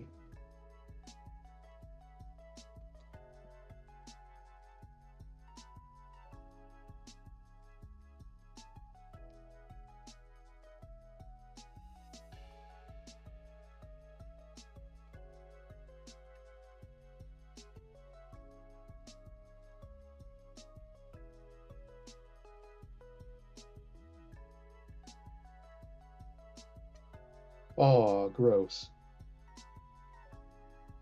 Mm. There's like little short hairs in here that are not animals. Mm. I wonder if I can sand off or polish off these bumps that they created. Would be nice to not have those kinds of gouges be visible. Mm.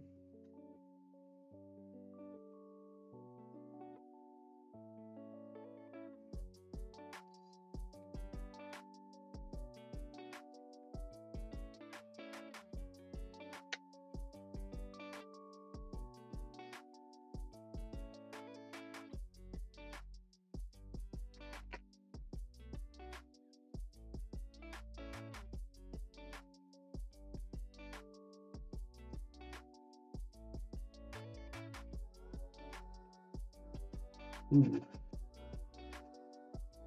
Maybe I should.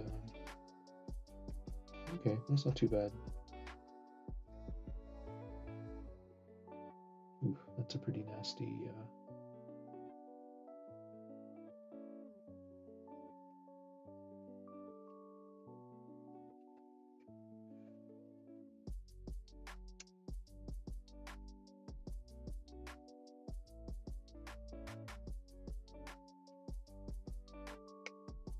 Mm.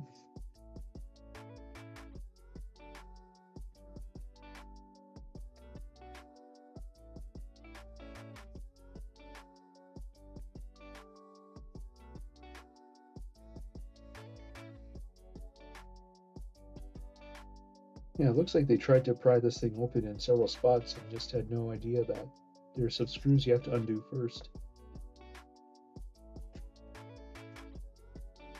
Oh well.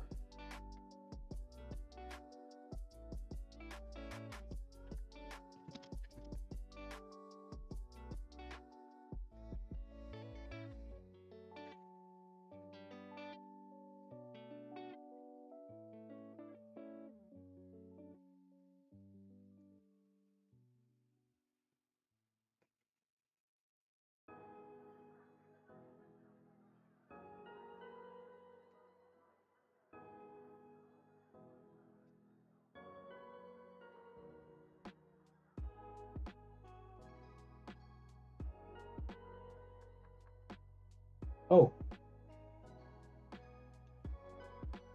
so why'd you sell the Vita? Is it just because you had to?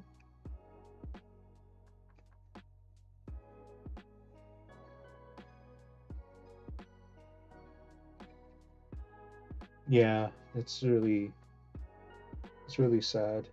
Uh, I do, although I do kind of I now subscribe to the belief of trying not to hold on to stuff forever because I definitely have a lot of guitars and pianos and drums. Let's just say.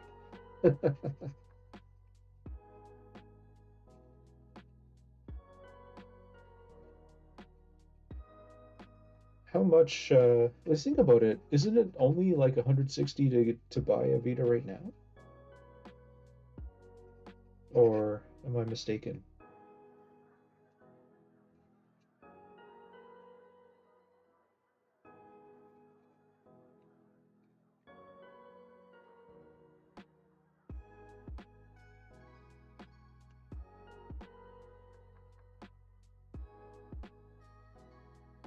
Let's see here. I wonder. How clean? Is clean enough?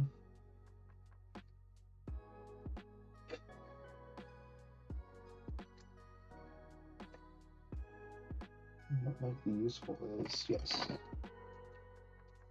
just to getting those really tight corners. I'm using a what I really should be doing is getting a procedure brush. Ooh,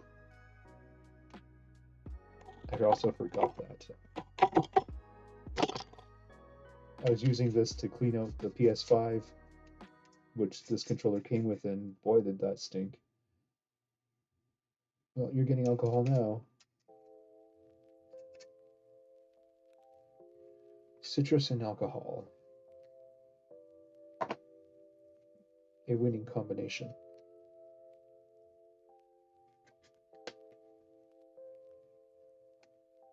Okay, yes,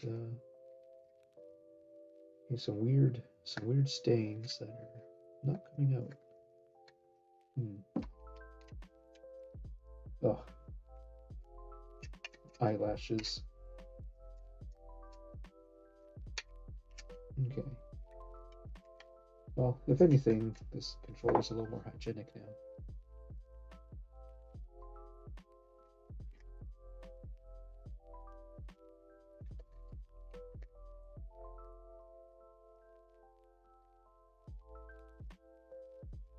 Yeah. Yes, another piece of equipment I should be buying. Uh, yeah, I don't know how much volume I'm going to be dealing with, but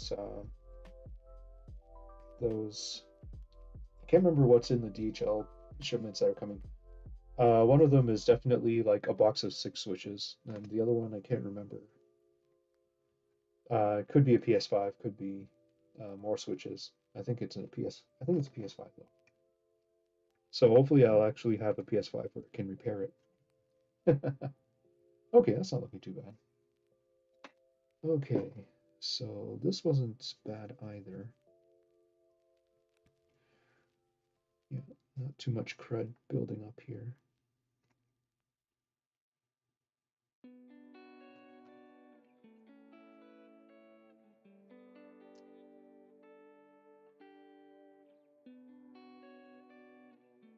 Oh yeah. I guess it gets pretty gummed up, eh? It wasn't bad. It wasn't bad before. Yeah, this trim. Okay, so this trim has a lot of little. So I'm just going to give you a toothbrush.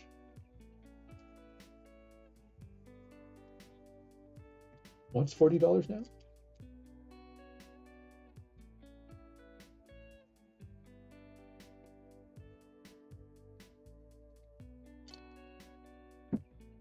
Oh, okay. I guess $40 isn't that bad. Just trying to avoid gear like just getting a lot of gear.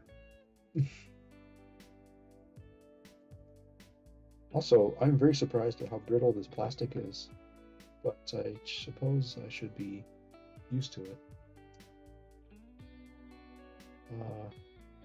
Things getting cheaper and cheaper by the year. Okay. Yeah, there's no. The other thing I have to do is because I think this came from a smoker house, I have to put it into a box of baking powder, baking soda, just to deodorize it. So I've got to get that going. Yeah. Okay.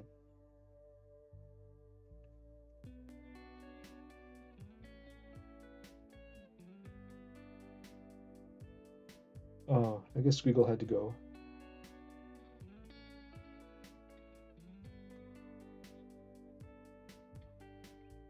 I am running pretty late for my own schedule, but for some reason I feel wide awake right now. Mm. So I better ride this high and be productive. Man, these tiny hairs come from.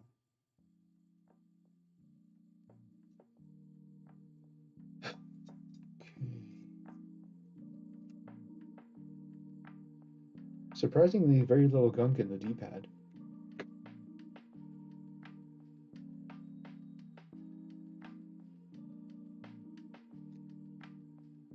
Oh, I take that back.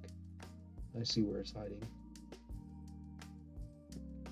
Ooh, you are stubborn.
Oh yeah, yeah. Completely forgot about that. Yeah, the 18. Yeah. Um, there is. Yeah, that's right. There is no sort of battery recycling program for those jewels or sort of the tinier disposable. Because you'd think there'd be some good lithium in there, you know.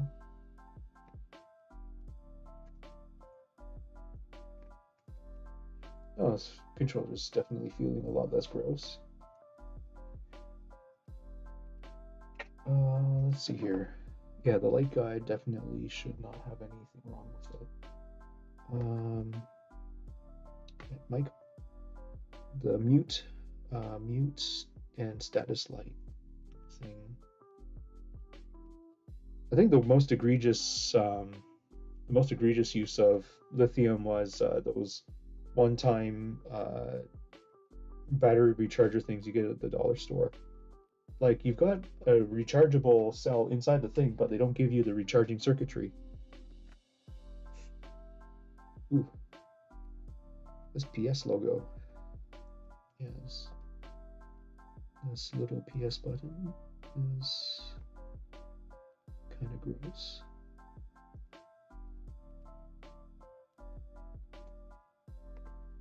I mean, that's definitely a waste of lithium because the batteries are rechargeable.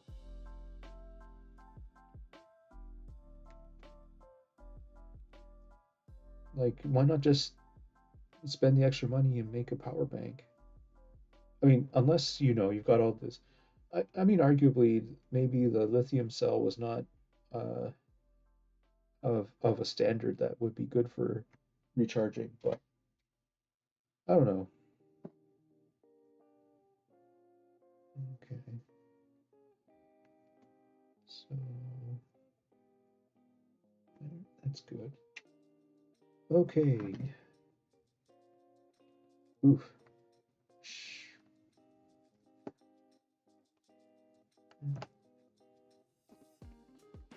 There. Okay.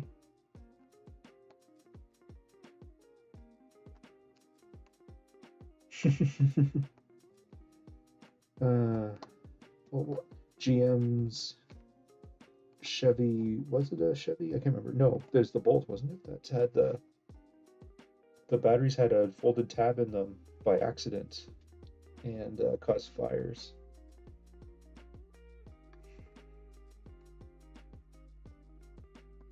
I think this is out of focus. Let me just see if I can get that better. Yeah, a little bit better.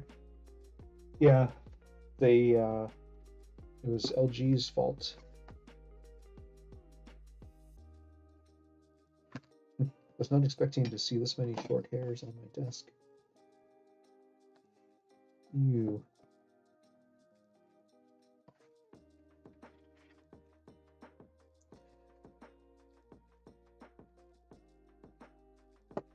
And I don't know what this white powder is either.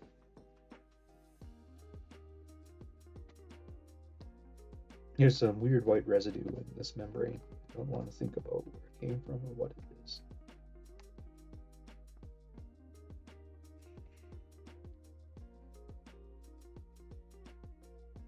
The question I remembered we had this lecture, we had a German professor, and he said, just out of the blue, I don't even remember what the lecture was about. He just said, the question you have to ask is not, does your cereal have mouse poop in it? You have to ask, how much mouse poop is in my cereal? And that became a meme. Amongst us, anyways. Oh, that's not cool. Can you elaborate on that failure?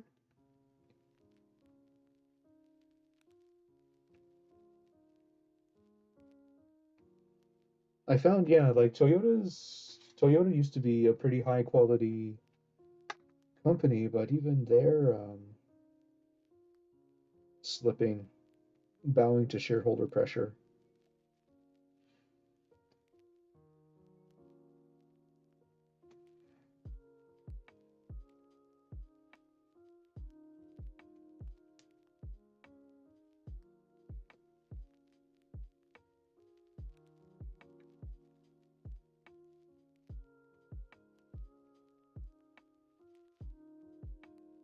So let me see here.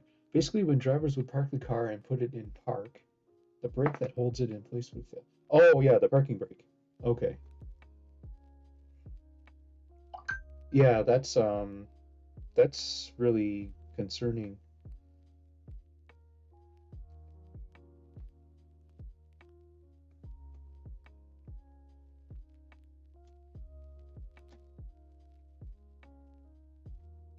Okay, so I just have one more button, no, two more buttons and the D-pad, and this is one, oh no, I forgot I've got these triggers. So after that, I think I'll call it at the end of that because I feel like I've made some good progress.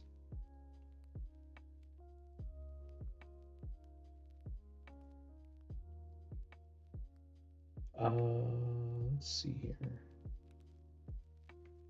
Oh, that's not too bad. Okay. Need to get a little box for this so I don't lose all these bits.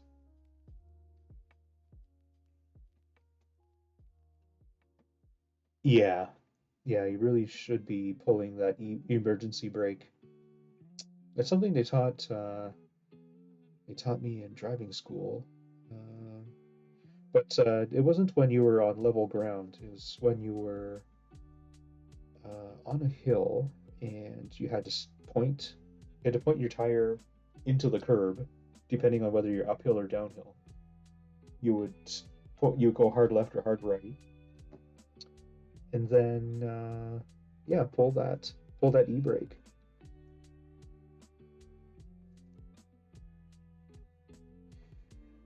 Hmm.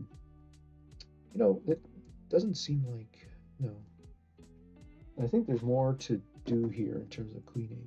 Just just let me should probably give this a once over. I already see a lot of dust actually. Oh yeah, that's right. I forgot about the grills. Okay, so I've got a bit of cleaning to do here. There. Okay. So that's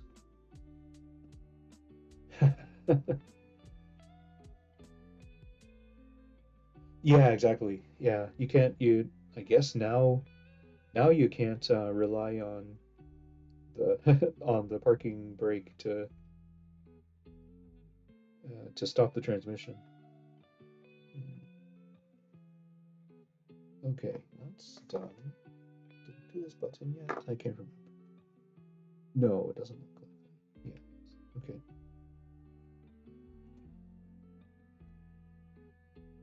Okay. All right. So those two are done. Now let's just give this a quick.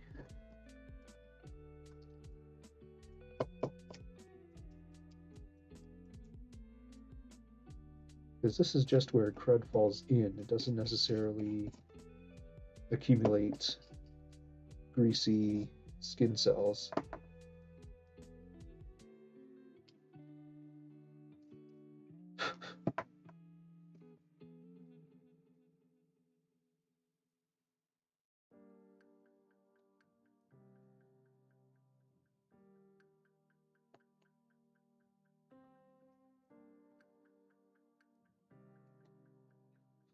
Okay.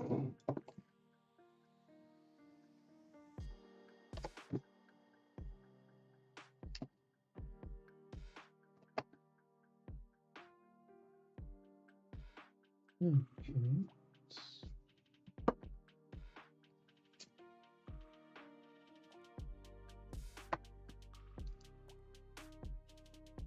Okay, I guess I would have to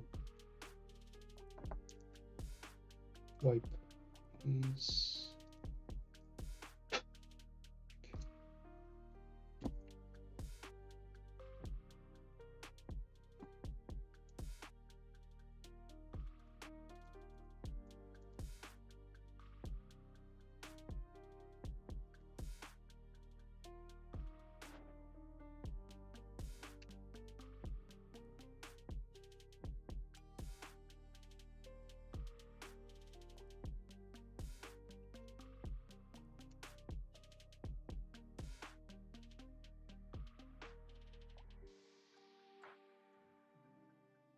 Let's see here.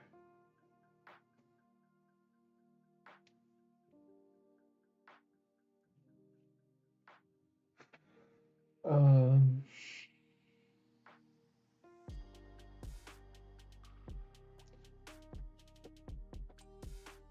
Okay. Huh. Oh yeah. I remember they had engine problems early on, but and then what they did was they poached a bunch of Toyota engineers to get around that. And then because I remember, yeah, when they first came out, they had like less than 5-star crash rating. And yeah, of course, the engine failures. Oof, so much little hairs came out of that controller. It is disconcerting. Okay, let's see here. Well, I think this is going to be it for today. Definitely made a bit of progress. Definitely grateful that we were able to chat about the 2DS project. So yes, that's right. I have to order those 2 parts. Yeah, didn't but Mitsubishi also had connections to Dodge, right? Like I remember we had a Dodge Colt, and that was a Mitsubishi engine. That thing was such a great car. I, our family's first two-seater, or not two-seater, two-door.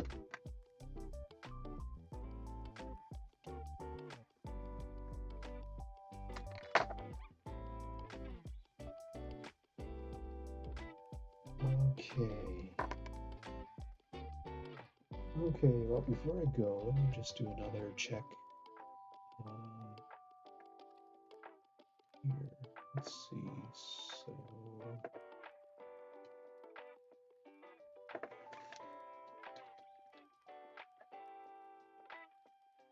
let's see here. All right, now I just need to add that bot to the block list.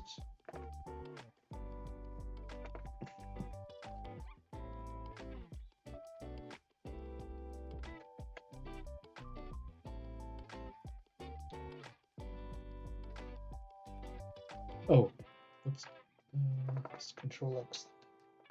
Still getting used to this new interface with the blocks and bands. There we go. Block list. There we go. Okay. Well, I'm going to call it there.